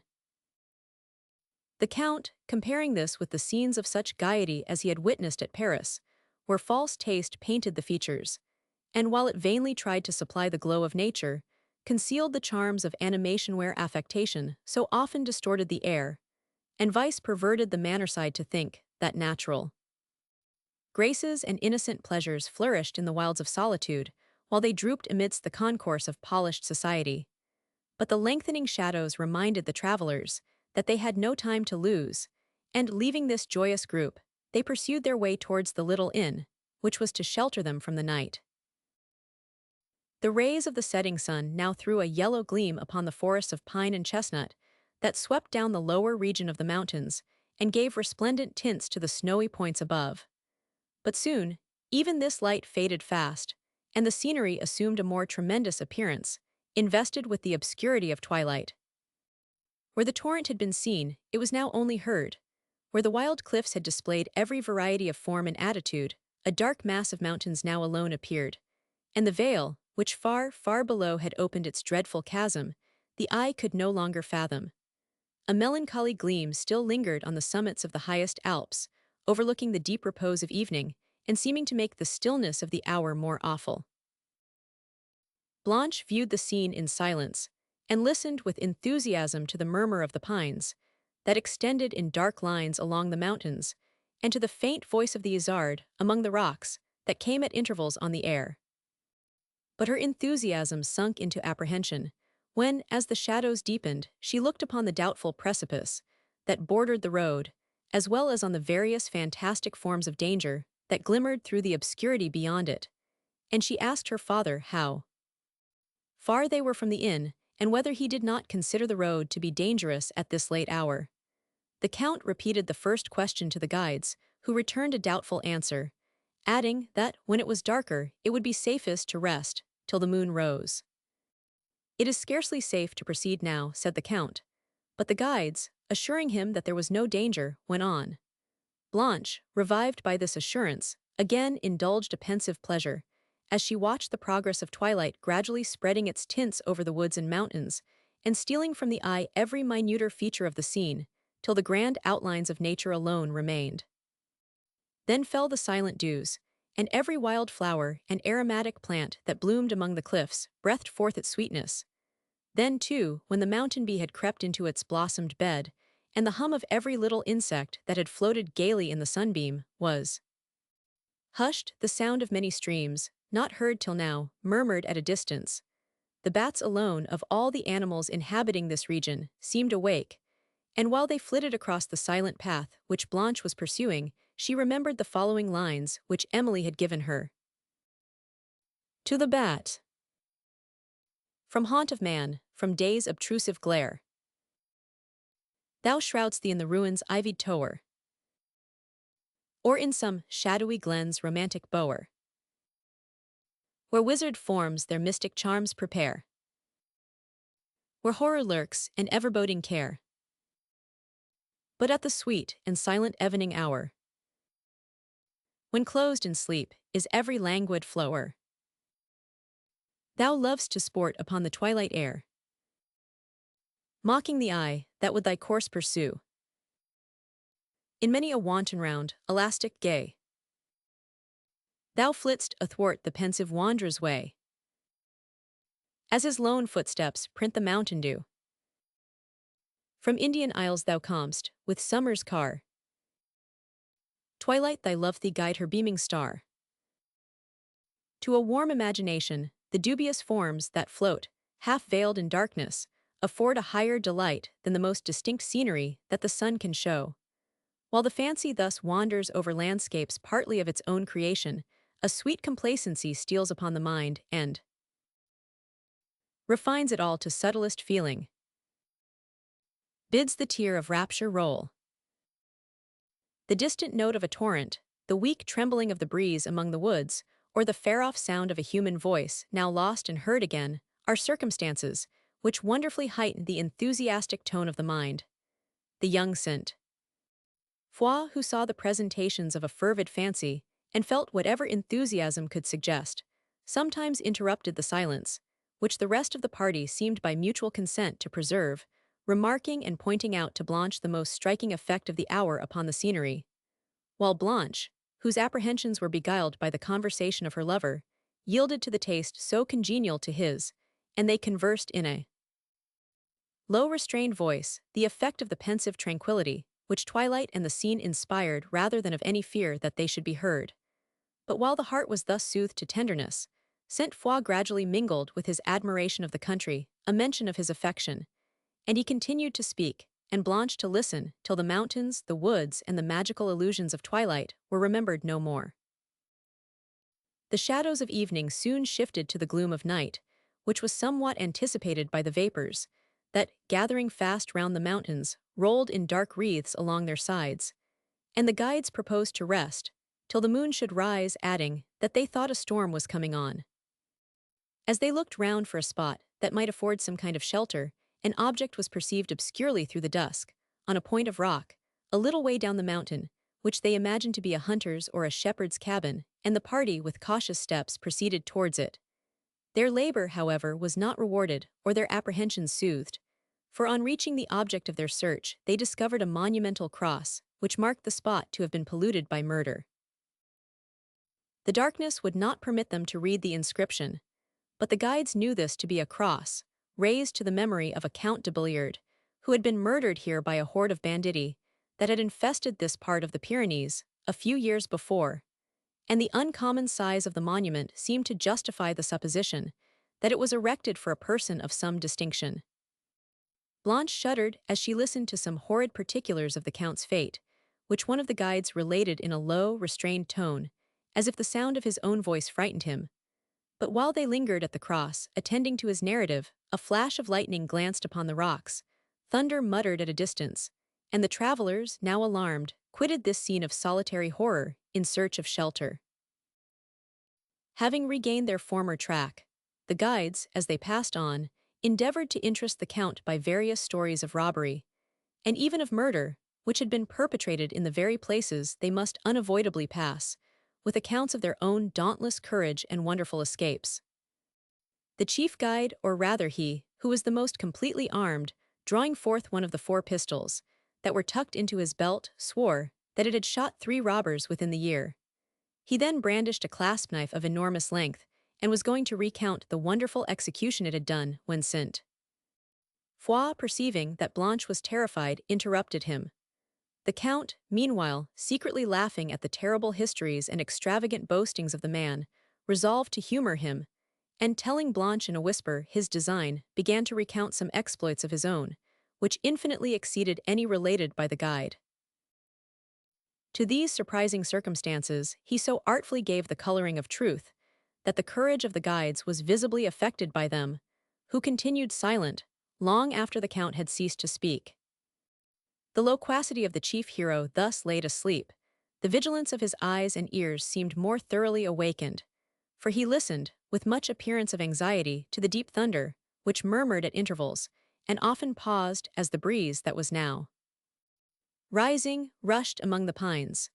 But when he made a sudden halt before a tuft of cork trees that projected over the road, and drew forth a pistol, before he would venture to brave the banditti which might lurk behind it, the Count could no longer refrain from laughter. Having now, however, arrived at a level spot, somewhat sheltered from the air by overhanging cliffs and by a wood of larch that rose over the precipice on the left, and the guides being yet ignorant how far they were from the inn, the travelers determined to rest till the moon should rise or the storm disperse. Blanche, recalled to a sense of the present moment, looked on the surrounding gloom with terror, but giving her hand to St. Foix she alighted, and the whole party entered a kind of cave, if such it could be called, which was only a shallow cavity formed by the curve of impending rocks. A light being struck, a fire was kindled, whose blaze afforded some degree of cheerfulness and no small comfort, for though the day had been hot, the night air of this mountainous region was chilling. A fire was partly necessary also to keep off the wolves, with which those wilds were infested. Provisions being spread upon a projection of the rock, the Count and his family partook of a supper, which, in a scene less rude, would certainly have been thought less excellent. When the repast was finished, St. Foix, impatient for the moon, sauntered along the precipice to a point that fronted the east, but all was yet wrapped in gloom, and the silence of night was broken only by the murmuring of woods that waved far below or by distant thunder, and now and then by the faint voices of the party he had quitted. He viewed, with emotions of awful sublimity, the long volumes of sulphureous clouds that floated along the upper and middle regions of the air, and the lightnings that flashed from them, sometimes silently, and at others followed by sullen peals of thunder, which the mountains feebly prolonged, while the whole horizon and the abyss on which he stood were discovered in the momentary light. Upon the succeeding darkness, the fire, which had been kindled in the cave, threw a partial gleam, illumining some points of the opposite rocks and the summits of pine woods that hung beetling on the cliffs below, while their recesses seemed to frown in deeper shade. Senta. Foix stopped to observe the picture, which the party in the cave presented, where the elegant form of Blanche was finely contrasted by the majestic figure of the Count, who was seated by her on a rude stone, and each was rendered more impressive by the grotesque habits and strong features of the guides and other attendants, who were in the back ground of the piece. The effect of the light, too, was interesting. On the surrounding figures it threw a strong, though pale gleam and glittered on their bright arms, while upon the foliage of a gigantic larch that impended its shade over the cliff above appeared a red, dusky tint, deepening almost imperceptibly into the blackness of night. While Sainte-Foy contemplated the scene, the moon, broad and yellow, rose over the eastern summits from among embattled clouds, and showed dimly the grandeur of the heavens, the mass of vapors that rolled halfway down the precipice beneath and the doubtful mountains. What dreadful pleasure, there to stand sublime, like shipwrecked mariner on desert coast, and view the enormous waste of vapor, tossed in billows lengthening to th horizon round. The minstrel. From this romantic reverie he was awakened by the voices of the guides, repeating his name, which was reverbed from cliff to cliff, till 100 tongues seemed to call him, when he soon quieted the fears of the Count and the Lady Blanche by returning to the cave. As the storm, however, seemed approaching, they did not quit their place of shelter, and the Count, seated between his daughter and Sainte-Foy, endeavored to divert the fears of the former, and conversed on subjects relating to the natural history of the scene among which they wandered. He spoke of the mineral and fossil substances found in the depths of these mountains, the veins of marble and granite with which they abounded, the strata of shells discovered near their summits, many thousand fathom above the level of the sea, and at a vast distance from its present shore, of the tremendous chasms and caverns of the rocks, the grotesque form of the mountains, and the various phenomena that seemed to stamp upon the world the history of the deluge. From the natural history, he descended to the mention of events and circumstances connected with the civil story of the Pyrenees, named some of the most remarkable fortresses which France and Spain had erected in the passes of these mountains, and gave a brief account of some celebrated sieges and encounters in early times, when ambition first frightened solitude from these her deep recesses, made her mountains, which before had echoed only to the torrent's roar, tremble with the clang of arms, and when man's first footsteps in her sacred haunts had left the print of blood. As Blanche sat, attentive to the narrative that rendered the scenes doubly interesting, and resigned to solemn emotion, while she considered that she was on the very ground once polluted by these events, her reverie was suddenly interrupted by a sound that came in the wind. It was the distant bark of a watchdog. The travelers listened with eager hope, and as the wind blew stronger, fancied that the sound came from no great distance, and the guides having little doubt that it proceeded from the inn they were in search of, the Count determined to pursue his way. The moon now afforded a stronger, though still an uncertain light, as she moved among broken clouds, and the travelers, led by the sound, recommenced their journey along the brow of the precipice, preceded by a single torch that now contended with the moonlight, for the guides, believing they should reach the inn soon after sunset, had neglected to provide more. In silent caution they followed the sound, which was heard but at intervals, and which, after some time, entirely ceased. The guides endeavored, however, to point their course to the quarter whence it had issued, but the deep roaring of a torrent soon seized their attention, and presently they came to a tremendous chasm of the mountain, which seemed to forbid all further progress. Blanche alighted from her mule, as did the Count and Sainte-Foy, while the guides traversed the edge in search of a bridge, which, however rude, might convey them to the opposite side, and they at length confessed what the Count had begun to suspect, that they had been, for some time, doubtful of their way, and were now certain only that they had lost it. At a little distance was discovered a rude and dangerous passage, formed by an enormous pine, which, thrown across the chasm, united the opposite precipices, and which had been felled probably by the hunter to facilitate his chase of the isard or the wolf. The whole party, the guides excepted, shuddered at the prospect of crossing this alpine bridge, whose sides afforded no kind of defense, and from which to fall was to die. The guides, however, prepared to lead over the mules, while Blanche stood trembling on the brink, and listening to the roar of the waters, which were seen descending from rocks above, overhung with lofty pines, and thence precipitating themselves into the deep abyss, where their white surges gleamed faintly in the moonlight. The poor animals proceeded over this perilous bridge with instinctive caution, neither frightened by the noise of the cataract, nor deceived by the gloom, which the impending foliage threw athwart their way. It was now that the solitary torch, which had been hitherto of little service, was found to be an inestimable treasure.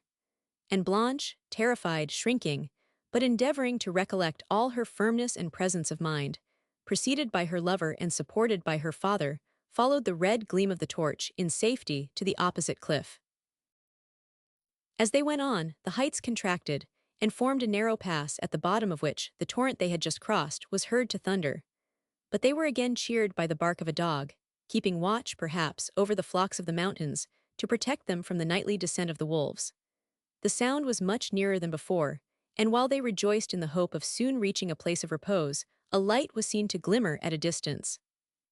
It appeared at a height considerably above the level of their path, and was lost and seen again, as if the waving branches of trees sometimes excluded and then admitted its rays. The guides hallooed with all their strength, but the sound of no human voice was heard in return, and at length, as a more effectual means of making themselves known, they fired a pistol.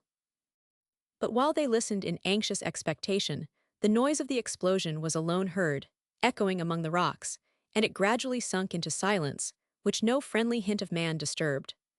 The light, however, that had been seen before now became plainer, and soon after, voices were heard indistinctly on the wind. But upon the guides repeating the call, the voices suddenly ceased, and the light disappeared. The Lady Blanche was now almost sinking beneath the pressure of anxiety, fatigue, and apprehension, and the united efforts of the Count and Sainte-Foy could scarcely support her spirits. As they continued to advance, an object was perceived on a point of rock above, which, the strong rays of the moon then falling on it, appeared to be a watchtower. The Count, from its situation and some other circumstances, had little doubt that it was such, and believing that the light had proceeded from thence, he endeavored to reanimate his daughter's spirits by the near prospect of shelter and repose, which, however rude the accommodation, a ruined watchtower might afford. "Numerous watchtowers have been erected among the Pyrenees," said the Count, anxious only to call Blanche's attention from the subject of her fears, "and the method by which they give intelligence of the approach of the enemy is, by fires, kindled on the summits of these edifices. Signals have thus, sometimes, been communicated from post to post, along a frontier line of several hundred miles in length. Then, as occasion may require, the lurking armies emerge from their fortresses and the forests, and march forth to defend, perhaps, the entrance of some grand pass, where, planting themselves on the heights, they assail their astonished enemies, who wind along the glen below with fragments of the shattered cliff and pour death and defeat upon them. The ancient forts and watchtowers overlooking the grand passes of the Pyrenees are carefully preserved, but some of those in inferior stations have been suffered to fall into decay, and are now frequently converted into the more peaceful habitation of the hunter or the shepherd, who, after a day of toil, retires hither, and with his faithful dogs forgets, near a cheerful blaze, the labor of the chase or the anxiety of collecting his wandering flocks, while he is sheltered from the nightly storm."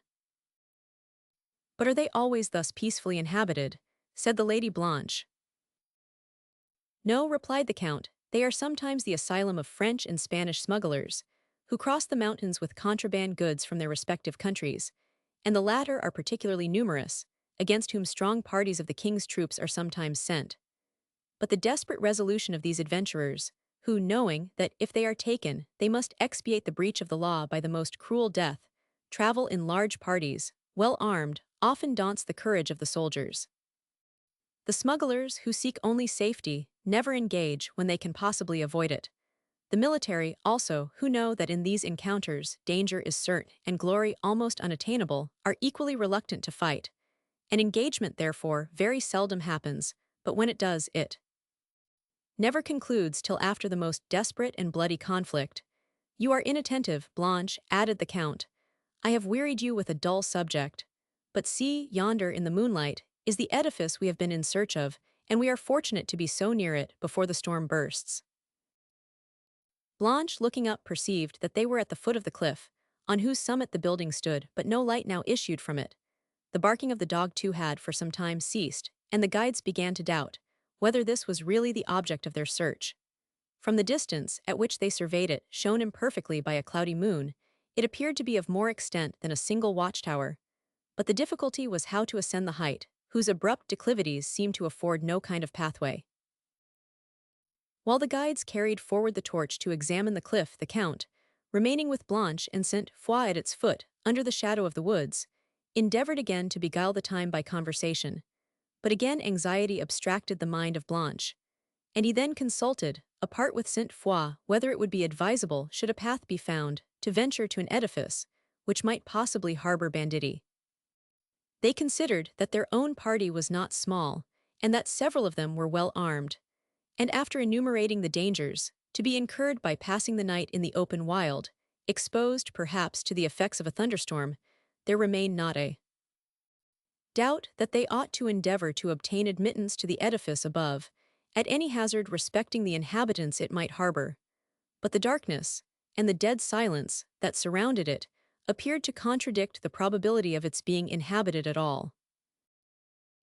A shout from the guides aroused their attention, after which, in a few minutes, one of the Count's servants returned with intelligence that a path was found, and they immediately hastened to join the guides, when they all ascended a little winding way cut in the rock among thickets of dwarf wood, and after much toil and some danger reached the summit, where several ruined towers, surrounded by a massy wall, rose to their view, partially illumined by the moonlight.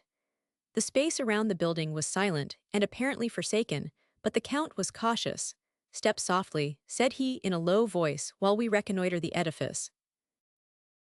Having proceeded silently along for some paces, they stopped at a gate, whose portals were terrible even in ruins, and after a moment's hesitation, passed on to the court of entrance, but paused again at the head of a terrace, which, branching from it, ran along the brow of a precipice. Over this rose the main body of the edifice, which was now seen to be not a watchtower, but one of those ancient fortresses that from age and neglect had fallen to decay. Many parts of it, however, appeared to be still entire. It was built of grey stone, in the heavy Saxon Gothic style, with enormous round towers, buttresses of proportionable strength, and the arch of the large gate, which seemed to open into the hall of the fabric, was round, as was that of a window above. The air of solemnity, which must so strongly have characterized the pile even in the days of its early strength, was now considerably heightened by its shattered battlements and half-demolished walls, and by the huge masses of ruin, scattered in its wide area, now silent and grass-grown. In this court of entrance stood the gigantic remains of an oak, that seemed to have flourished and decayed with the building, which it still appeared frowningly to protect by the few remaining branches, leafless and moss-grown, that crowned its trunk, and whose wide extent told how enormous the tree had been in a former age.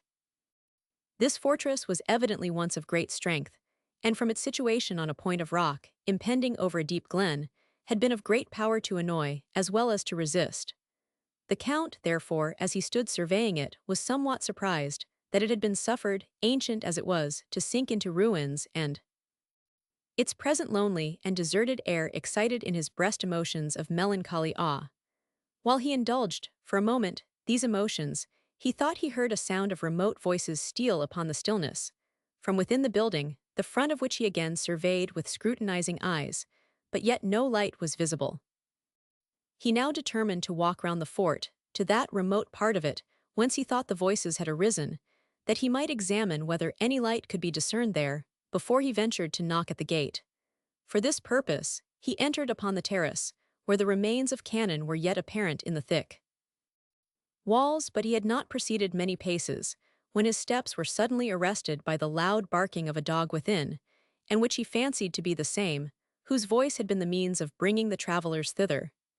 It now appeared certain that the place was inhabited, and the Count returned to consult again with Saint Foix whether he should try to obtain admittance, for its wild aspect had somewhat shaken his former resolution. But after a second consultation, he submitted to the considerations, which before determined him, and which were strengthened by the discovery of the dog, that guarded the fort, as well as by the stillness that pervaded it. He therefore ordered one of his servants to knock at the gate, who was advancing to obey him, when a light appeared through the loophole of one of the towers, and the Count called loudly. But receiving no answer, he went up to the gate himself and struck upon it with an iron-pointed pole which had assisted him to climb the steep. When the echoes had ceased, that this blow had awakened the renewed barking, and there were now more than one dog, was the only sound that was heard. The Count stepped back a few paces to observe whether the light was in the tower, and perceiving that it was gone, he returned to the portal, and had lifted the pole to strike again, when again he fancied he heard the murmur of voices within, and paused to listen. He was confirmed in the supposition, but they were too remote to be heard otherwise than in a murmur, and the Count now let the pole fall heavily upon the gate, when almost immediately a profound silence followed. It was apparent that the people within had heard the sound, and their caution in admitting strangers gave him a favorable opinion of them.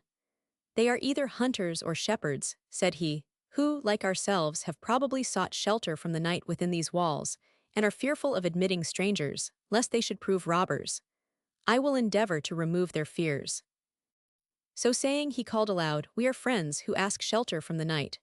In a few moments steps were heard within which approached, and a voice then inquired, "Who calls?" "Friends," repeated the Count, "open the gates, and you shall know more." Strong bolts were now heard to be undrawn, and a man, armed with a hunting spear, appeared. "What is it you want at this hour?" said he. The Count beckoned his attendants, and then answered that he wished to inquire the way to the nearest cabin. "Are you so little acquainted with these mountains," said the man, "as not to know that there is none within several leagues? I cannot show you the way, you must seek it, there's a moon."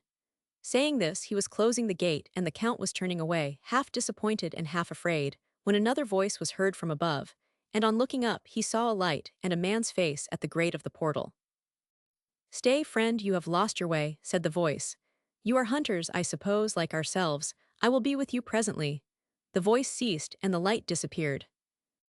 Blanche had been alarmed by the appearance of the man, who had opened the gate, and she now entreated her father to quit the place.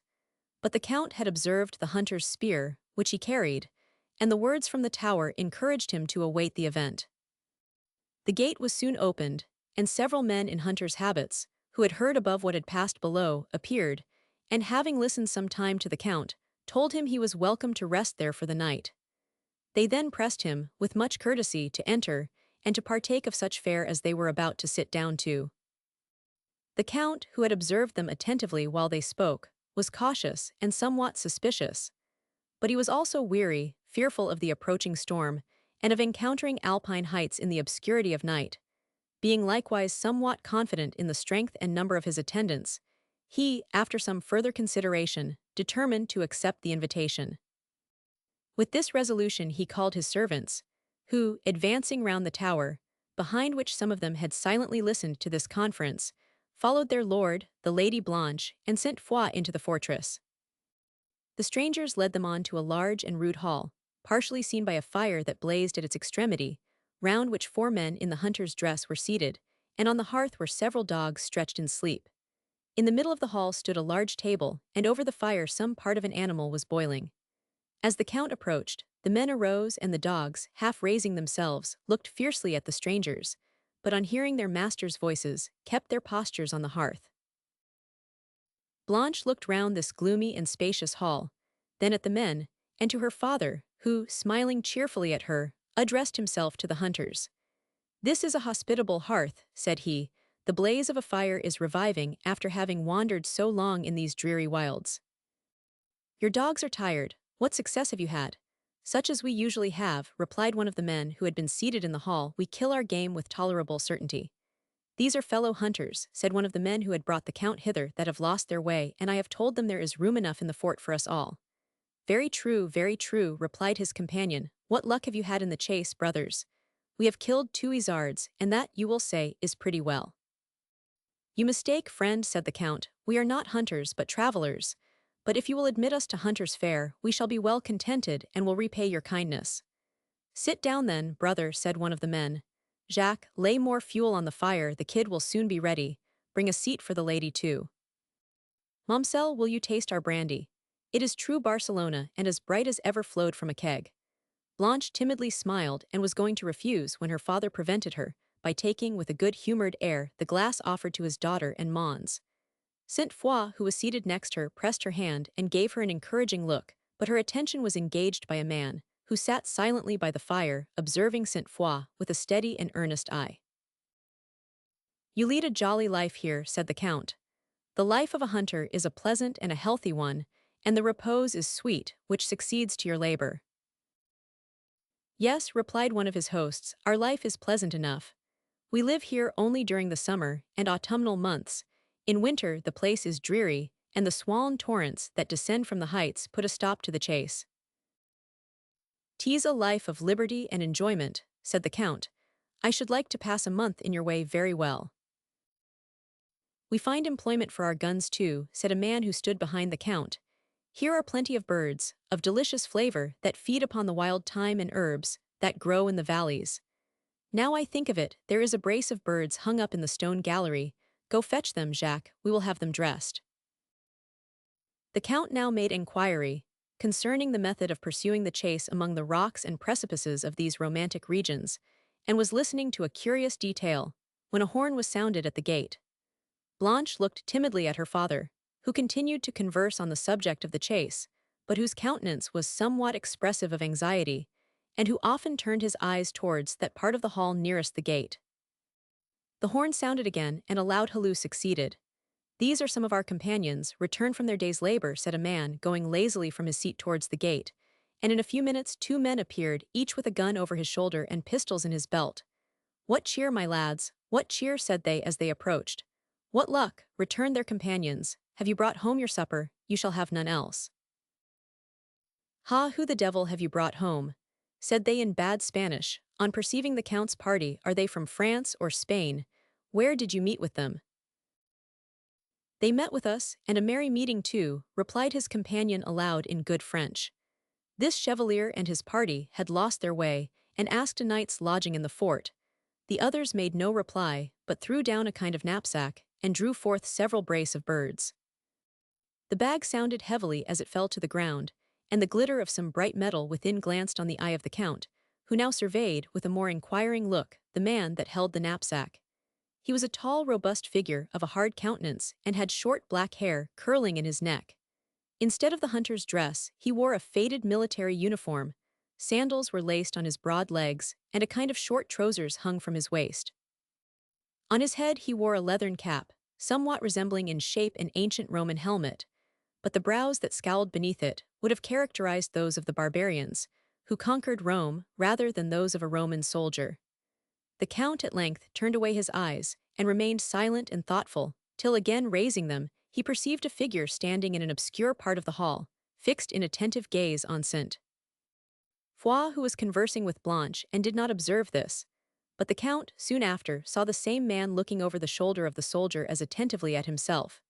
He withdrew his eye, when that of the Count met it, who felt mistrust gathering fast upon his mind, but feared to betray it in his countenance, and forcing his features to assume a smile, addressed Blanche on some indifferent subject. When he again looked round, he perceived that the soldier and his companion were gone. The man, who was called Jacques, now returned from the stone gallery. "A fire is lighted there," said he, "and the birds are dressing. The table too is spread there, for that place is warmer than this." His companions approved of the removal, and invited their guests to follow to the gallery, of whom Blanche appeared distressed, and remained seated, and Saint Foy looked at the Count, who said he preferred the comfortable blaze of the fire he was then near. The hunters, however, commended the warmth of the other apartment, and pressed his removal with such seeming courtesy, that the Count, half doubting and half fearful of betraying his doubts, consented to go. The long and ruinous passages, through which they went, somewhat daunted him, but the thunder, which now burst in loud peals above, made it dangerous to quit this place of shelter, and he forbore to provoke his conductors by showing that he distrusted them. The hunters led the way with a lamp. The Count and Saint Foy, who wished to please their hosts by some instances of familiarity, carried each a seat, and Blanche followed with faltering steps. As she passed on, part of her dress caught on a nail in the wall, and while she stopped, somewhat too scrupulously to disengage it, the Count, who was talking to Saint Foy, and neither of whom observed the circumstance, followed their conductor round an abrupt angle of the passage, and Blanche was left behind in darkness. The thunder prevented them from hearing her call, but having disengaged her dress, she quickly followed, as she thought, the way they had taken. A light that glimmered at a distance confirmed this belief, and she proceeded towards an open door, whence it issued, conjecturing the room beyond to be the stone gallery the men had spoken of. Hearing voices as she advanced, she paused within a few paces of the chamber, that she might be certain whether she was right, and from thence, by the light of a lamp that hung from the ceiling, observed 4 men, seated round a table, over which they leaned in apparent consultation. In one of them she distinguished the features of him, whom she had observed, gazing at St. Foix with such deep attention, and who was now speaking in an earnest, though restrained voice, till one of his companions seeming to oppose him, they spoke together in a loud and harsher tone. Blanche, alarmed by perceiving that neither her father nor St. Foix were there, and terrified at the fierce countenances and manners of these men, was turning hastily from the chamber to pursue her search of the gallery, when she heard one of the men say, "Let all dispute end here. Who talks of danger? Follow my advice, and there will be none secure them, and the rest are an easy prey." Blanche, struck with these words, paused a moment to hear more. "There is nothing to be got by the rest," said one of his companions. "I am never for blood when I can help it. Dispatch the 2 others, and our business is done, the rest may go." "May they so?" exclaimed the first ruffian with a tremendous oath. "What? To tell how we have disposed of their masters, and to send the king's troops to drag us to the wheel. You were always a choice adviser, I warrant. We have not yet forgot St. Thomas Eve last year." Blanche's heart now sunk with horror. Her first impulse was to retreat from the door, but when she would have gone, her trembling frame refused to support her, and having tottered a few paces to a more obscure part of the passage, she was compelled to listen to the dreadful counsels of those, who, she was no longer suffered to doubt, were banditti. In the next moment, she heard the following words: "Why, you would not murder the whole gang." "I warrant our lives are as good as theirs," replied his comrade. "If we don't kill them, they will hang us. Better they should die than we be hanged." "Better, better," cried his comrades. "To commit murder is a hopeful way of escaping the gallows," said the first ruffian. "Many an honest fellow has run his head into the noose that way, though." There was a pause of some moments, during which they appeared to be considering. "Confound those fellows," exclaimed one of the robbers impatiently. "They ought to have been here by this time. They will come back presently with the old story, and no booty. If they were here, our business would be plain and easy. I see we shall not be able to do the business tonight, for our numbers are not equal to the enemy, and in the morning they will be for marching off, and how can we detain them without force?" "I have been thinking of a scheme. That will do," said one of his comrades. "If we can dispatch the 2 chevaliers silently, it will be easy to master the rest." "That's a plausible scheme, in good faith," said another with a smile of scorn. "If I can eat my way through the prison wall, I shall be at liberty. How can we dispatch them silently?" "By poison," replied his companions. "Well said, that will do," said the second ruffian. "That will give a lingering death too, and satisfy my revenge. These barons shall take care how they again tempt our vengeance." "I knew the son, the moment I saw him," said the man, whom Blanche had observed gazing on St. Foix, "though he does not know me. The father I had almost forgot." "Well, you may say what you will," said the third ruffian, "but I don't believe he is the baron, and I am as likely to know as any of you, for I was one of them that attacked him, with our brave lads that suffered." "And was not I another?"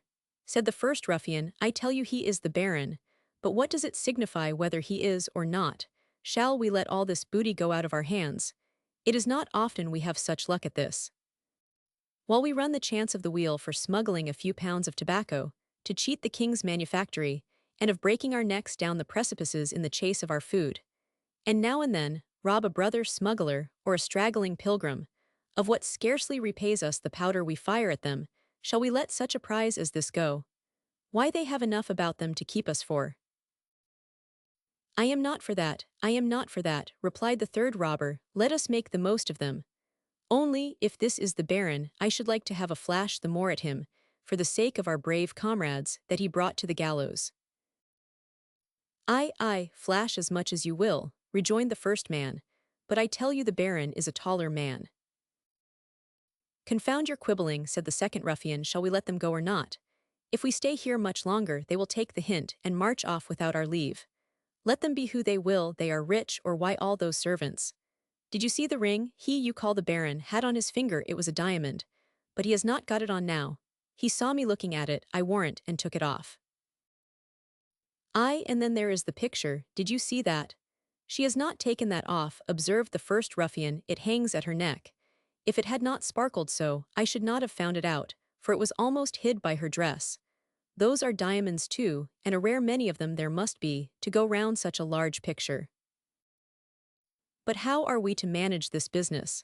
Said the second ruffian. Let us talk of that, there is no fear of there being booty enough, but how are we to secure it?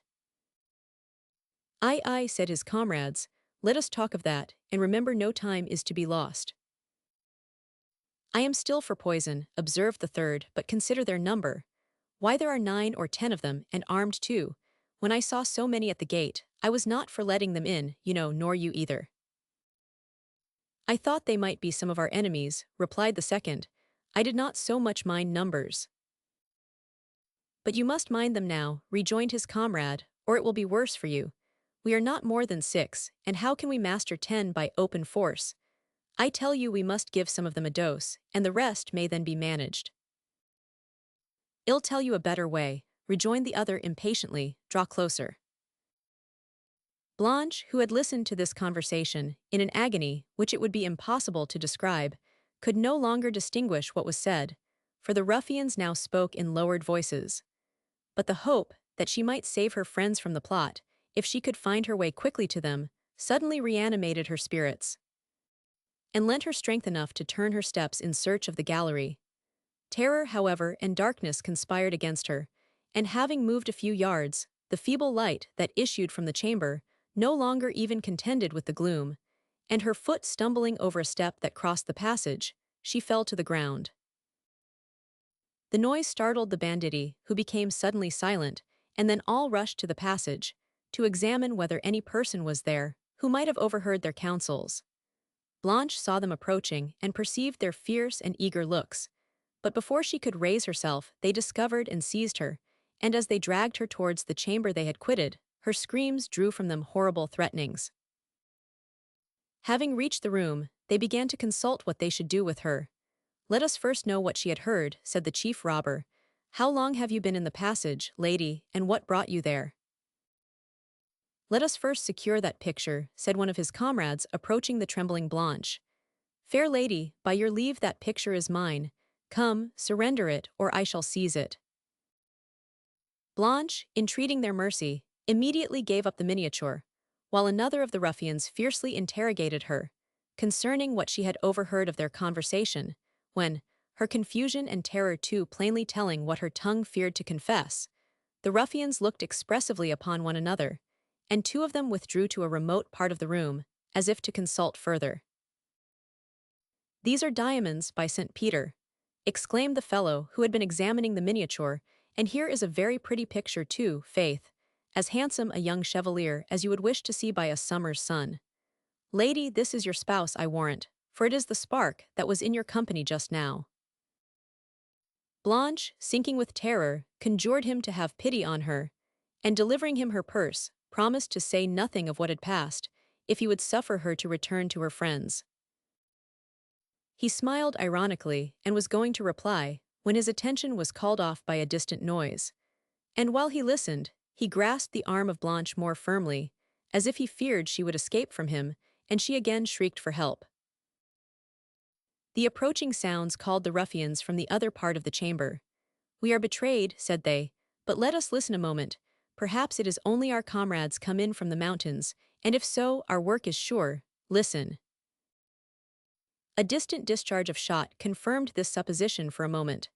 But in the next, the former sounds drawing nearer, the clashing of swords, mingled with the voices of loud contention and with heavy groans, were distinguished in the avenue leading to the chamber. While the ruffians prepared their arms, they heard themselves called by some of their comrades afar off, and then a shrill horn was sounded without the fortress. A signal, it appeared, they too well understood, for 3 of them, leaving the Lady Blanche to the care of the 4th, instantly rushed from the chamber.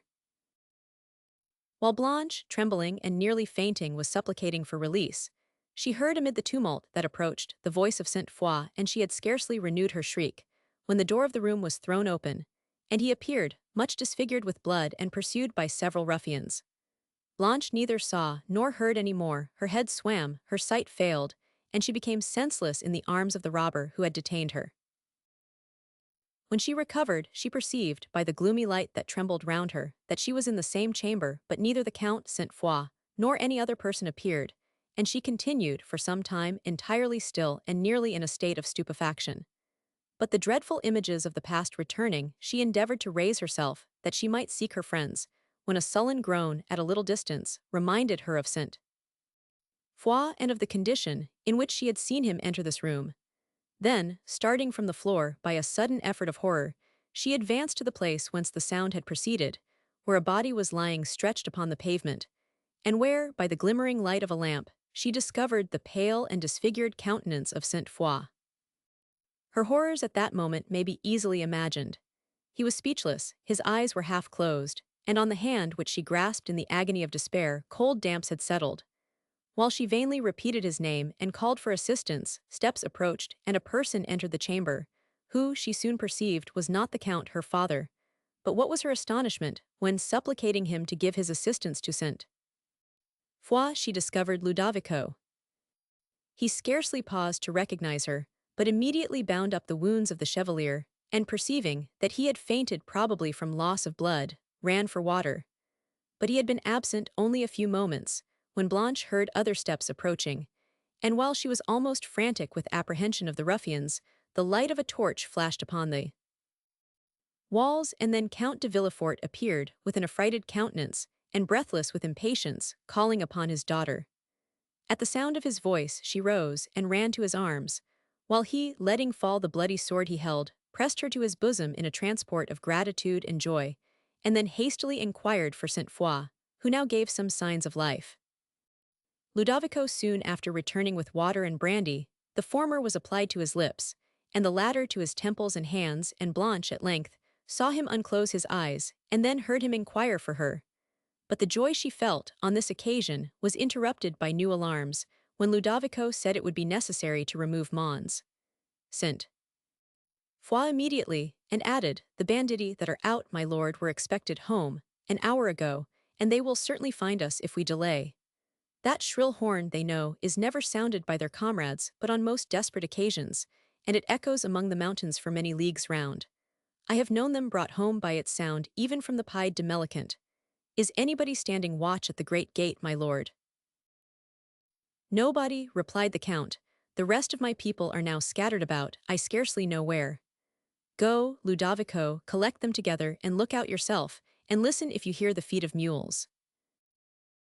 Ludovico then hurried away, and the Count consulted as to the means of removing Saint Foix, who could not have borne the motion of a mule, even if his strength would have supported him in the saddle. While the Count was telling that the banditti, whom they had found in the fort, were secured in the dungeon, Blanche observed that he was himself wounded, and that his left arm was entirely useless, but he smiled at her anxiety, assuring her the wound was trifling.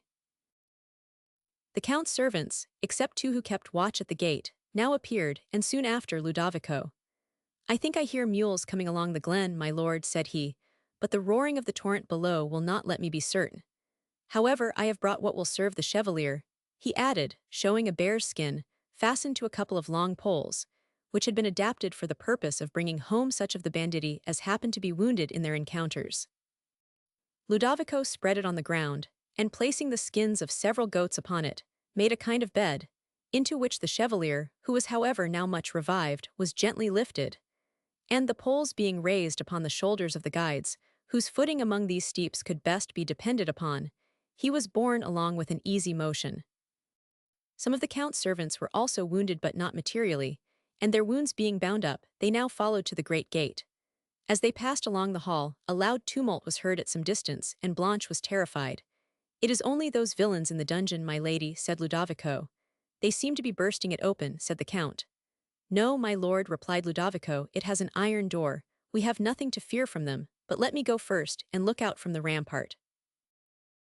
They quickly followed him, and found their mules browsing before the gates, where the party listened anxiously, but heard no sound, except that of the torrent below and of the early breeze, sighing among the branches of the old oak that grew in the court, and they were now glad to perceive the first tints of dawn over the mountain tops. When they had mounted their mules, Ludovico, undertaking to be their guide, led them by an easier path than that by which they had formerly ascended into the glen. "We must avoid that valley to the east, my lord," said he, "or we may meet the banditti. They went out that way in the morning." The travelers soon after quitted this glen, and found themselves in a narrow valley that stretched towards the northwest. The morning light upon the mountains now strengthened fast, and gradually discovered the green hillocks that skirted the winding feet of the cliffs, tufted with cork tree and evergreen oak. The thunderclouds being dispersed, had left the sky perfectly serene, and Blanche was revived by the fresh breeze, and by the view of verdure which the late rain had brightened. Soon after, the sun arose when the dripping rocks, with the shrubs that fringed their summits and many a turfy slope below, sparkled in his rays. A wreath of mist was seen, floating along the extremity of the valley, but the gale bore it before the travelers, and the sunbeams gradually drew it up towards the summit of the mountains.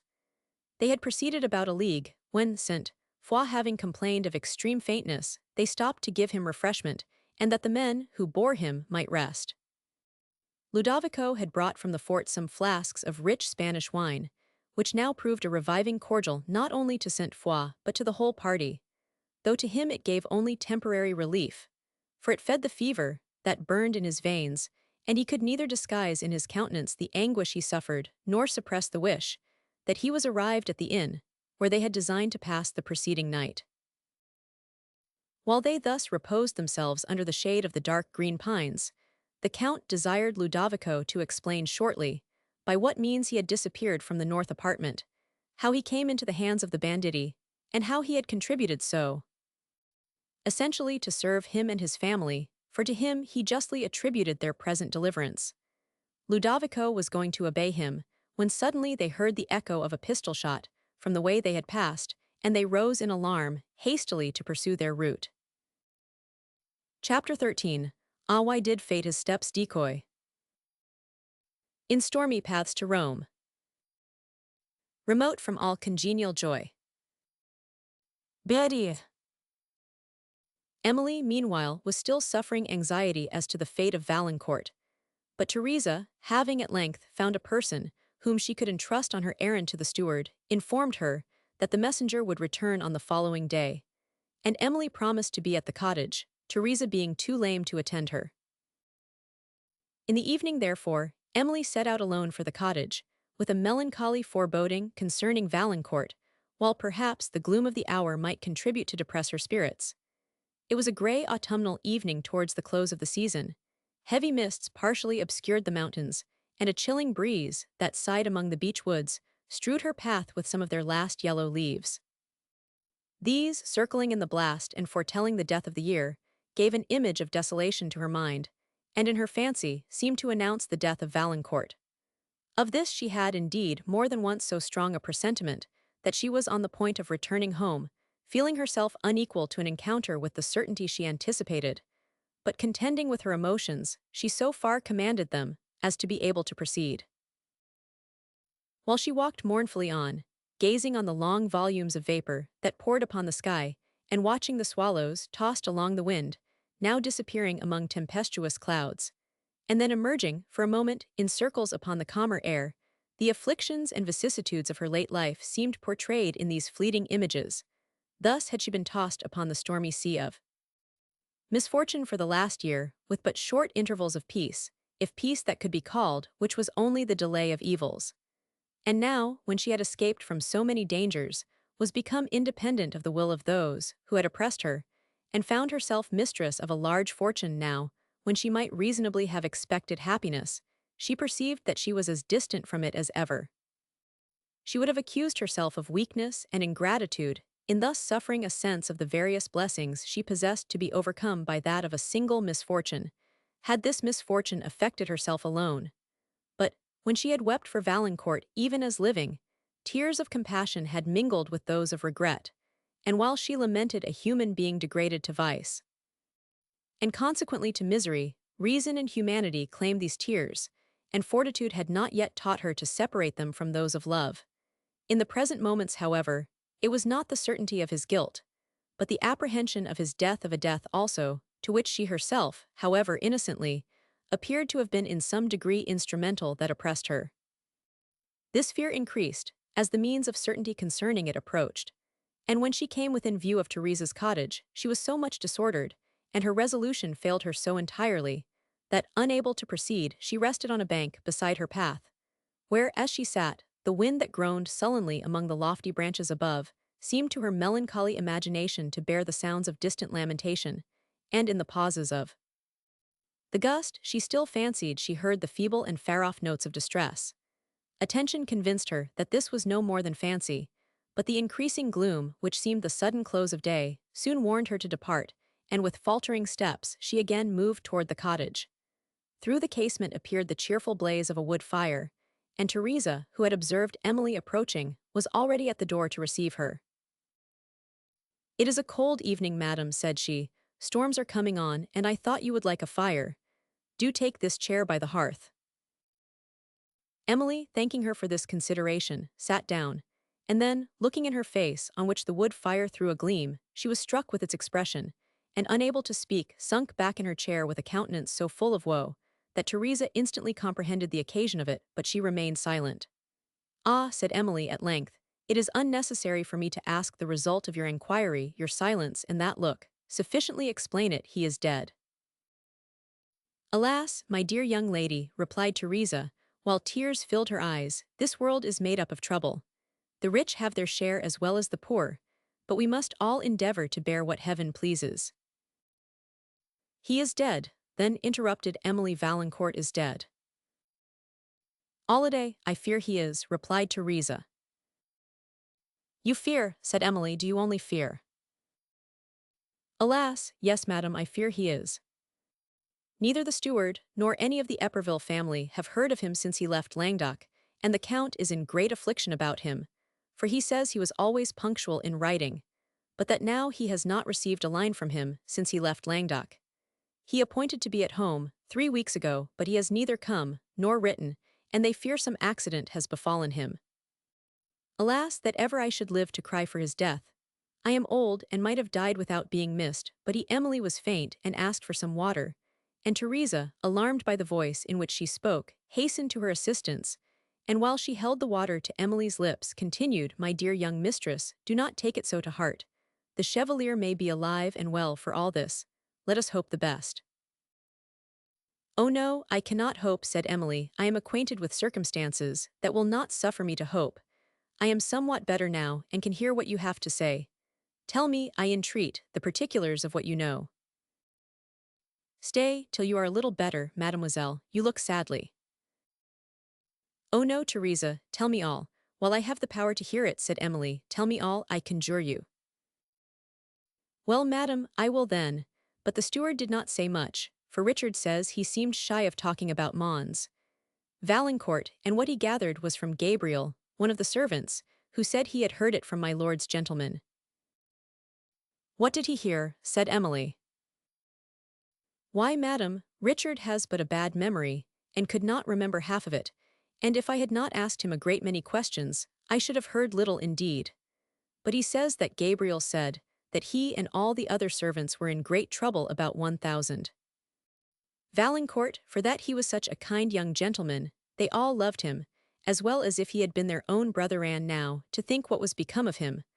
For he used to be so courteous to them all, and if any of them had been in fault, 1,000. Valancourt was the first to persuade my lord to forgive them. And then, if any poor family was in distress, 1,000. Valancourt was the first, too, to relieve them, though some folks, not a great way off, could have afforded that much better than he. And then, said Gabriel, he was so gentle to everybody, and for all he had such a noble look with him, he never would command and call about him, as some of your quality people do, and we never minded him the less for that. Nay, says Gabriel, for that matter, we minded him the more, and would all have run to obey him at a word, sooner than if some folks had told us what to do at full length. Aye, and were more afraid of displeasing him, too, than of them that used rough words to us.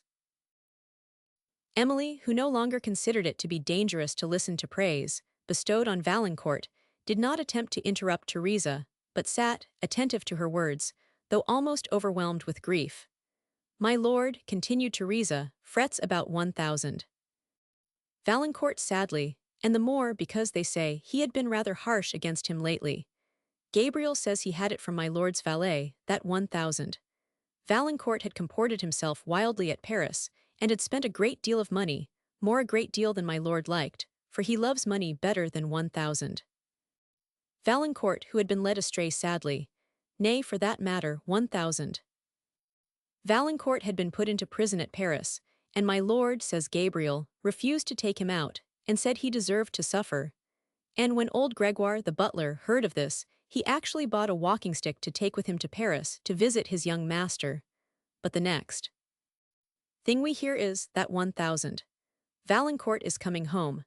Oh, it was a joyful day when he came, but he was sadly altered, and my lord looked very cool upon him, and he was very sad indeed. And soon after he went away again into Languedoc, and since that time we have never seen him." Teresa paused, and Emily, sighing deeply, remained with her eyes fixed upon the floor without speaking. After a long pause she inquired what further Teresa had heard.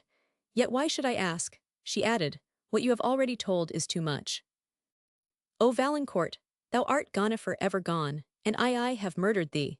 These words, and the countenance of despair which accompanied them, alarmed Teresa, who began to fear that the shock of the intelligence Emily had just received had affected her senses. "My dear young lady, be composed," said she, "and do not say such frightful words. You murder 1,000. Valancourt, dear heart." Emily replied only by a heavy sigh. "Dear lady, it breaks my heart to see you look so," said Teresa. "Do not sit with your eyes upon the ground, and also pale and melancholy. It frightens me to see you." Emily was still silent, and did not appear to hear anything that was said to her. "Besides, mademoiselle," continued Teresa, 1,000. Valancourt may be alive and merry yet, for what we know." At the mention of his name, Emily raised her eyes and fixed them in a wild gaze upon Teresa, as if she was endeavoring to understand what had been said. "I, my dear lady," said Teresa, mistaking the meaning of this considerate air, 1,000. Valancourt may be alive and merry yet." On the repetition of these words, Emily comprehended their import, but instead of producing the effect intended, they seemed only to heighten her distress. She rose hastily from her chair, paced the little room with quick steps, and often sighing deeply, clasped her hands and shuddered. Meanwhile Teresa, with simple but honest affection, endeavored to comfort her, put more wood on the fire, stirred it up into a brighter blaze, swept the hearth, set the chair, which Emily had left, in a warmer situation, and then drew forth from a cupboard a flask of wine. "It is a stormy night, madam," said she, "and blows cold. Do come nearer the fire, and take a glass of this wine. It will comfort you, as it has done me, often and often, for it is not such wine as one gets every day. It is rich Languedoc, and the last of 6 flasks, that 1,000. Valancourt sent me, the night before he left Gascony for Paris. They have served me ever since as cordials, and I never drink it, but I think of him, and what kind words he said to me when he gave them. 'Teresa,' says he, 'you are not young now, and should have a glass of good wine now and then. I will send you a few flasks, and when you taste them, you will sometimes remember me your friend.' Yes, those were his very words, me your friend." Emily still paced the room, without seeming to hear what Teresa said, who continued speaking. "And I have remembered him often enough, poor young gentleman, for he gave me this roof for a shelter, and that which has supported me. Ah, he is in heaven, with my blessed master, if ever saint was." Teresa's voice faltered, she wept, and set down the flask, unable to pour out the wine.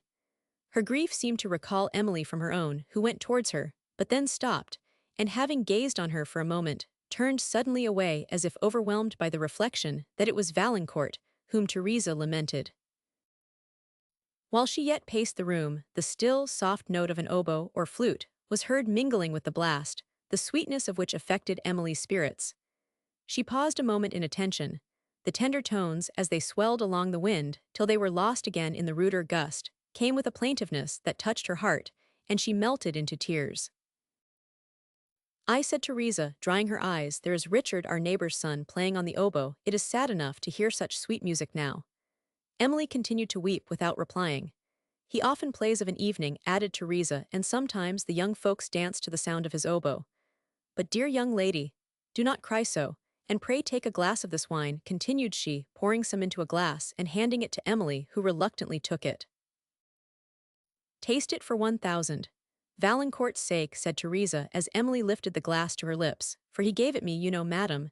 Emily's hand trembled, and she spilt the wine as she withdrew it from her lips. For whose sake, who gave the wine, said she in a faltering voice. 1,000. Valancourt, dear lady, I knew you would be pleased with it. It is the last flask I have left. Emily set the wine upon the table and burst into tears, while Teresa, disappointed and alarmed, tried to comfort her. But she only waved her hand, entreated she might be left alone, and wept the more. A knock at the cottage door prevented Teresa from immediately obeying her mistress, and she was going to open it, when Emily, checking her, requested she would not admit any person. But afterwards, recollecting that she had ordered her servant to attend her home, she said it was only Philippe, and endeavored to restrain her tears, while Teresa opened the door. A voice that spoke without drew Emily's attention. She listened, turned her eyes to the door when a person now appeared, and immediately a bright gleam that flashed from the fire discovered Valancourt. Emily, on perceiving him, started from her chair, trembled, and sinking into it again, became insensible to all around her. A scream from Teresa now told that she knew Valancourt, whom her imperfect sight and the duskiness of the place had prevented her from immediately recollecting. But his attention was immediately called from her to the person, whom he saw, falling from a chair near the fire, and hastening to her assistance, he perceived that he was supporting Emily. The various emotions that seized him upon thus unexpectedly meeting with her, from whom he had believed he had parted forever, and on beholding her pale and lifeless in his arms may, perhaps, be imagined, though they could neither be then expressed, nor now described, any more than Emily's sensations, when at length she unclosed her eyes, and looking up again saw Valancourt. The intense anxiety with which he regarded her was instantly changed to an expression of mingled joy and tenderness, as his eye met hers, and he perceived that she was reviving. But he could only exclaim, "Emily!" as he silently watched her recovery, while she averted her eye and feebly attempted to withdraw her hand. But in these the first moments, which succeeded to the pangs his supposed death had occasioned her, she forgot every fault which had formerly claimed indignation, and beholding Valancourt such as he had appeared, when he won her early affection, she experienced emotions of only tenderness and joy. This, alas, was but the sunshine of a few short moments. Recollections rose like clouds upon her mind, and darkening the elusive image that possessed it, she again beheld Valancourt, degraded Valancourt unworthy of the esteem and tenderness she had once bestowed upon him. Her spirits faltered, and withdrawing her hand, she turned from him to conceal her grief, while he, yet more embarrassed and agitated, remained silent. A sense of what she owed to herself restrained her tears, and taught her soon to overcome, in some degree, the emotions of mingled joy and sorrow that contended at her heart as she rose, and having thanked him for the assistance he had given her, bade Teresa good evening. As she was leaving the cottage, Valancourt, who seemed suddenly awakened as from a dream, entreated in a voice that pleaded powerfully for compassion, a few moments' attention. Emily's heart perhaps pleaded as powerfully, but she had resolution enough to resist both, together with the clamorous entreaties of Teresa, that she would not venture home alone in the dark, and had already opened the cottage door, when the pelting storm compelled her to obey their requests. Silent and embarrassed, she returned to the fire, while Valancourt, with increasing agitation, paced the room, as if he wished, yet feared, to speak, and Teresa expressed without restraint her joy and wonder upon seeing him. "Dear heart, sir," said she, "I never was so surprised and overjoyed in my life. We were in great tribulation before you came, for we thought you were dead, and were talking, and lamenting about you, just when you knocked at the door. My young mistress there was crying, fit to break her heart." Emily looked with much displeasure at Teresa, but before she could speak, Valancourt, unable to repress the emotion which Teresa's imprudent discovery occasioned, exclaimed, "Oh, my Emily! Am I then still dear to you? Did you indeed honor me with a thought, a tear? Oh heavens, you weep now." "Teresa, sir," said Emily, with a reserved air, and trying to conquer her tears, has reason to remember you with gratitude, and she was concerned, because she had not lately heard of you. Allow me to thank you for the kindness you have shown her, and to say that, since I am now upon the spot, she must not be further indebted to you. Emily, said Valancourt, no longer master of his emotions, is it thus you meet him, whom once you meant to honor with your hand? Thus you meet him, who has loved Yausiford for you, yet what do I say? Pardon me, Mademoiselle St. Aubert, I know not what I utter. I have no longer any claim upon your remembrance. I have forfeited every pretension to your esteem, your love. Yes, let me not forget that I once possessed your affections, though to know that I have lost them is my severest affliction. Afflictiondo I call it, that is a term of mildness. Dear heart, said Teresa, preventing Emily from replying, talk of once having her affections. Why, my dear young lady loves you now, better than she does anybody in the whole world, though she pretends to deny it. This is insupportable, said Emily. Teresa, you know not what you say. Sir, if you respect my tranquillity, you will spare me from the continuance of this distress. I do respect your tranquillity too much, voluntarily to interrupt it, replied Valancourt, in whose bosom pride now contended with tenderness, and will not be a voluntary intruder. I would have entreated a few moments' attention, yet I know not for what purpose. You have ceased to esteem me, and to recount to you my sufferings will degrade me more, without exciting even your pity. Yet I have been, oh Emily, I am indeed very wretched, added Valancourt in a voice that softened from solemnity into grief. What is my dear young master going out in all this rain? Said Teresa. No, he shall not stir a step. Dear, to see how gentlefolks can afford to throw away their happiness.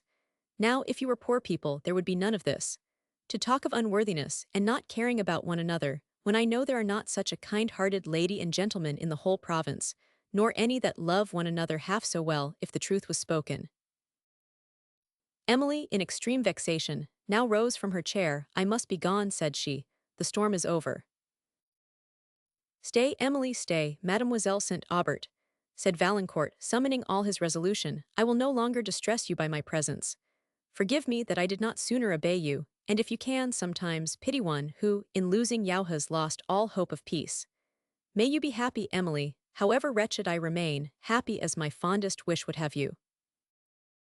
His voice faltered with the last words, and his countenance changed, while with a look of ineffable tenderness and grief, he gazed upon her for an instant, and then quitted the cottage. Dear heart, cried Teresa, following him to the door. Why, Monsieur Valancourt, how it rains! What a night is this to turn him out in! Why, it will give him his death, and it was but now you were crying, mademoiselle, because he was dead. Well, young ladies do change their mind in a minute, as one may say. Emily made no reply, for she heard not what was said, while lost in sorrow and thought, she remained in her chair by the fire, with her eyes fixed, and the image of Valancourt still before them. 1000. Valancourt is sadly altered. Madam, said Teresa, he looks so thin to what he used to do, and so melancholy, and then he wears his arm in a sling. Emily raised her eyes at these words, for she had not observed this last circumstance, and she now did not doubt that Valancourt had received the shot of her gardener at Thoulouse. With this conviction, her pity for him returning, she blamed herself for having occasioned him to leave the cottage during the storm. Soon after, her servants arrived with the carriage, and Emily, having censured Teresa for her thoughtless conversation to Valancourt, and strictly charging her never to repeat any hints of the same kind to him, withdrew to her home, thoughtful and disconsolate. Meanwhile, Valancourt had returned to a little inn of the village, whither he had arrived only a few moments before his visit to Teresa's cottage, on the way from Thoulouse to the château of the Count de Duvarney, where he had not been since he bade adieu to Emily at Château Blanc, in the neighbourhood, of which he had lingered for a considerable time, unable to summon resolution enough to quit a place that contained the object most dear to his heart. There were times, indeed, when grief and despair urged him to appear again before Emily, and, regardless of his ruined circumstances, to renew his suit.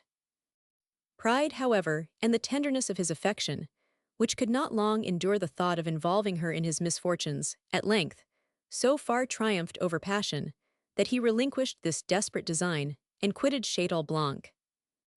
But still his fancy wandered among the scenes, which had witnessed his early love, and on his way to Gascony he stopped at Thoulouse, where he remained when Emily arrived, concealing, yet indulging his melancholy in the gardens, where he had formerly passed with her so many happy hours, often recurring, with vain regret, to the evening before her departure for Italy, when she had so unexpectedly met him on the terrace, and endeavoring to recall to his memory every word and look, which had then charmed him, the arguments he had employed to dissuade her from the journey, and the tenderness of their last farewell.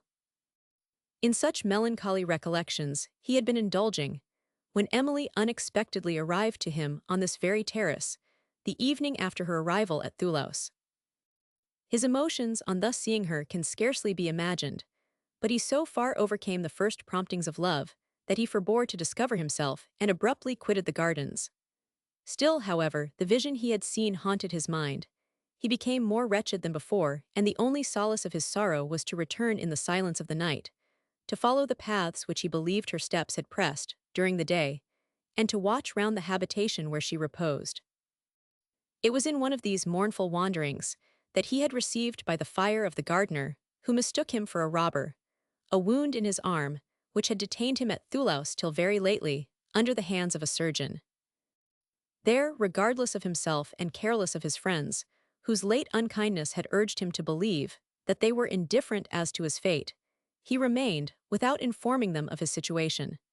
And now, being sufficiently recovered to bear travelling, he had taken La Vallée in his way to Estuvière, the Count's residence, partly for the purpose of hearing of Emily and of being again near her, and partly for that of inquiring into the situation of poor old Teresa, who, he had reason to suppose, had been deprived of her stipend, small as it was, and which inquiry had brought him to her cottage, when Emily happened to be there.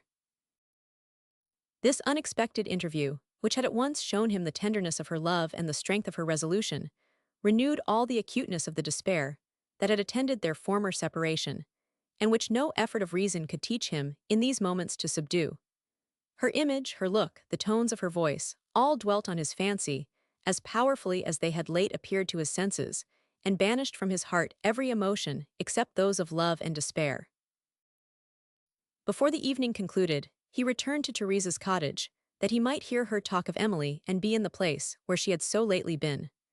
The joy felt and expressed by that faithful servant was quickly changed to sorrow, when she observed at one moment his wild and frenzied look, and at another the dark melancholy that overhung him. After he had listened, and for a considerable time, to all she had to relate concerning Emily, he gave Teresa nearly all the money he had about him, though she repeatedly refused it, declaring that her mistress had amply supplied her wants.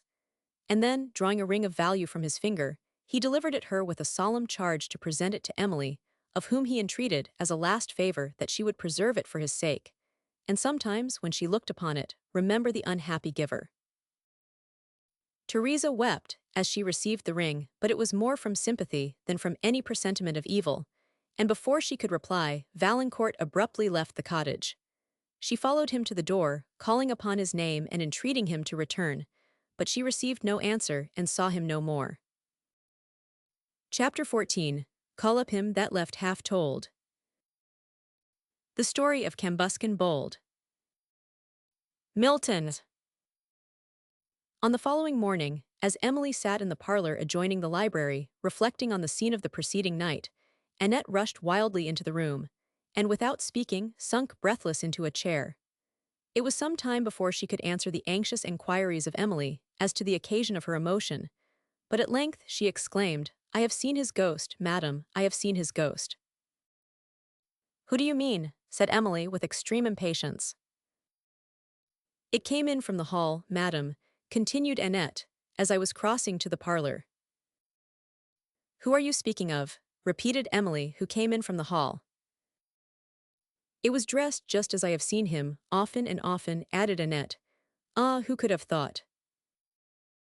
Emily's patience was now exhausted, and she was reprimanding her for such idle fancies, when a servant entered the room and informed her that a stranger without begged leave to speak with her. It immediately occurred to Emily that this stranger was Valancourt, and she told the servant to inform him that she was engaged and could not see any person. The servant, having delivered his message, returned with one from the stranger, urging the first request, and saying that he had something of consequence to communicate, while Annette, who had hitherto sat silent and amazed, now started up, and crying, "It is Ludovico, it is Ludovico," ran out of the room. Emily bade the servant follow her, and if it really was Ludovico, to show him into the parlor. In a few minutes, Ludovico appeared, accompanied by Annette, who, as joy rendered her forgetful of all rules of decorum towards her mistress, would not suffer any person to be heard, for some time, but herself. Emily expressed surprise and satisfaction on seeing Ludovico in safety, and the first emotions increased when he delivered letters from Count de Villefort and the Lady Blanche, informing her of their late adventure and of their present situation at an inn among the Pyrenees, where they had been detained by the illness of Mons Sainte-Foy and the indisposition of Blanche, who added that the Baron Sainte-Foy was just arrived to attend his son to his château, where he would remain till the perfect recovery of his wounds, and then return to Languedoc, but that her father and herself purposed to be at La Vallée on the following day. She added that Emily's presence would be expected at the approaching nuptials, and begged she would be prepared to proceed, in a few days, to Château Blanc. For an account of Ludovico's adventure, she referred her to himself, and Emily, though much interested concerning the means by which he had disappeared from the north apartments, had the forbearance to suspend the gratification of her curiosity, till he had taken some refreshment, and had conversed with Annette, whose joy on seeing him in safety could not have been more extravagant, had he arisen from the grave. Meanwhile, Emily perused again the letters of her friends, whose expressions of esteem and kindness were very necessary consolations to her heart, awakened, as it was by the late interview, to emotions of keener sorrow and regret. The invitation to Château Blanc was pressed with so much kindness by the Count and his daughter, who strengthened it by a message from the Countess, and the occasion of it was so important to her friend, that Emily could not refuse to accept it, nor, though she wished to remain in the quiet shades of her native home, could she avoid perceiving the impropriety of remaining there alone, since Valancourt was again in the neighbourhood. Sometimes, too, she thought, that change of scenery and the society of her friends might contribute, more than retirement, to restore her to tranquillity. When Ludovico again appeared, she desired him to give a detail of his adventure in the north apartments, and to tell by what means he became a companion of the banditti, with whom the Count had found him. He immediately obeyed, while Annette, who had not yet had leisure to ask him many questions on the subject, prepared to listen, with a countenance of extreme curiosity, venturing to remind her lady of her incredulity concerning spirits in the Castle of Udolpho and of her own sagacity in believing in them, while Emily, blushing at the consciousness of her late credulity, observed that, if Ludovico's adventure could justify Annette's superstition, he had probably not been here to relate it. Ludovico smiled at Annette and bowed to Emily, and then began as follows. "You may remember, madam, that on the night when I sat up in the north chamber, my lord, the Count, and Mons Henry accompanied me thither, and that, while they remained there, nothing happened to excite any alarm. When they were gone, I made a fire in the bedroom, and not being inclined to sleep, I sat down on the hearth with a book one had brought with me to divert my mind. I confess I did sometimes look round the chamber, with something like apprehension." "Oh, very like it, I dare say," interrupted Annette, "and I dare say, too, if the truth was known, you shook from head to foot." "Not quite so bad as that," replied Ludovico, smiling but several times, as the wind whistled round the castle, and shook the old casements. "I did fancy I heard odd noises, and once or twice I got up and looked about me. But nothing was to be seen, except the grim figures in the tapestry, which seemed to frown upon me as I looked at them." "I had sat thus for above an hour," continued Ludovico, "when again I thought I heard a noise, and glanced my eyes round the room, to discover what it came from. But not perceiving anything, I began to read again, and when I had finished the story I was upon, I felt drowsy and dropped asleep. But presently I was awakened by the noise I had heard before, and it seemed to come from that part of the chamber where the bed stood. And then, whether it was the story I had been reading that affected my spirits, or the strange reports that had been spread of these apartments, I don't know, but when I looked towards the bed again, I fancied I saw a man's face within the dusky curtains." At the mention of this, Emily trembled, and looked anxiously, remembering the spectacle she had herself witnessed there with Dorothy. "I confess, madam, my heart did fail me at that instant," continued Ludovico, "but a return of the noise drew my attention from the bed, and I then distinctly heard a sound, like that of a key, turning in a lock, but what surprised me more was, that I saw no door where the sound seemed to come from. In the next moment, however, the arras near the bed was slowly lifted, and a person appeared behind it, entering from a small door in the wall. He stood for a moment as if half retreating, with his head bending under the arras, which concealed the upper part of his face except his eyes scowling beneath the tapestry as he held it. And then, while he raised it higher, I saw the face of another man behind, looking over his shoulder. I know not how it was, but though my sword was upon the table before me, I had not the power just then to seize it, but sat quite still, watching them, with my eyes half shut as if I was asleep. I suppose they thought me so, and were debating what they should do, for I heard them whisper, and they stood in the same posture for the value of a minute. And then, I thought I perceived other faces in the duskiness beyond the door, and heard louder whispers. "This door surprises me," said Emily, "because I understood that the Count had caused the arras to be lifted, and the walls examined, suspecting that they might have concealed a passage through which you had departed." "It does not appear so extraordinary to me, madam," replied Ludovico, "that this door should escape notice, because it was formed in a narrow compartment, which appeared to be part of the outward wall, and if the Count had not passed over it, he might have thought it was useless to search for a door where it seemed as if no passage could communicate with one. But the truth was, that the passage was formed within the wall itself. But to return to the men, whom I saw obscurely beyond the door, and who did not suffer me to remain long in suspense, concerning their design. They all rushed into the room, and surrounded me, though not before I had snatched up my sword to defend myself. But what could one man do against four? They soon disarmed me, and having fastened my arms and gagged my mouth, forced me through the private door, leaving my sword upon the table, to assist, as they said, those who should come in the morning to look for me, in fighting against the ghosts. They then led me through many narrow passages, cut, as I fancied, in the walls, for I had never seen them before, and down several flights of steps, till we came to the vaults underneath the castle, and then opening a stone door which I should have taken for the wall itself.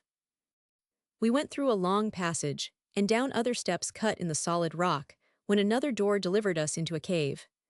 After turning and twining about, for some time, we reached the mouth of it, and I found myself on the sea beach at the foot of the cliffs with the château above. A boat was in waiting, into which the ruffians got, forcing me along with them, and we soon reached a small vessel that was at anchor where other men appeared, when setting me aboard, two of the fellows who had seized me followed, and the other two rowed back to the shore while we set sail. I soon found out what all this meant, and what was the business of these men at the château.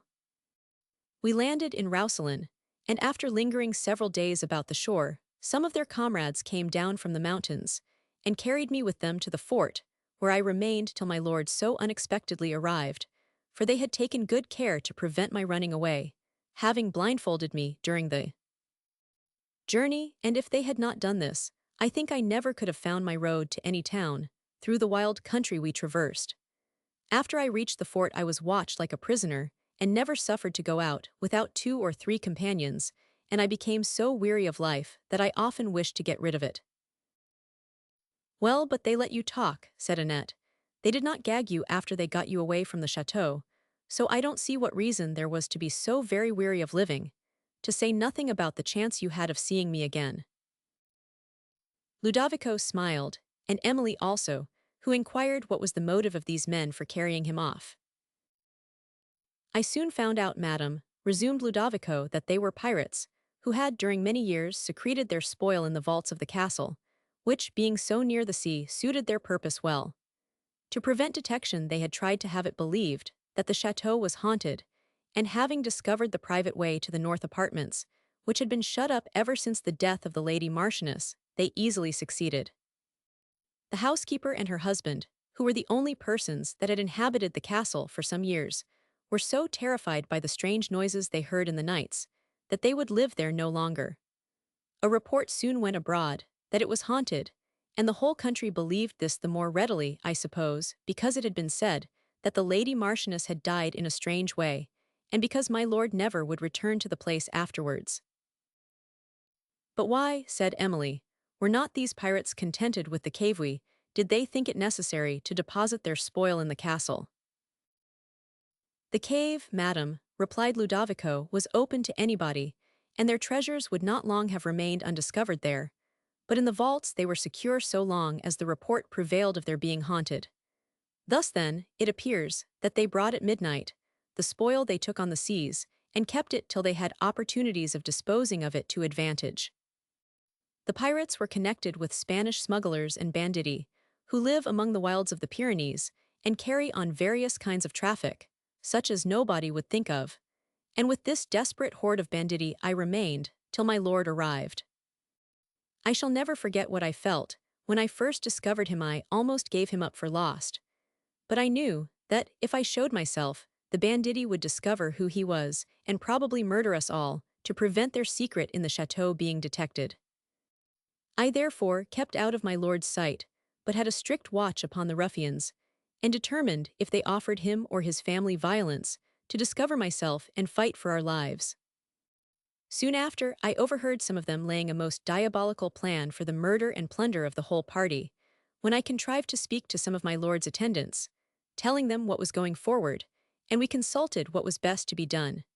Meanwhile my lord, alarmed at the absence of the Lady Blanche, demanded her, and the ruffians having given some unsatisfactory answer, my lord and Mons, Saint Foy became furious, so then we thought it a good time to discover the plot, and rushing into the chamber I called out treachery.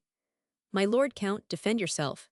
His lordship and the chevalier drew their swords directly, and a hard battle we had, but we conquered at last, as, madam, you are already informed of by my lord Count. This is an extraordinary adventure, said Emily, and much praise is due, Ludovico, to your prudence and intrepidity. There are some circumstances, however, concerning the north apartments, which still perplex me, but perhaps you may be able to explain them. Did you ever hear the banditti relate anything extraordinary of these rooms? No, madam, replied Ludovico, I never heard them speak about the rooms, except to laugh at the credulity of the old housekeeper, who once was very near catching one of the pirates. It was since the Count arrived at the château, he said, and he laughed heartily as he related the trick he had played off. A blush overspread Emily's cheek, and she impatiently desired Ludovico to explain himself. Why, my lady, said he, as this fellow was, one night in the bedroom, he heard somebody approaching through the next apartment, and not having time to lift up the heiress and unfasten the door, he hid himself in the bed just by. There he lay for some time in as great a fright, I suppose. As you were in, interrupted Annette, when you sat up so boldly to watch by yourself. I, said Ludovico, in as great a fright as he ever made anybody else suffer. And presently the housekeeper and some other person came up to the bed, when he, thinking they were going to examine it, bethought him that his only chance of escaping detection was by terrifying them. So he lifted up the counterpane, but that did not do, till he raised his face above it, and then they both set off, he said, as if they had seen the devil, and he got out of the rooms undiscovered. Emily could not forbear smiling at this explanation of the deception, which had given her so much superstitious terror, and was surprised that she could have suffered herself to be thus alarmed, till she considered that, when the mind has once begun to yield to the weakness of superstition, trifles impress it with the force of conviction. Still, however, she remembered with awe the mysterious music, which had been heard, at midnight, near Château Blanc, and she asked Ludovico if he could give any explanation of it, but he could not. I only know, madam, he added, that it did not belong to the pirates, for I have heard them laugh about it, and say they believed the devil was in league with them there. Yes, I will answer for it he was, said Annette, her countenance brightening. I was sure all along that he or his spirits had something to do with the north apartments, and now you see, madam, I am right at last. It cannot be denied that his spirits were very busy in that part of the château, replied Emily, smiling. But I am surprised, Ludovico, that these pirates should persevere in their schemes after the arrival of the Count. What could they expect but certain detection? I have reason to believe, madam, replied Ludovico, that it was their intention to persevere no longer than was necessary for the removal of the stores, which were deposited in the vaults, and it appeared that they had been employed in doing so from within a short period after the Count's arrival. But as they had only a few hours in the night for this business, and were carrying on other schemes at the same time, the vaults were not above half emptied when they took me away. They gloried exceedingly in this opportunity of confirming the superstitious reports that had been spread of the north chambers, were careful to leave everything there as they had found it, the better to promote the deception, and frequently, in their jocose moods, would laugh at the consternation, which they believed the inhabitants of the castle had suffered upon my disappearing, and it was to prevent the possibility of my betraying their secret that they had removed me to such a distance. From that period they considered the château as nearly their own, but I found from the discourse of their comrades that, though they were cautious, at first, in showing their power there, they had once very nearly betrayed themselves. Going, one night, as was their custom, to the north chambers to repeat the noises that had occasioned such alarm among the servants, they heard, as they were about to unfasten the secret door, voices in the bedroom. My lord has since told me that himself and 1,000 Henry were then in the apartment, and they heard very extraordinary sounds of lamentation, which it seems were made by these fellows with their usual design of spreading terror. And my lord has owned, he then felt somewhat more than surprise. But as it was necessary to the peace of his family that no notice should be taken, he was silent on the subject, and enjoined silence to his son. Emily, recollecting the change that had appeared in the spirits of the Count, after the night when he had watched in the north room, now perceived the cause of it, and having made some further inquiries upon this strange affair, she dismissed Ludovico, and went to give orders for the accommodation of her friends on the following day. In the evening, Teresa, lame as she was, came to deliver the ring with which Valancourt had entrusted her, and when she presented it, Emily was much affected, for she remembered to have seen him wear it often in happier days. She was, however, much displeased that Teresa had received it, and positively refused to accept it herself, though to have done so would have afforded her a melancholy pleasure. Teresa entreated, expostulated, and then described the distress of Valancourt when he had given the ring and repeated the message with which he had commissioned her to deliver it, and Emily could not conceal the extreme sorrow this recital occasioned her, but wept, and remained lost in thought.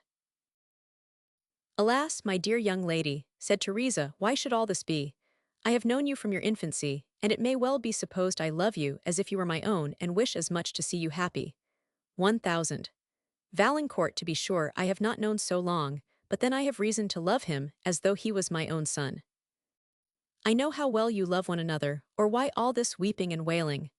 Emily waved her hand for Teresa to be silent, who, disregarding the signal, continued, "And how much you are alike in your tempers and ways, and that, if you were married, you would be the happiest couple in the whole province. Then what is there to prevent your marrying? Dear, dear.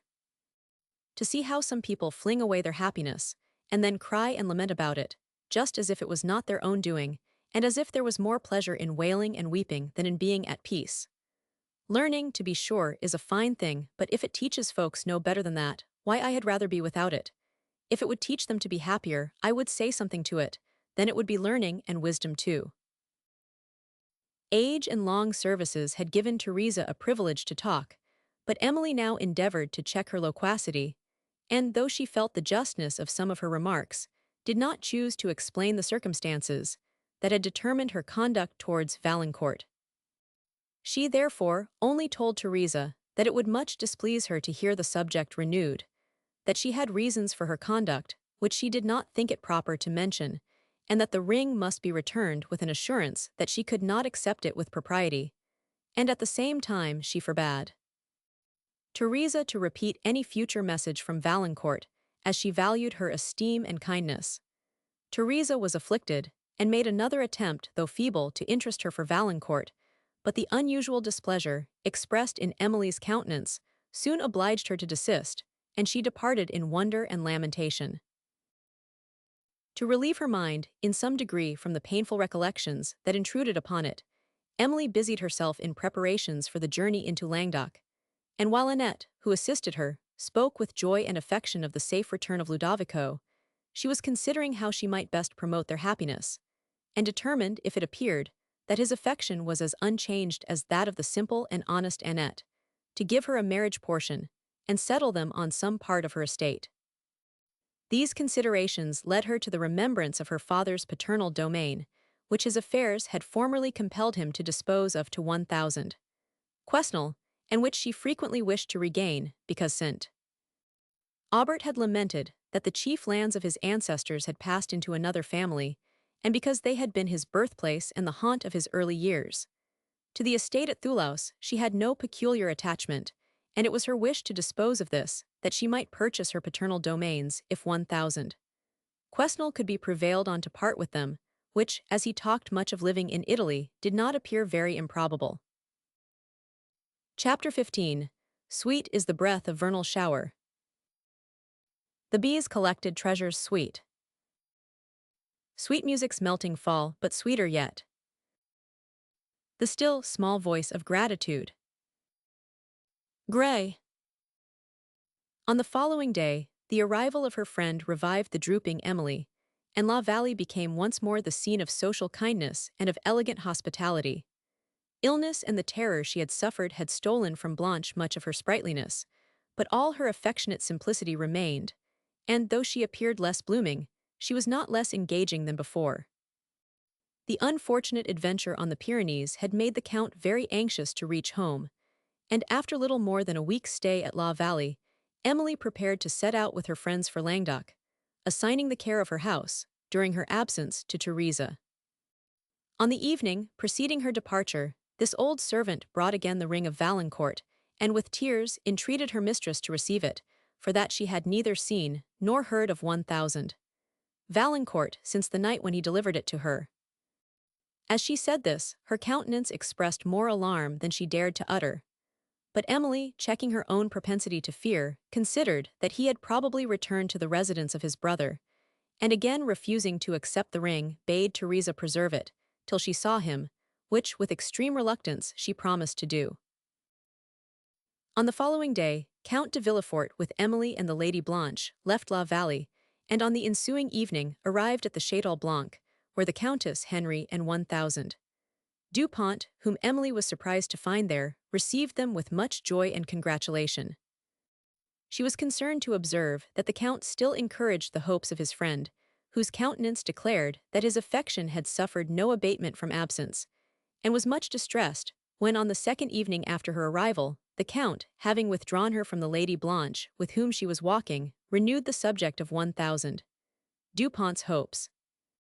The mildness with which she listened to his intercessions at first, deceiving him, as to her sentiments, he began to believe that, her affection for Valancourt being overcome, she was, at length, disposed to think favourably of 1,000 Dupont, and when she afterwards convinced him of his mistake, he ventured, in the earnestness of his wish to promote what he considered to be the happiness of two persons, whom he so much esteemed, gently to remonstrate with her, on thus suffering an ill-placed affection to poison the happiness of her most valuable years. Observing her silence and the deep dejection of her countenance, he concluded with saying, "I will not say more now, but I will still believe, my dear Mademoiselle St. Aubert, that you will not always reject a person so truly estimable as my friend Dupont." He spared her the pain of replying by leaving her, and she strolled on, somewhat displeased with the Count for having persevered to plead for a suit, which she had repeatedly rejected, and lost amidst the melancholy recollections, which this topic had revived, till she had insensibly reached the borders of the woods, that screened the monastery of St. Claire, when, perceiving how far she had wandered, she determined to extend her walk a little farther, and to inquire about the abbess and some of her friends among the nuns. Though the evening was now drawing to a close, she accepted the invitation of the friar, who opened the gate, and, anxious to meet some of her old acquaintances, proceeded towards the convent parlor.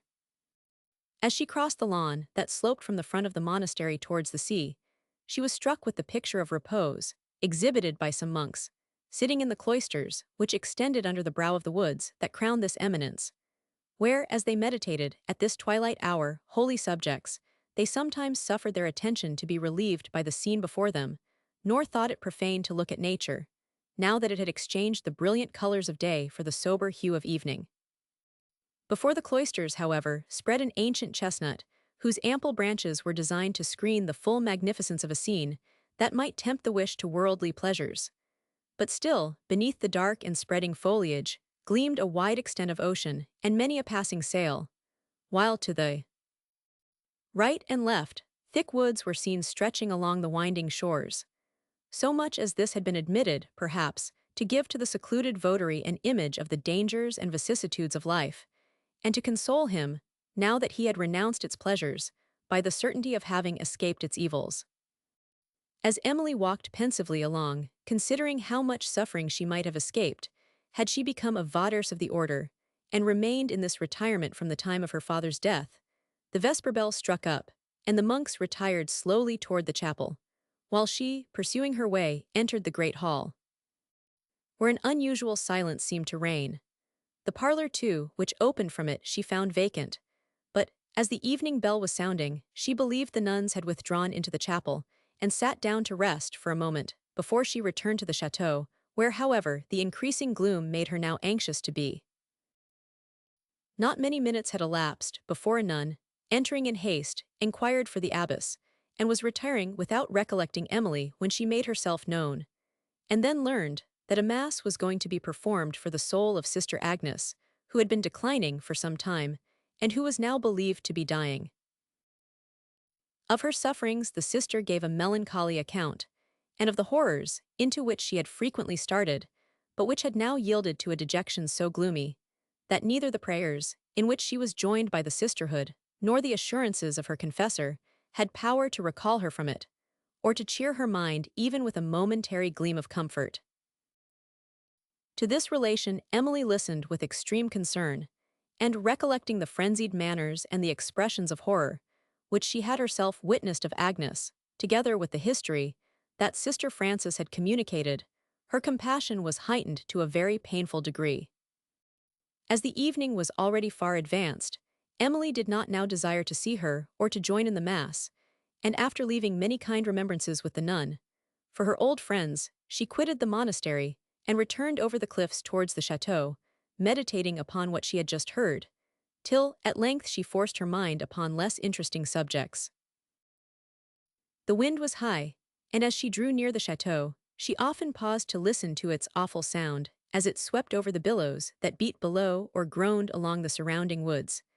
And while she rested on a cliff at a short distance from the château and looked upon the wide waters, seen dimly beneath the last shade of twilight, she thought of the following address. To the winds. Viewless, through heaven's vast vault your course ye steer, unknown from whence ye come, or whither go. Mysterious powers, I hear ye murmur low, till swells your loud gust on my startled ear. And awful, seems to say some god is near.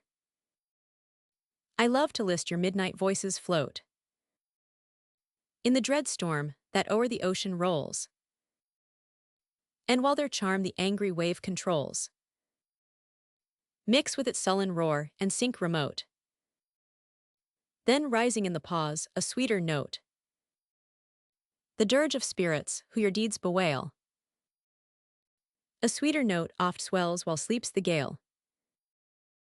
But soon, ye sightless powers, your rest is o'er. Solemn and slow, ye rise upon the air. Speak in the shrouds, and bid the sea boy fear. And the faint warbled dirges heard no more. Oh, then I deprecate your awful reign. The loud lament, yet bear not on your breath.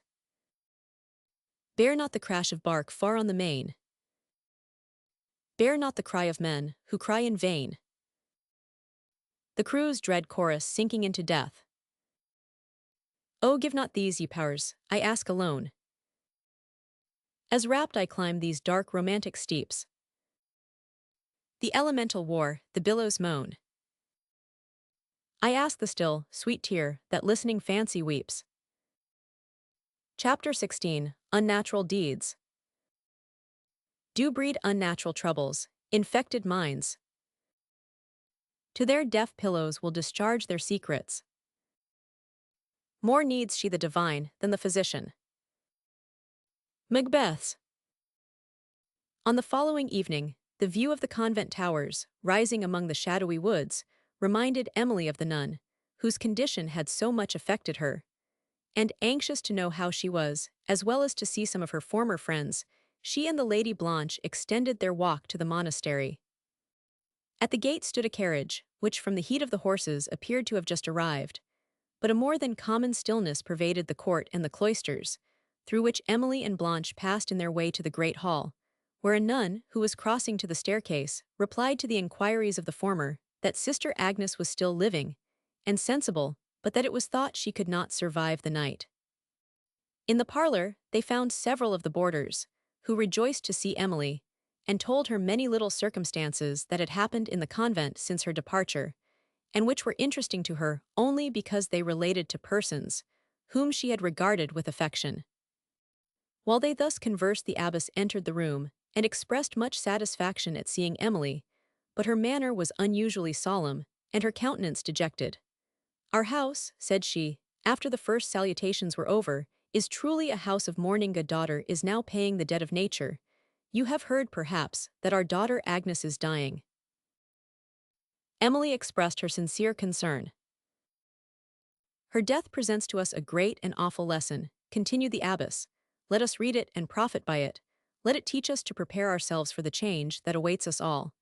You are young, and have it yet in your power to secure the peace that passeth all understanding, the peace of conscience. Preserve it in your youth, that it may comfort you in age, for vain, alas, and imperfect are the good deeds of our latter years, if those of our early life have been evil." Emily would have said that good deeds, she hoped, were never vain, but she considered that it was the abbess who spoke, and she remained silent. "The latter days of Agnes," resumed the abbess, "have been exemplary, would they might atone for the errors of her former ones. Her sufferings now, alas, are great. Let us believe that they will make her peace hereafter. I have left her with her confessor and a gentleman whom she has long been anxious to see, and who is just arrived from Paris. They, I hope, will be able to administer the repose which her mind has hitherto wanted." Emily fervently joined in the wish. "During her illness she has sometimes named you," resumed the abbess. "Perhaps it would comfort her to see you. When her present visitors have left her, we will go to her chamber, if the scene will not be too melancholy for your spirits. But indeed, to such scenes, however painful, we ought to accustom ourselves, for they are salutary to the soul, and prepare us for what we are ourselves to suffer."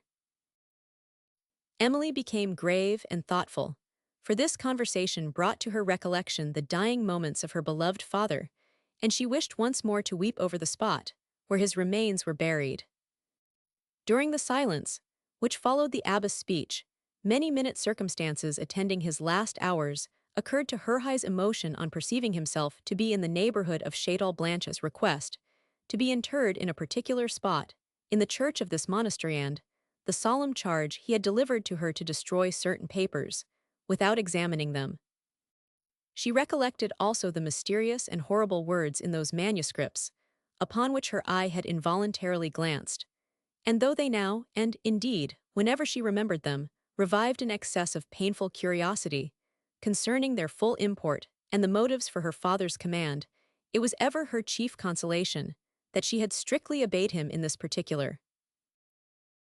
Little more was said by the abbess, who appeared too much affected by the subject she had lately left to be willing to converse, and her companions had been for some time silent from the same cause, when this general reverie was interrupted by the entrance of a stranger, Monsieur Bonnac, who had just quitted the chamber of Sister Agnes. He appeared much disturbed, but Emily fancied that his countenance had more the expression of horror than of grief. Having drawn the abbess to a distant part of the room, he conversed with her for some time, during which she seemed to listen with earnest attention, and he to speak with caution and a more than common degree of interest. When he had concluded, he bowed silently to the rest of the company and quitted the room. The abbess soon after proposed going to the chamber of Sister Agnes, to which Emily consented, though not without some reluctance, and Lady Blanche remained with the boarders below. At the door of the chamber they met the confessor, whom, as he lifted up his head on their approach, Emily observed to be the same that had attended her dying father. But he passed on, without noticing her, and they entered the apartment, where, on a mattress, was laid Sister Agnes, with one nun watching in the chair beside her. Her countenance was so much changed that Emily would scarcely have recollected her, had she not been prepared to do so. It was ghastly and overspread with gloomy horror. Her dim and hollow eyes were fixed on a crucifix, which she held upon her bosom, and she was so much engaged in thought as not to perceive the abbess and Emily till they stood at the bedside. Then, turning her heavy eyes, she fixed them in wild horror upon Emily, and screaming, exclaimed, "Ah, that vision comes upon me in my dying hours." Emily started back in terror, and looked for explanation to the abbess, who made her a signal not to be alarmed, and calmly said to Agnes, "Daughter, I have brought Mademoiselle St. Aubert to visit you. I thought you would be glad to see her." Agnes made no reply, but still gazing wildly upon Emily, exclaimed, "It is her very self. Oh, there is all that fascination in her look, which proved my destruction. What would you have? What is it you came to demand retribution? It will soon be yours. It is yours already. How many years have passed since last I saw you? My crime is but as yesterday, yet I am grown old beneath it, while you are still young and blooming as when you forced me to commit that most abhorred deed. Oh, could I once forget it, yet what would that avail? The deed is done." Emily, extremely shocked, would now have left the room, but the abbess, taking her hand, tried to support her spirits, and begged she would stay a few moments, when Agnes would probably be calm, whom now she tried to soothe. But the latter seemed to disregard her, while she still fixed her eyes on Emily, and added, "What are years of prayers and repentance? They cannot wash out the foulness of murder. Yes, murder. Where is Hugh? Is he? Look there, see where he stalks along the room. Why do you come to torment me now?" continued Agnes, while her straining eyes were bent on air. "Why was not I punished before? Oh, do not frown so sternly. Ha, there again, tease yourself. Why do you look so piteously upon me? Smile too, smile on me. What groan was that?" Agnes sunk down, apparently lifeless, and Emily, unable to support herself, leaned against the bed, while the abbess and the attendant nun were applying the usual remedies to Agnes. "Peace," said the abbess, when Emily was going to speak. "The delirium is going off, she will soon revive. When was she thus before, daughter?" "Not of many weeks, madam," replied the nun, "but her spirits have been much agitated by the arrival of the gentleman she wished so much to see." "Yes," observed the abbess, "that has undoubtedly occasioned this paroxysm of frenzy. When she is better, we will leave her to repose." Emily very readily consented, but though she could now give little assistance, she was unwilling to quit the chamber, while any might be necessary.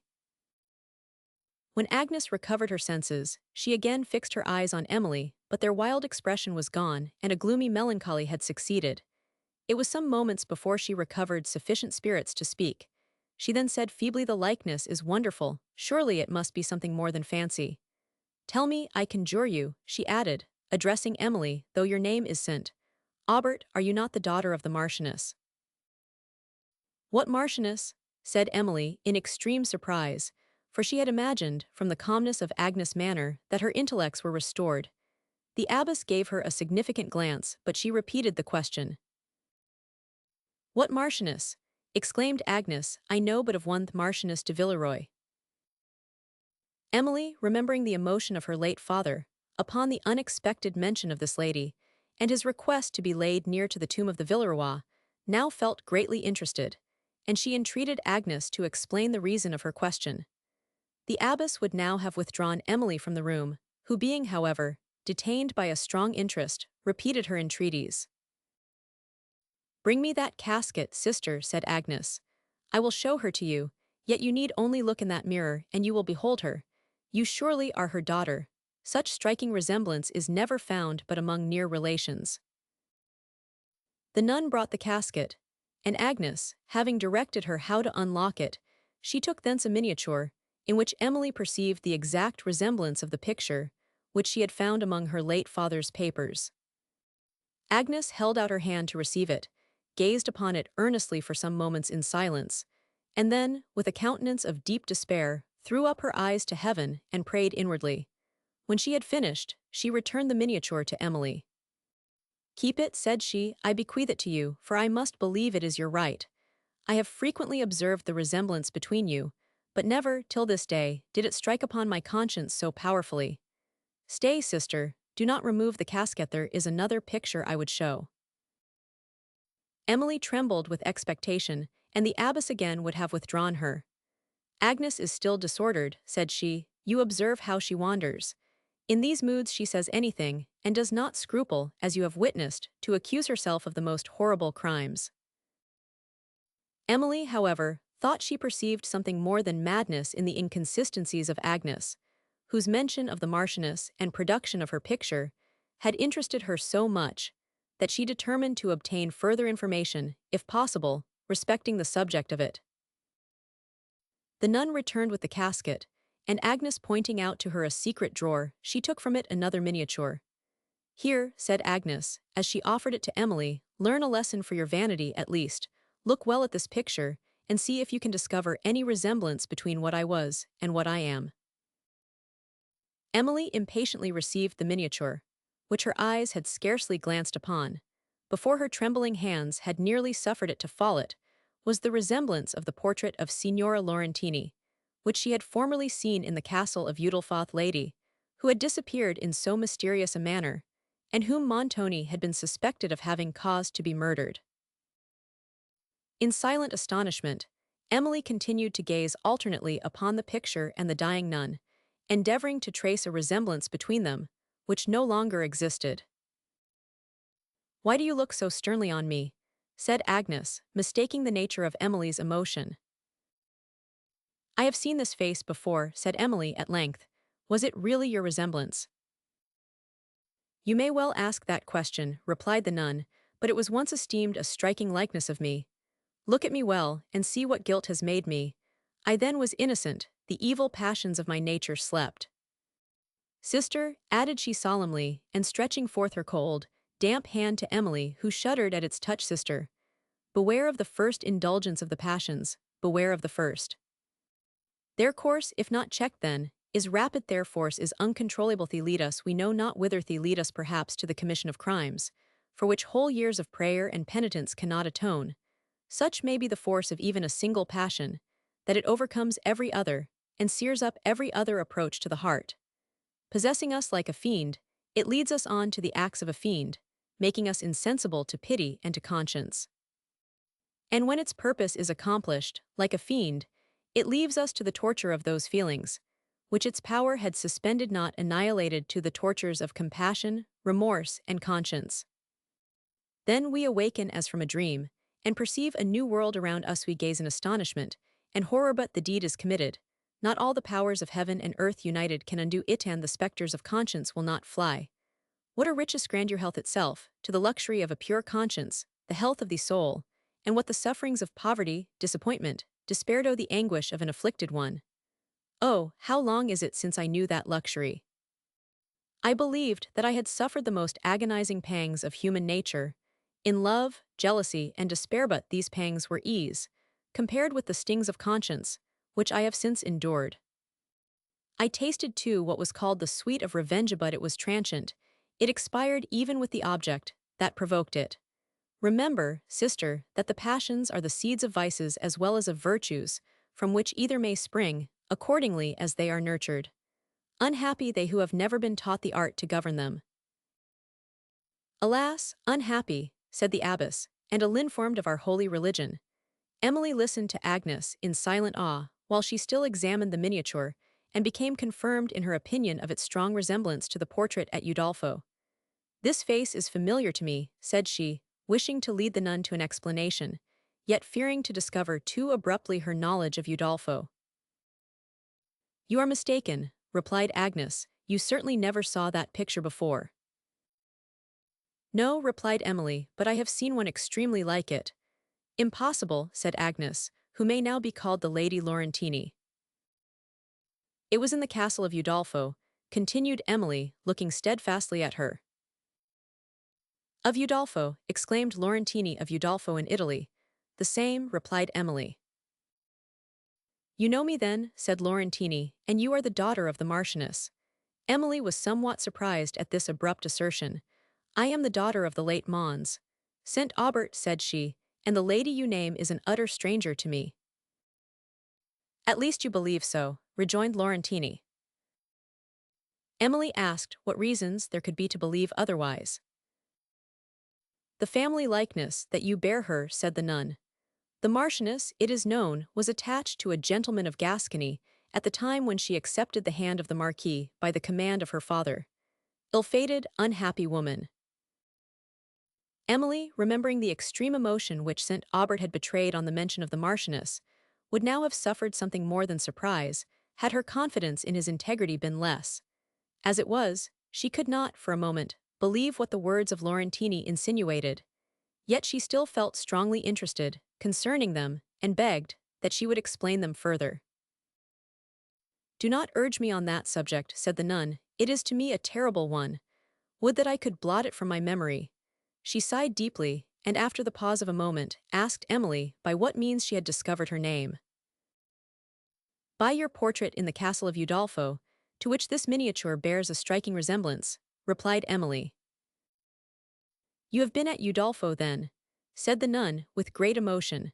"Alas, what scenes does the mention of it revive in my fancy, scenes of happiness, of suffering, and of horror." At this moment, the terrible spectacle, which Emily had witnessed in a chamber of that castle, occurred to her, and she shuddered, while she looked upon the nun and recollected her late words that years of prayer and penitence could not wash out the foulness of murder. She was now compelled to attribute these to another cause than that of delirium. With a degree of horror that almost deprived her of sense, she now believed she looked upon a murderer. All the recollected behavior of Laurentini seemed to confirm the supposition, yet Emily was still lost in a labyrinth of perplexities, and not knowing how to ask the questions, which might lead to truth, she could only hint them in broken sentences. "Your sudden departure from Udolpho," said she. Laurentini groaned. "The reports that followed it," continued Emily, "the west chamber mournful veiled object it conceals, when murders are committed." The nun shrieked. "What, there again?" said she, endeavoring to raise herself, while her starting eyes seemed to follow some object round the room come from the grave. "What, blood too? There was no blood, thou canst not say it, nay, do not smile so piteously." Laurentini fell into convulsions as she uttered the last words, and Emily, unable any longer to endure the horror of the scene, hurried from the room and sent some nuns to the assistance of the abbess. The Lady Blanche and the boarders who were in the parlour now assembled round Emily, and alarmed by her manner and affrighted countenance, asked 100 questions, which she avoided answering further than by saying that she believed Sister Agnes was dying. They received this as a sufficient explanation of her terror, and had then leisure to offer restoratives, which at length somewhat revived Emily, whose mind was, however, so much shocked with the terrible surmises, and perplexed with doubts by some words from the nun, that she was unable to converse, and would have left the convent immediately, had she not wished to know whether Laurentini would survive the late attack. After waiting some time, she was informed that, the convulsions having ceased, Laurentini seemed to be reviving, and Emily and Blanche were departing when the abbess appeared, who, drawing the former aside, said she had something of consequence to say to her, but as it was late, she would not detain her then, and requested to see her on the following day.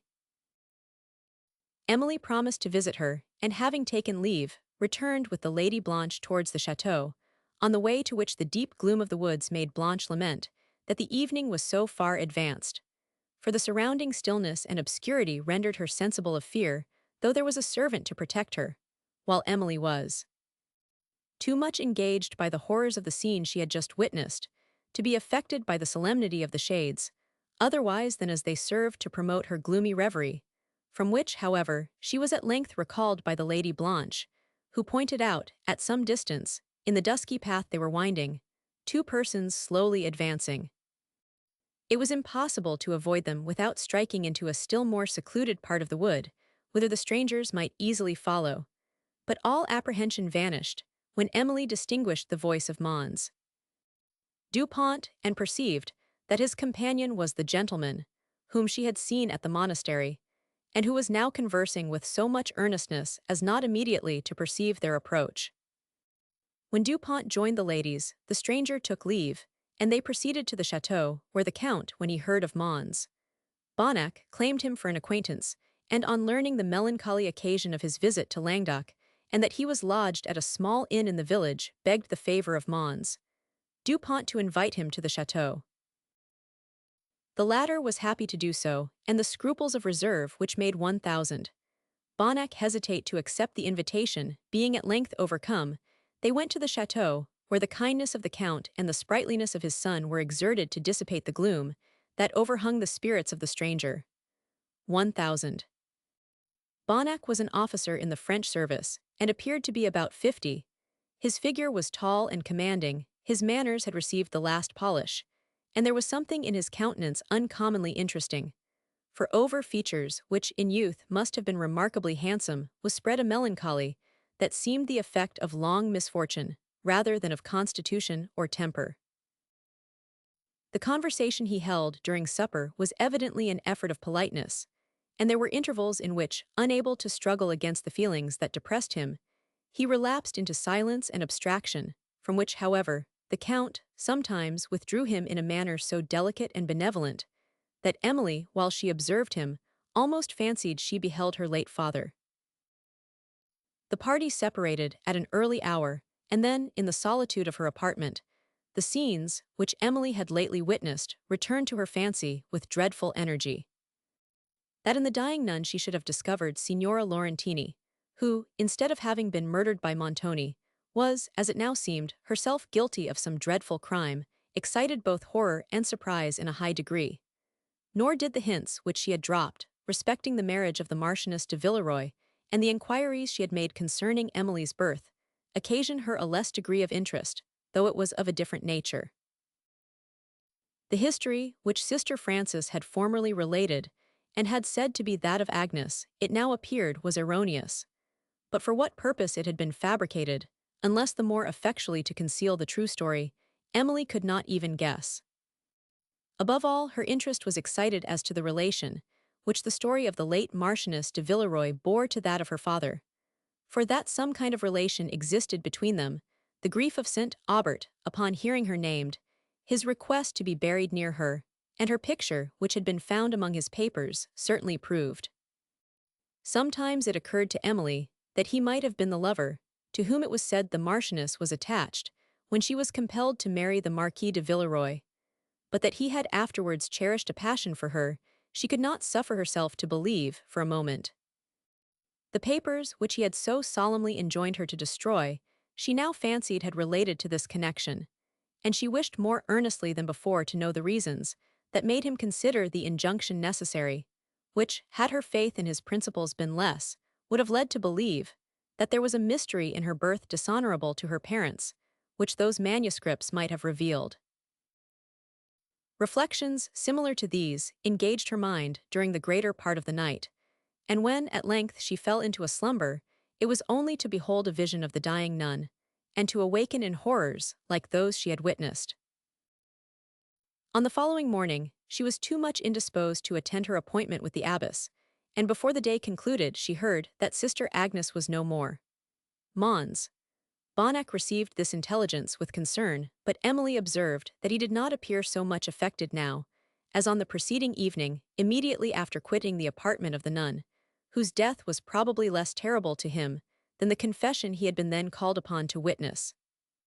For this might be, he was perhaps consoled in some degree by a knowledge of the legacy bequeathed him, since his family was large, and the extravagance of some part of it had lately been the means of involving him in great distress, and even in the horrors of a prison, and it was the grief he had suffered from the wild career of a favorite son, with the pecuniary anxieties and misfortunes consequent upon it, that had given to his countenance the air of dejection, which had so much interested Emily.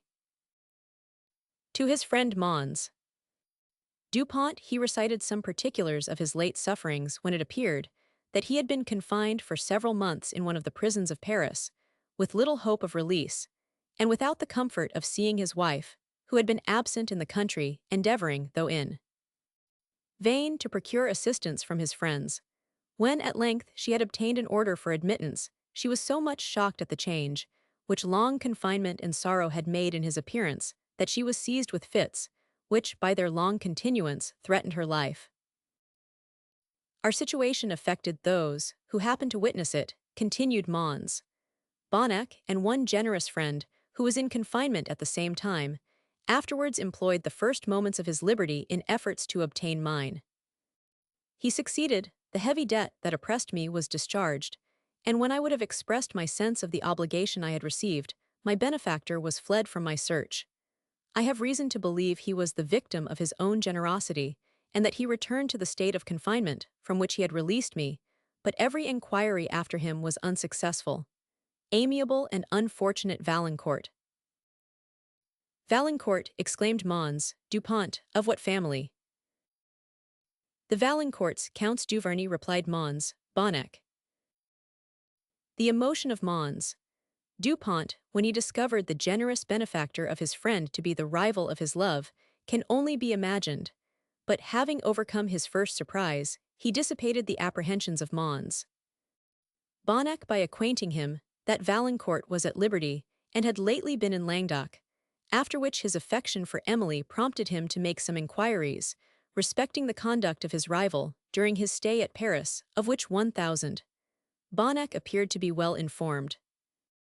The answers he received were such as convinced him that Valancourt had been much misrepresented, and painful as was the sacrifice, he formed the just design of relinquishing his pursuit of Emily to a lover, who, it now appeared, was not unworthy of the regard with which she honored him. The conversation of Mons. Bonnac discovered that Valancourt, some time after his arrival at Paris, had been drawn into the snares which determined vice had spread for him, and that his hours had been chiefly divided between the parties of the captivating Marchioness and those gaming assemblies, to which the envy or the avarice of his brother officers had spared no art to seduce him. In these parties he had lost large sums, in efforts to recover small ones, and to such losses the Count de Villefort and Mons Henry had been frequent witnesses. His resources were, at length, exhausted, and the Count, his brother, exasperated by his conduct, refused to continue the supplies necessary to his present mode of life. When Valancourt, in consequence of accumulated debts, was thrown into confinement, where his brother suffered him to remain, in the hope that punishment might effect a reform of conduct, which had not yet been confirmed by long habit. In the solitude of his prison, Valancourt had leisure for reflection, and cause for repentance. Here, too, the image of Emily, which, amidst the dissipation of the city, had been obscured, but never obliterated from his heart, revived with all the charms of innocence and beauty, to reproach him for having sacrificed his happiness and debased his talents by pursuits, which his nobler faculties would formerly have taught him to consider were as tasteless as they were degrading. But though his passions had been seduced, his heart was not depraved, nor had habit riveted the chains that hung heavily on his conscience. And as he retained that energy of will which was necessary to burst them, he at length emancipated himself from the bondage of vice, but not till after much effort and severe suffering. Being released by his brother from the prison, where he had witnessed the affecting meeting between Mons Bonnac and his wife, with whom he had been for some time acquainted, the first use of his liberty formed a striking instance of his humanity and his rashness. For with nearly all the money just received from his brother, he went to a gaming house, and gave it as last stake for the chance of restoring his friend to freedom, and to his afflicted family. The event was fortunate, and while he had awaited the issue of this momentous stake, he made a solemn vow never again to yield to the destructive and fascinating vice of gaming. Having restored the venerable Mons Bonnac to his rejoicing family, he hurried from Paris to Estuvière, and in the delight of having made the wretched happy, forgot, for a while, his own misfortunes. Soon, however, he remembered that he had thrown away the fortune, without which he could never hope to marry Emily, and life, unless passed with her, now scarcely appeared supportable, for her goodness, refinement, and simplicity of heart rendered her beauty more enchanting, if possible, to his fancy, than it had ever yet appeared. Experience had taught him to understand the full value of the qualities, which he had before admired, but which the contrasted characters he had seen in the world made him now adore. And these reflections, increasing the pangs of remorse and regret, occasioned the deep dejection that had accompanied him even into the presence of Emily, of whom he considered himself no longer worthy. To the ignominy of having received pecuniary obligations from the Marchioness Champfort, or any other lady of intrigue, as the Count de Villefort had been informed, or of having been engaged in the depredating schemes of gamesters, Valancourt had never submitted, and these were some of such scandals as often mingle with truth against the unfortunate. Count de Villefort had received them from authority which he had no reason to doubt, and which the imprudent conduct he had himself witnessed in Valancourt had certainly induced him the more readily to believe. Being such as Emily could not name to the Chevalier, he had no opportunity of refuting them, and when he confessed himself to be unworthy of her esteem, he little suspected that he was confirming to her the most dreadful calumnies. Thus the mistake had been mutual, and had remained so when Mons. Bonnac explained the conduct of his generous, but imprudent young friend to Dupont, who, with severe justice, determined not only to undeceive the Count on this subject, but to resign all hope of Emily. Such a sacrifice as his love rendered this, was deserving of a noble reward, and Mons. Bonnac, if it had been possible for him to forget the benevolent Valancourt, would have wished that Emily might accept the just Dupont. When the Count was informed of the error he had committed, he was extremely shocked at the consequence of his credulity, and the account which Mons. Bonnac gave of his friend's situation, while at Paris, convinced him that Valancourt had been entrapped by the schemes of a set of dissipated young men, with whom his profession had partly obliged him to associate, rather than by an inclination to vice, and charmed by the humanity, and noble though rash generosity, which his conduct towards Mons. Bonnac exhibited, he forgave him the transient errors that had stained his youth, and restored him to the high degree of esteem with which he had regarded him during their early acquaintance. But as the least reparation he could now make Valancourt was to afford him an opportunity of explaining to Emily his former conduct, he immediately wrote, to request his forgiveness of the unintentional injury he had done him, and to invite him to Château Blanc. Motives of delicacy withheld the Count from informing Emily of this letter, and of kindness from acquainting her with the discovery respecting Valancourt, till his arrival should save her from the possibility of anxiety as to its event. And this precaution spared her even severer inquietude than the Count had foreseen, since he was ignorant of the symptoms of despair, which Valancourt's late conduct had betrayed. Chapter 17. But in these cases, we still have judgment here, that we but teach. Bloody instructions, which being taught, return. To plague the inventor, thus even-handed justice commends the ingredients of our poisoned chalice to our own lips. Macbeth's. Some circumstances of an extraordinary nature now withdrew Emily from her own sorrows, and excited emotions, which partook of both surprise and horror. A few days followed that, on which Signora Laurentini died, her will was opened at the monastery, in the presence of the superiors and Mons.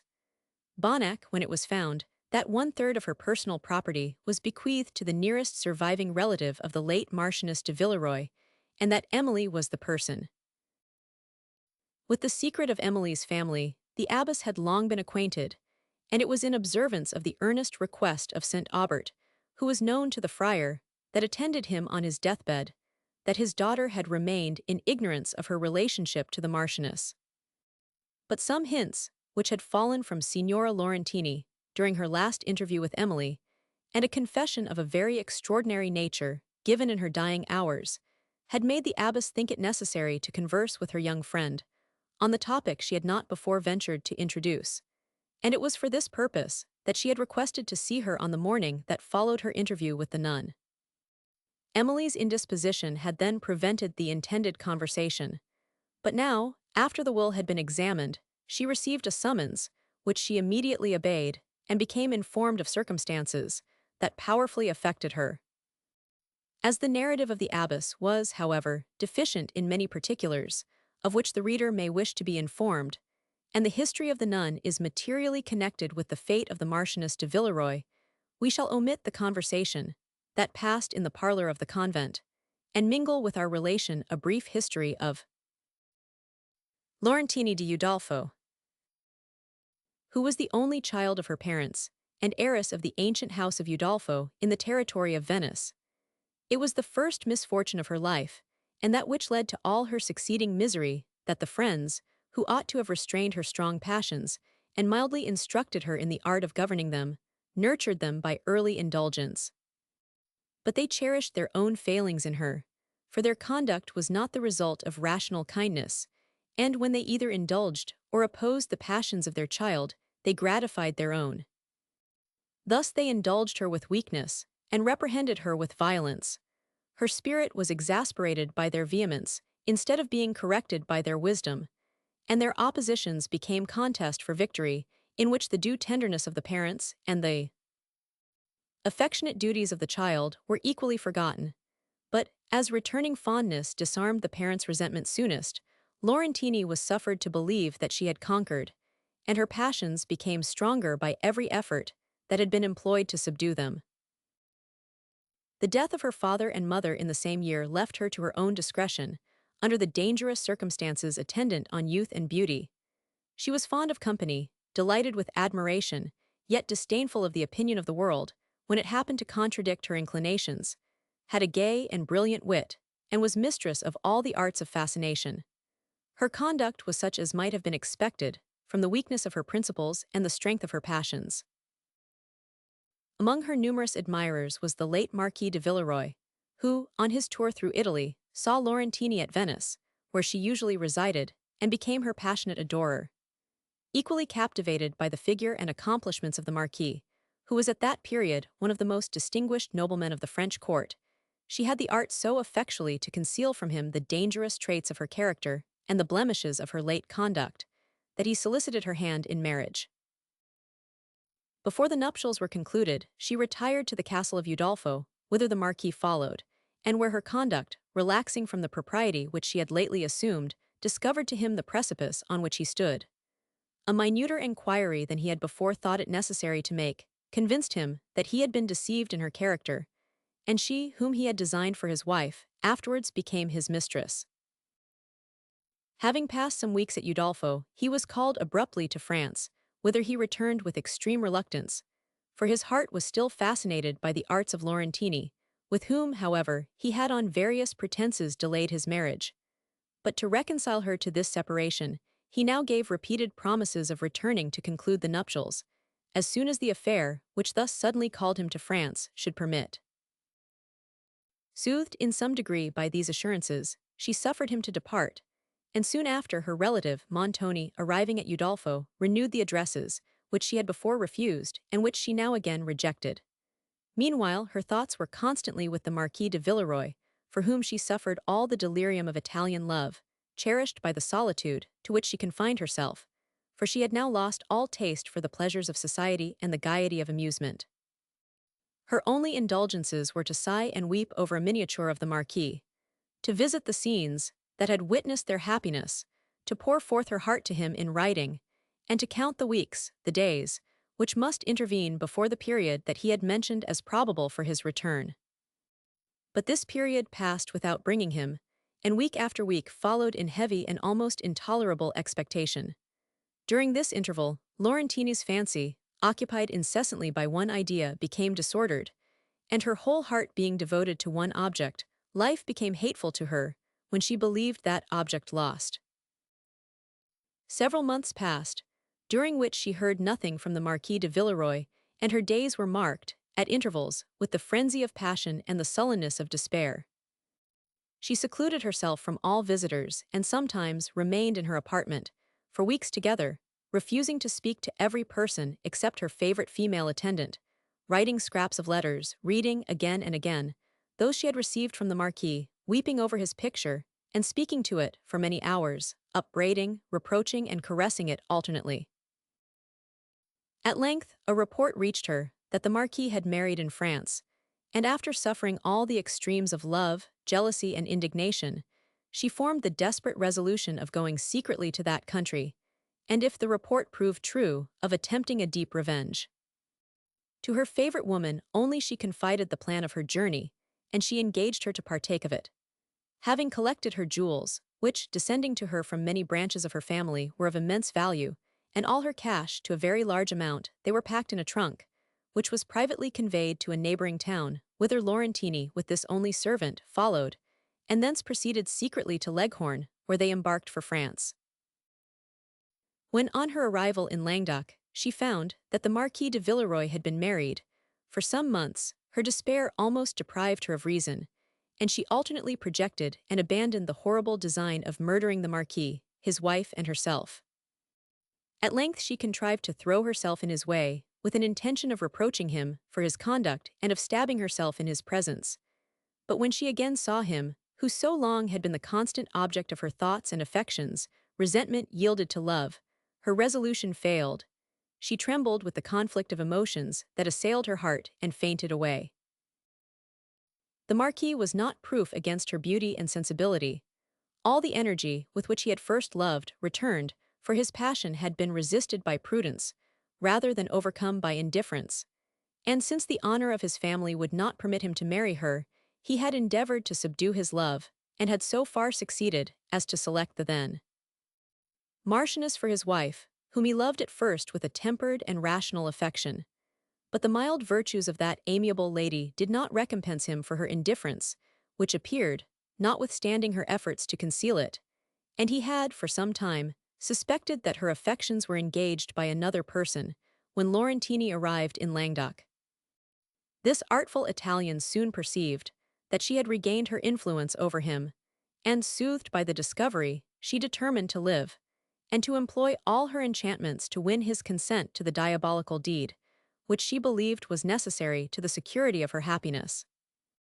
She conducted her scheme with deep dissimulation and patient perseverance, and having completely estranged the affections of the Marquis from his wife, whose gentle goodness and unimpassioned manners had ceased to please, when contrasted with the captivations of the Italian, she proceeded to awaken in his mind the jealousy of pride, for it was no longer that of love, and even pointed out to him the person, to whom she affirmed the Marchioness had sacrificed her honor.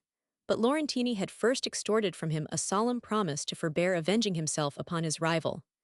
This was an important part of her plan, for she knew that if his desire of vengeance was restrained towards one party, it would burn more fiercely towards the other, and he might then, perhaps, be prevailed on to assist in the horrible act, which would release him from the only barrier that withheld him from making her his wife. The innocent Marchioness, meanwhile, observed, with extreme grief, the alteration in her husband's manners. He became reserved and thoughtful in her presence, his conduct was austere and sometimes even rude, and he left her, for many hours together, to weep for his unkindness, and to form plans for the recovery of his affection. His conduct afflicted her the more, because, in obedience to the command of her father, she had accepted his hand, though her affections were engaged to another, whose amiable disposition, she had reason to believe, would have ensured her happiness. This circumstance Laurentini had discovered, soon after her arrival in France, and had made ample use of it in assisting her designs upon the Marquis, to whom she adduced such seeming proof of his wife's infidelity, that, in the frantic rage of wounded honor, he consented to destroy his wife. A slow poison was administered, and she fell a victim to the jealousy and subtlety of Laurentini and to the guilty weakness of her husband. But the moment of Laurentini's triumph, the moment to which she had looked forward for the completion of all her wishes, proved only the commencement of a suffering that never left her to her dying hour.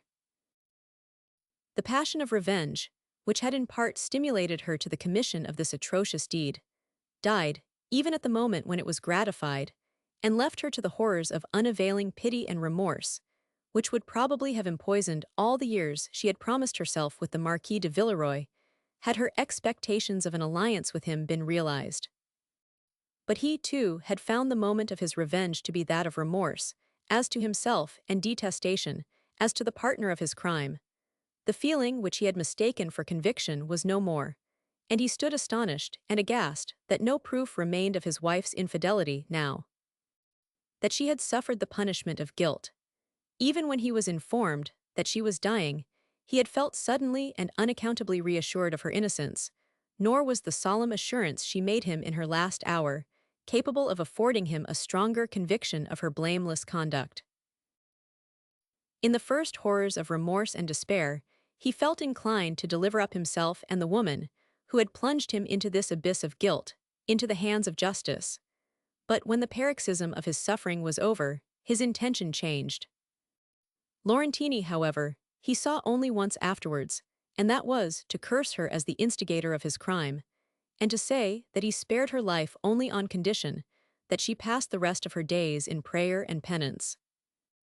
Overwhelmed with disappointment, on receiving contempt and abhorrence from the man, for whose sake she had not scrupled to stain her conscience with human blood, and touched with horror of the unavailing crime she had committed, she renounced the world, and retired to the monastery of St. Clare, a dreadful victim to unresisted passion.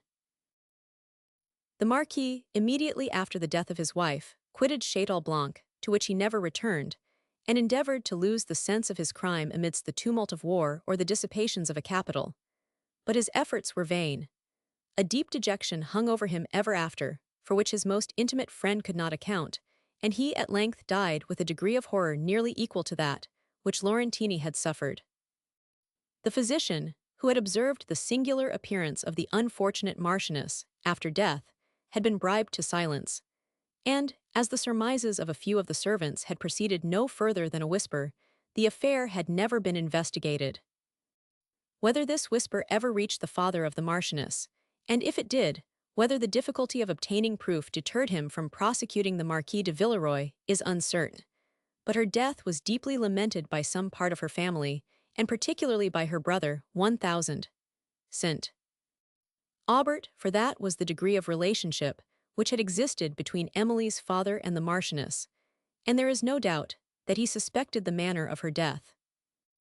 Many letters passed between the Marquis and him, soon after the decease of his beloved sister, the subject of which was not known, but there is reason to believe that they related to the cause of her death, and these were the papers, together with some letters of the Marchioness, who had confided to her brother the occasion of her unhappiness, which St. Aubert had so solemnly enjoined his daughter to destroy, and anxiety for her peace had probably made him forbid her to inquire into the melancholy story to which they alluded. Such, indeed, had been his affliction, on the premature death of this his favorite sister, whose unhappy marriage had from the first excited his tenderest pity, that he never could hear her named, or mention her himself after her death, except to Madame St. Aubert. From Emily, whose sensibility he feared to awaken, he had so carefully concealed her history and name, that she was ignorant, till now, that she ever had such a relative as the Marchioness de Villeroy.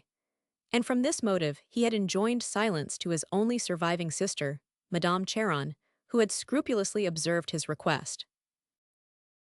It was over some of the last pathetic letters of the Marchioness that St. Aubert was weeping when he was observed by Emily on the eve of her departure from La Vallée, and it was her picture which he had so tenderly caressed. Her disastrous death may account for the emotion he had betrayed on hearing her named by La Voisin, and for his request to be interred near the monument of the Villeroy, where her remains were deposited, but not those of her husband, who was buried, where he died, in the north of France.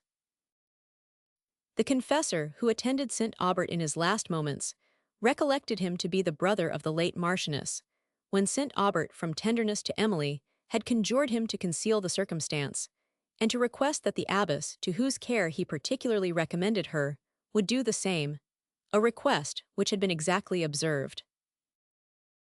Laurentini, on her arrival in France, had carefully concealed her name and family, and the better to disguise her real history, had, on entering the convent, caused the story to be circulated, which had imposed on Sister Frances, and it is probable that the abbess, who did not preside in the convent at the time of her novitiation, was also entirely ignorant of the truth.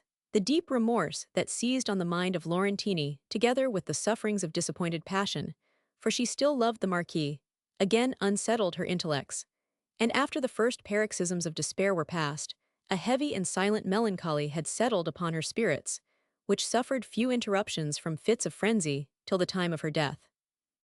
During many years, it had been her only amusement to walk in the woods near the monastery in the solitary hours of night, and to play upon a favorite instrument, to which she sometimes joined the delightful melody of her voice, in the most solemn and melancholy airs of her native country, modulated by all the energetic feeling that dwelt in her heart.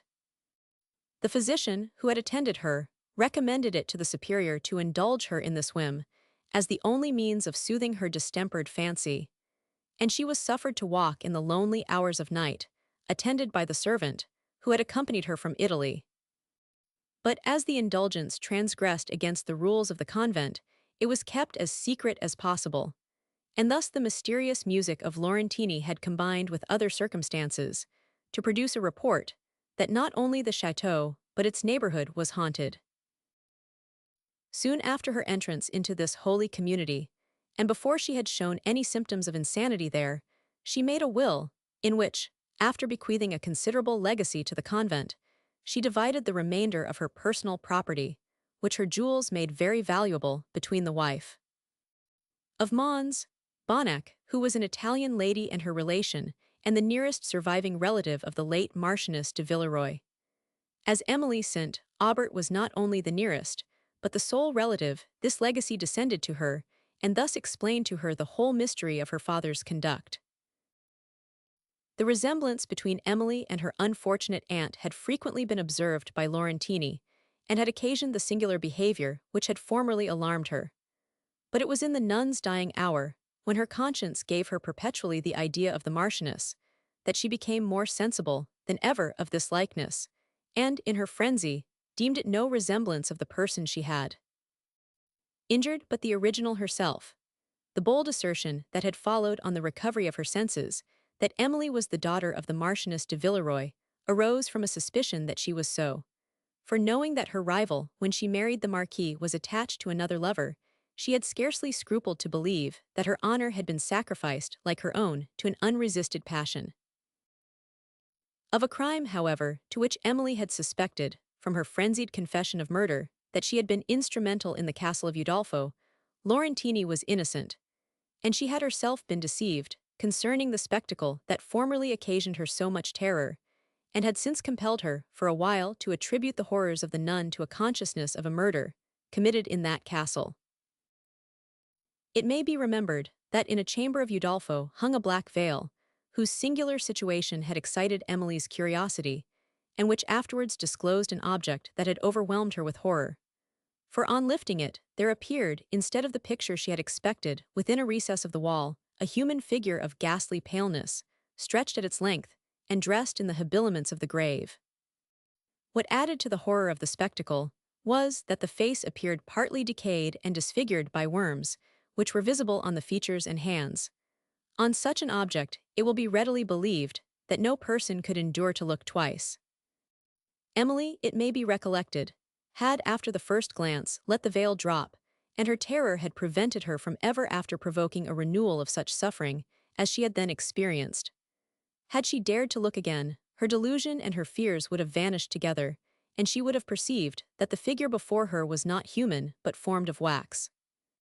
The history of it is somewhat extraordinary, though not without example in the records of that fierce severity which monkish superstition has sometimes inflicted on mankind.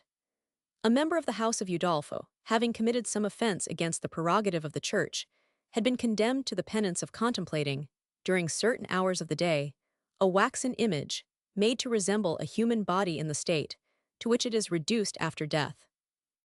This penance, serving as a memento of the condition at which he must himself arrive, had been designed to reprove the pride of the Marquis of Udolpho, which had formerly so much exasperated that of the Romish Church, and he had not only superstitiously observed this penance himself, which, he had believed, was to obtain a pardon for all his sins, but had made it a condition in his will that his descendants should preserve the image, on pain of forfeiting to the Church a certain part of his domain, that they also might profit by the humiliating moral it conveyed. The figure, therefore, had been suffered to retain its station in the wall of the chamber, but his descendants excused themselves from observing the penance to which he had been enjoined. This image was so horribly natural that it is not surprising Emily should have mistaken it for the object it resembled, nor, since she had heard such an extraordinary account concerning the disappearing of the late lady of the castle, and had such experience of the character of Montoni, that she should have believed this to be the murdered body of the Lady Laurentini, and that he had been the contriver of her death. The situation in which she had discovered it occasioned her, at first, much surprise and perplexity, but the vigilance with which the doors of the chamber where it was deposited were afterwards secured had compelled her to believe that Montoni, not daring to confide the secret of her death to any person, had suffered her remains to decay in this obscure chamber. The ceremony of the veil, however, and the circumstance of the doors having been left open, even for a moment, had occasioned her much wonder and some doubts. But these were not sufficient to overcome her suspicion of Montoni, and it was the dread of his terrible vengeance that had sealed her lips in silence concerning what she had seen in the west chamber.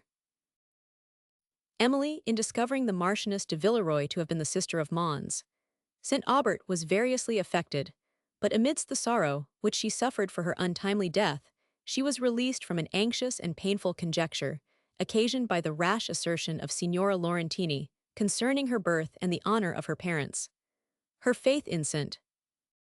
Aubert's principles would scarcely allow her to suspect that he had acted dishonorably, and she felt such reluctance to believe herself the daughter of any other than her, whom she had always considered and loved as a mother, that she would hardly admit such a circumstance to be possible.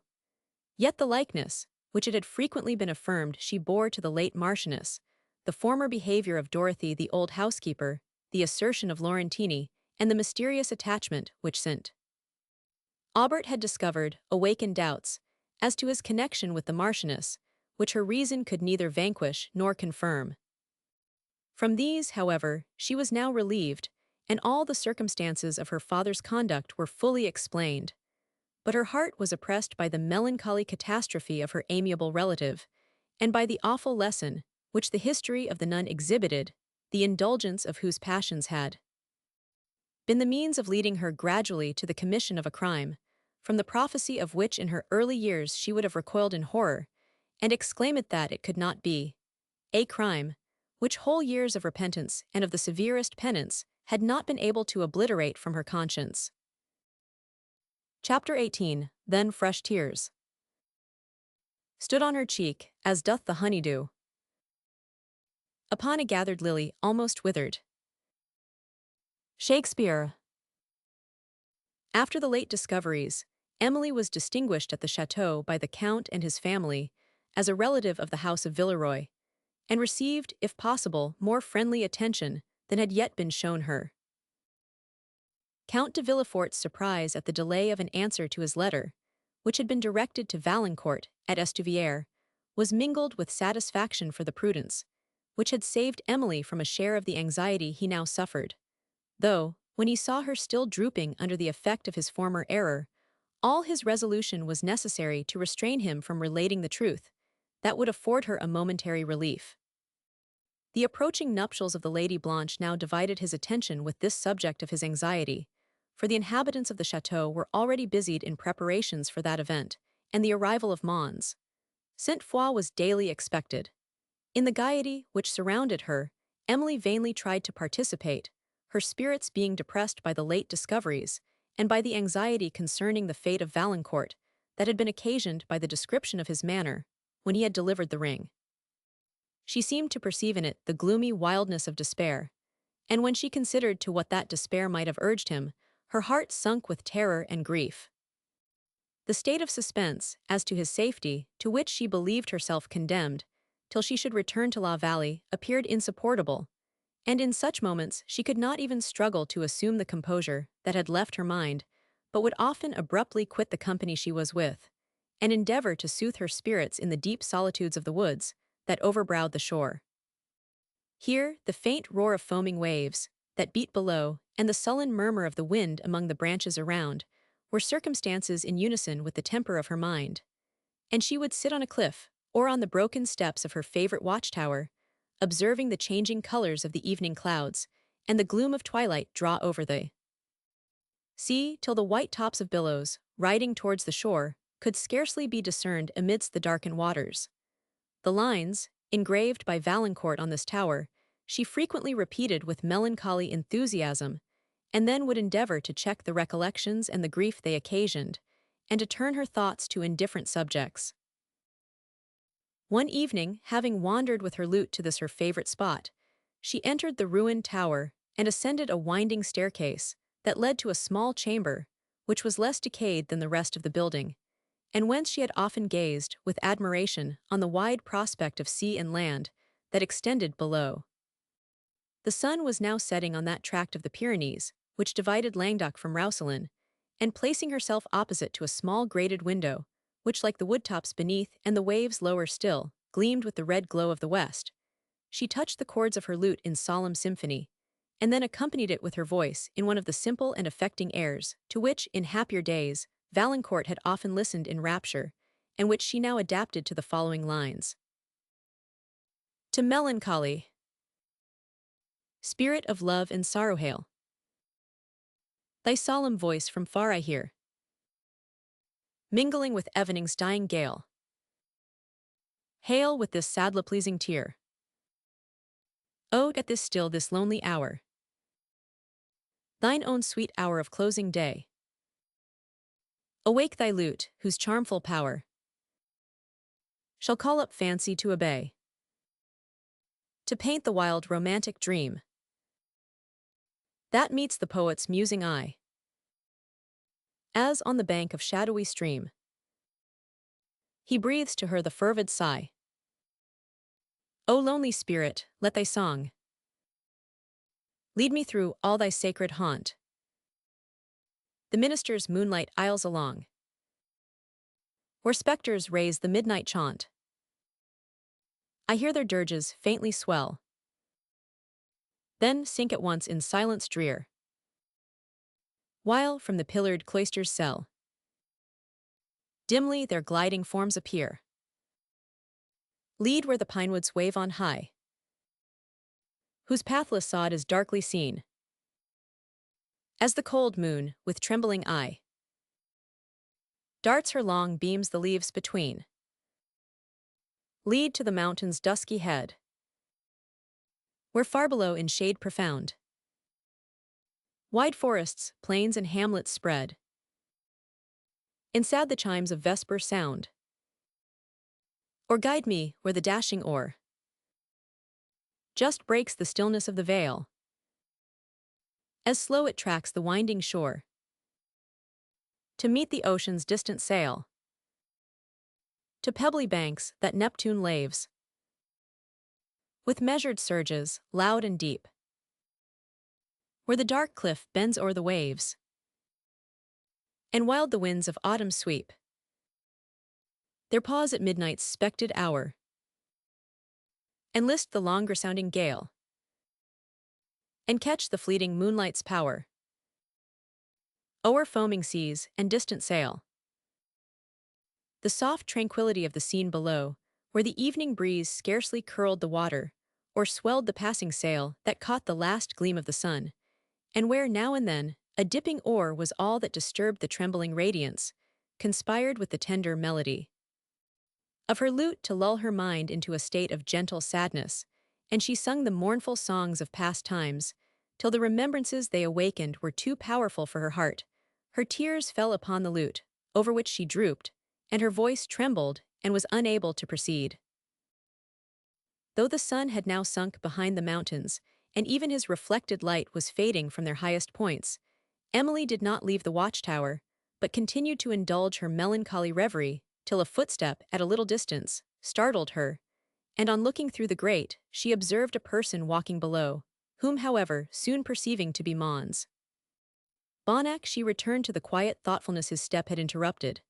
After some time she again struck her lute and sung her favorite air, but again a step disturbed her, and as she paused to listen, she heard it ascending the staircase of the tower.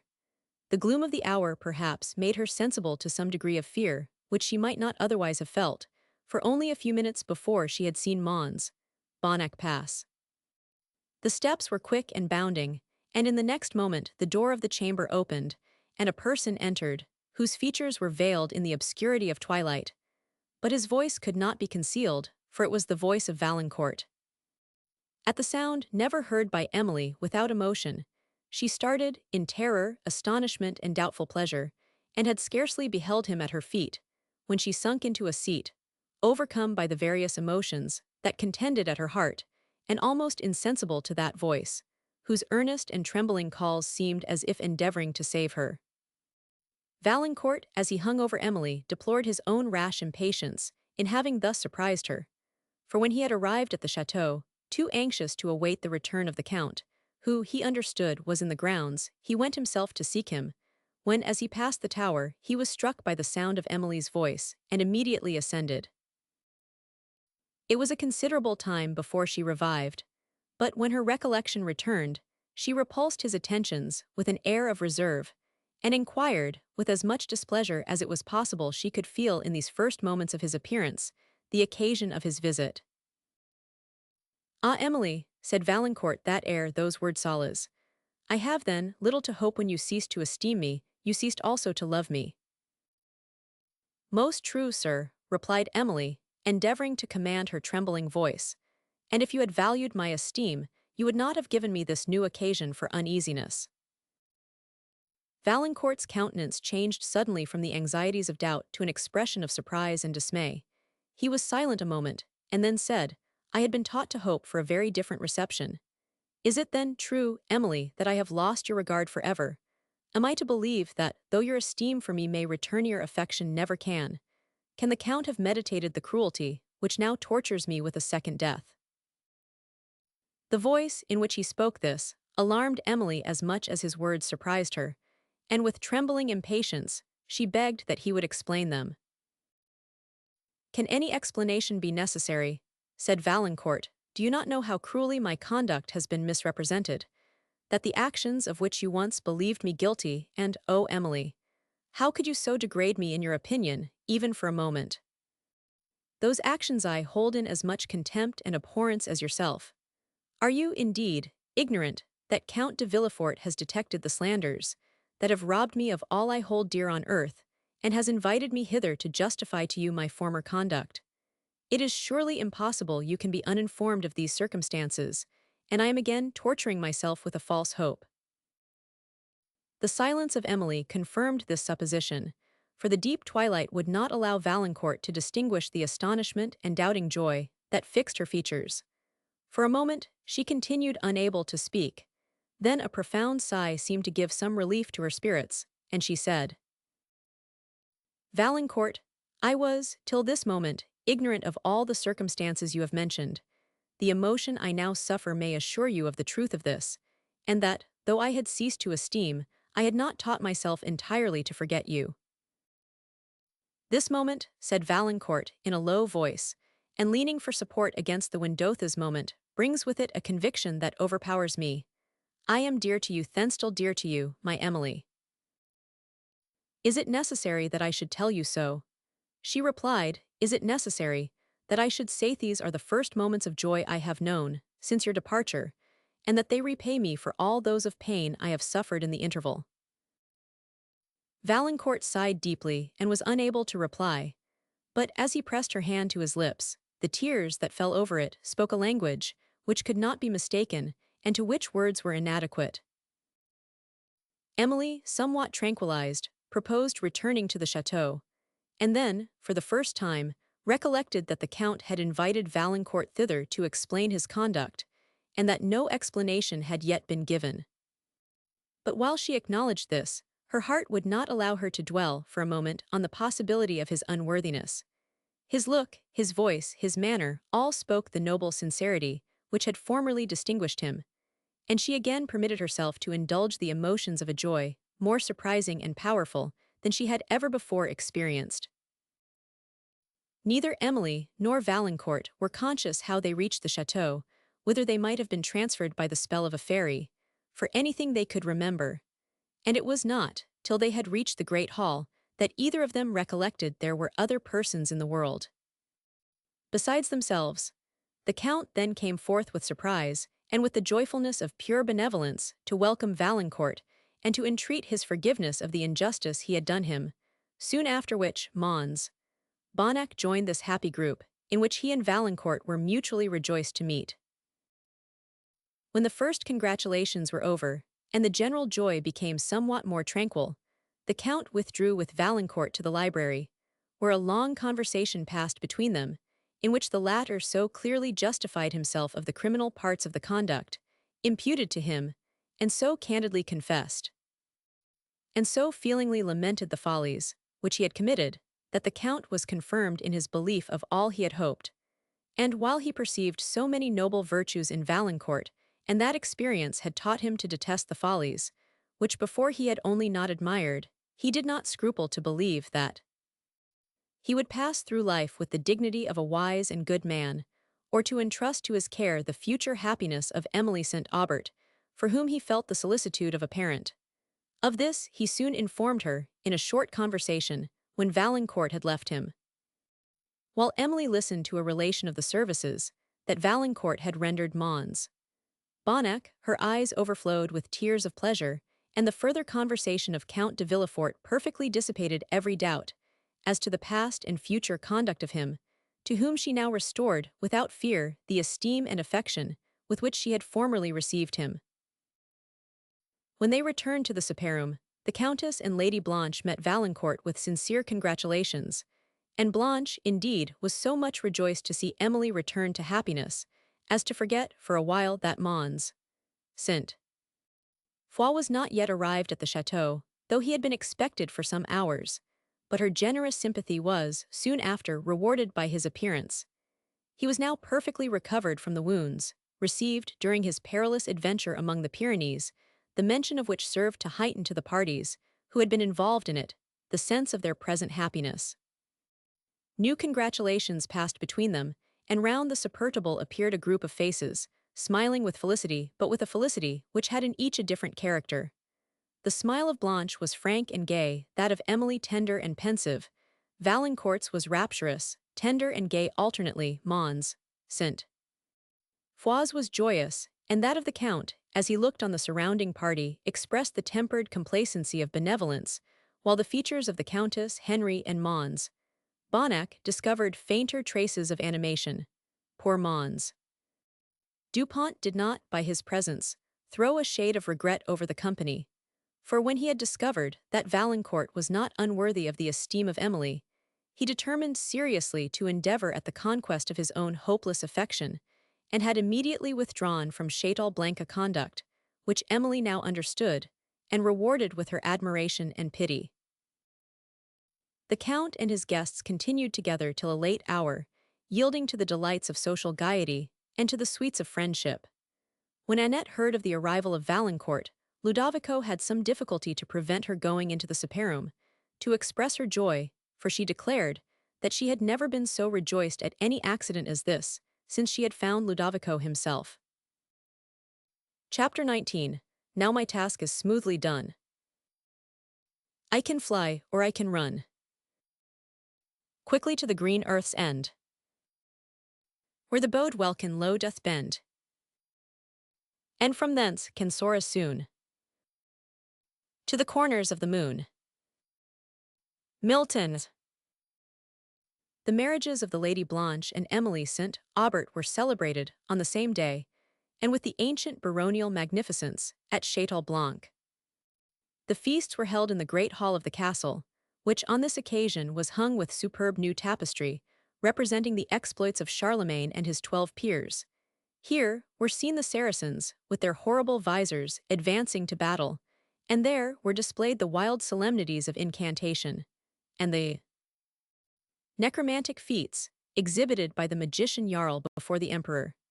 The sumptuous banners of the family of Villeroy, which had long slept in dust, were once more unfurled, to wave over the Gothic points of painted casements, and music echoed, in many a lingering close, through every winding gallery and colonnade of that vast edifice.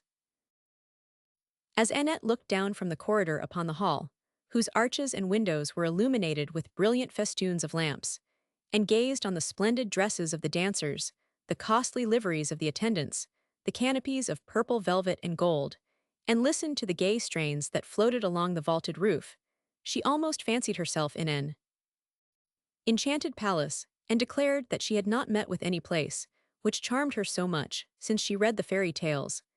Nay, that the fairies themselves, at their nightly revels in this old hall, could display nothing finer.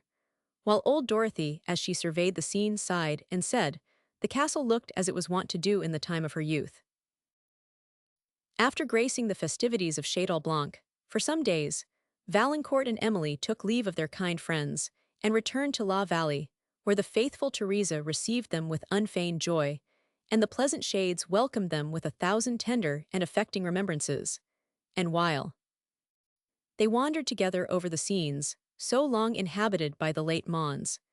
And Madame St. Aubert and Emily pointed out with pensive affection their favorite haunts. Her present happiness was heightened by considering that it would have been worthy of their approbation could they have witnessed it.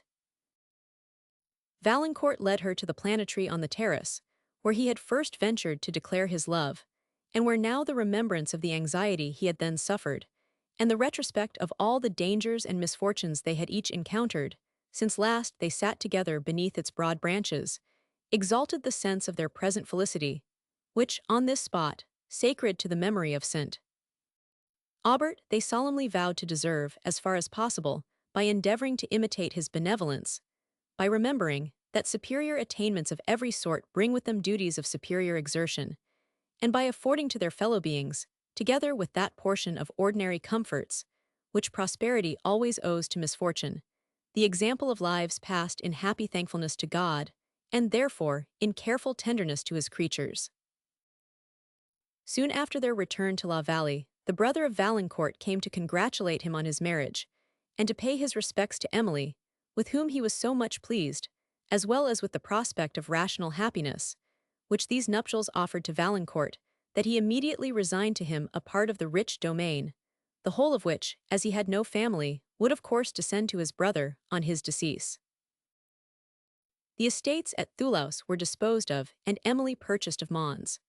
Quesnel the ancient domain of her late father, where having given Annette a marriage portion, she settled her as the housekeeper and Ludovico as the steward.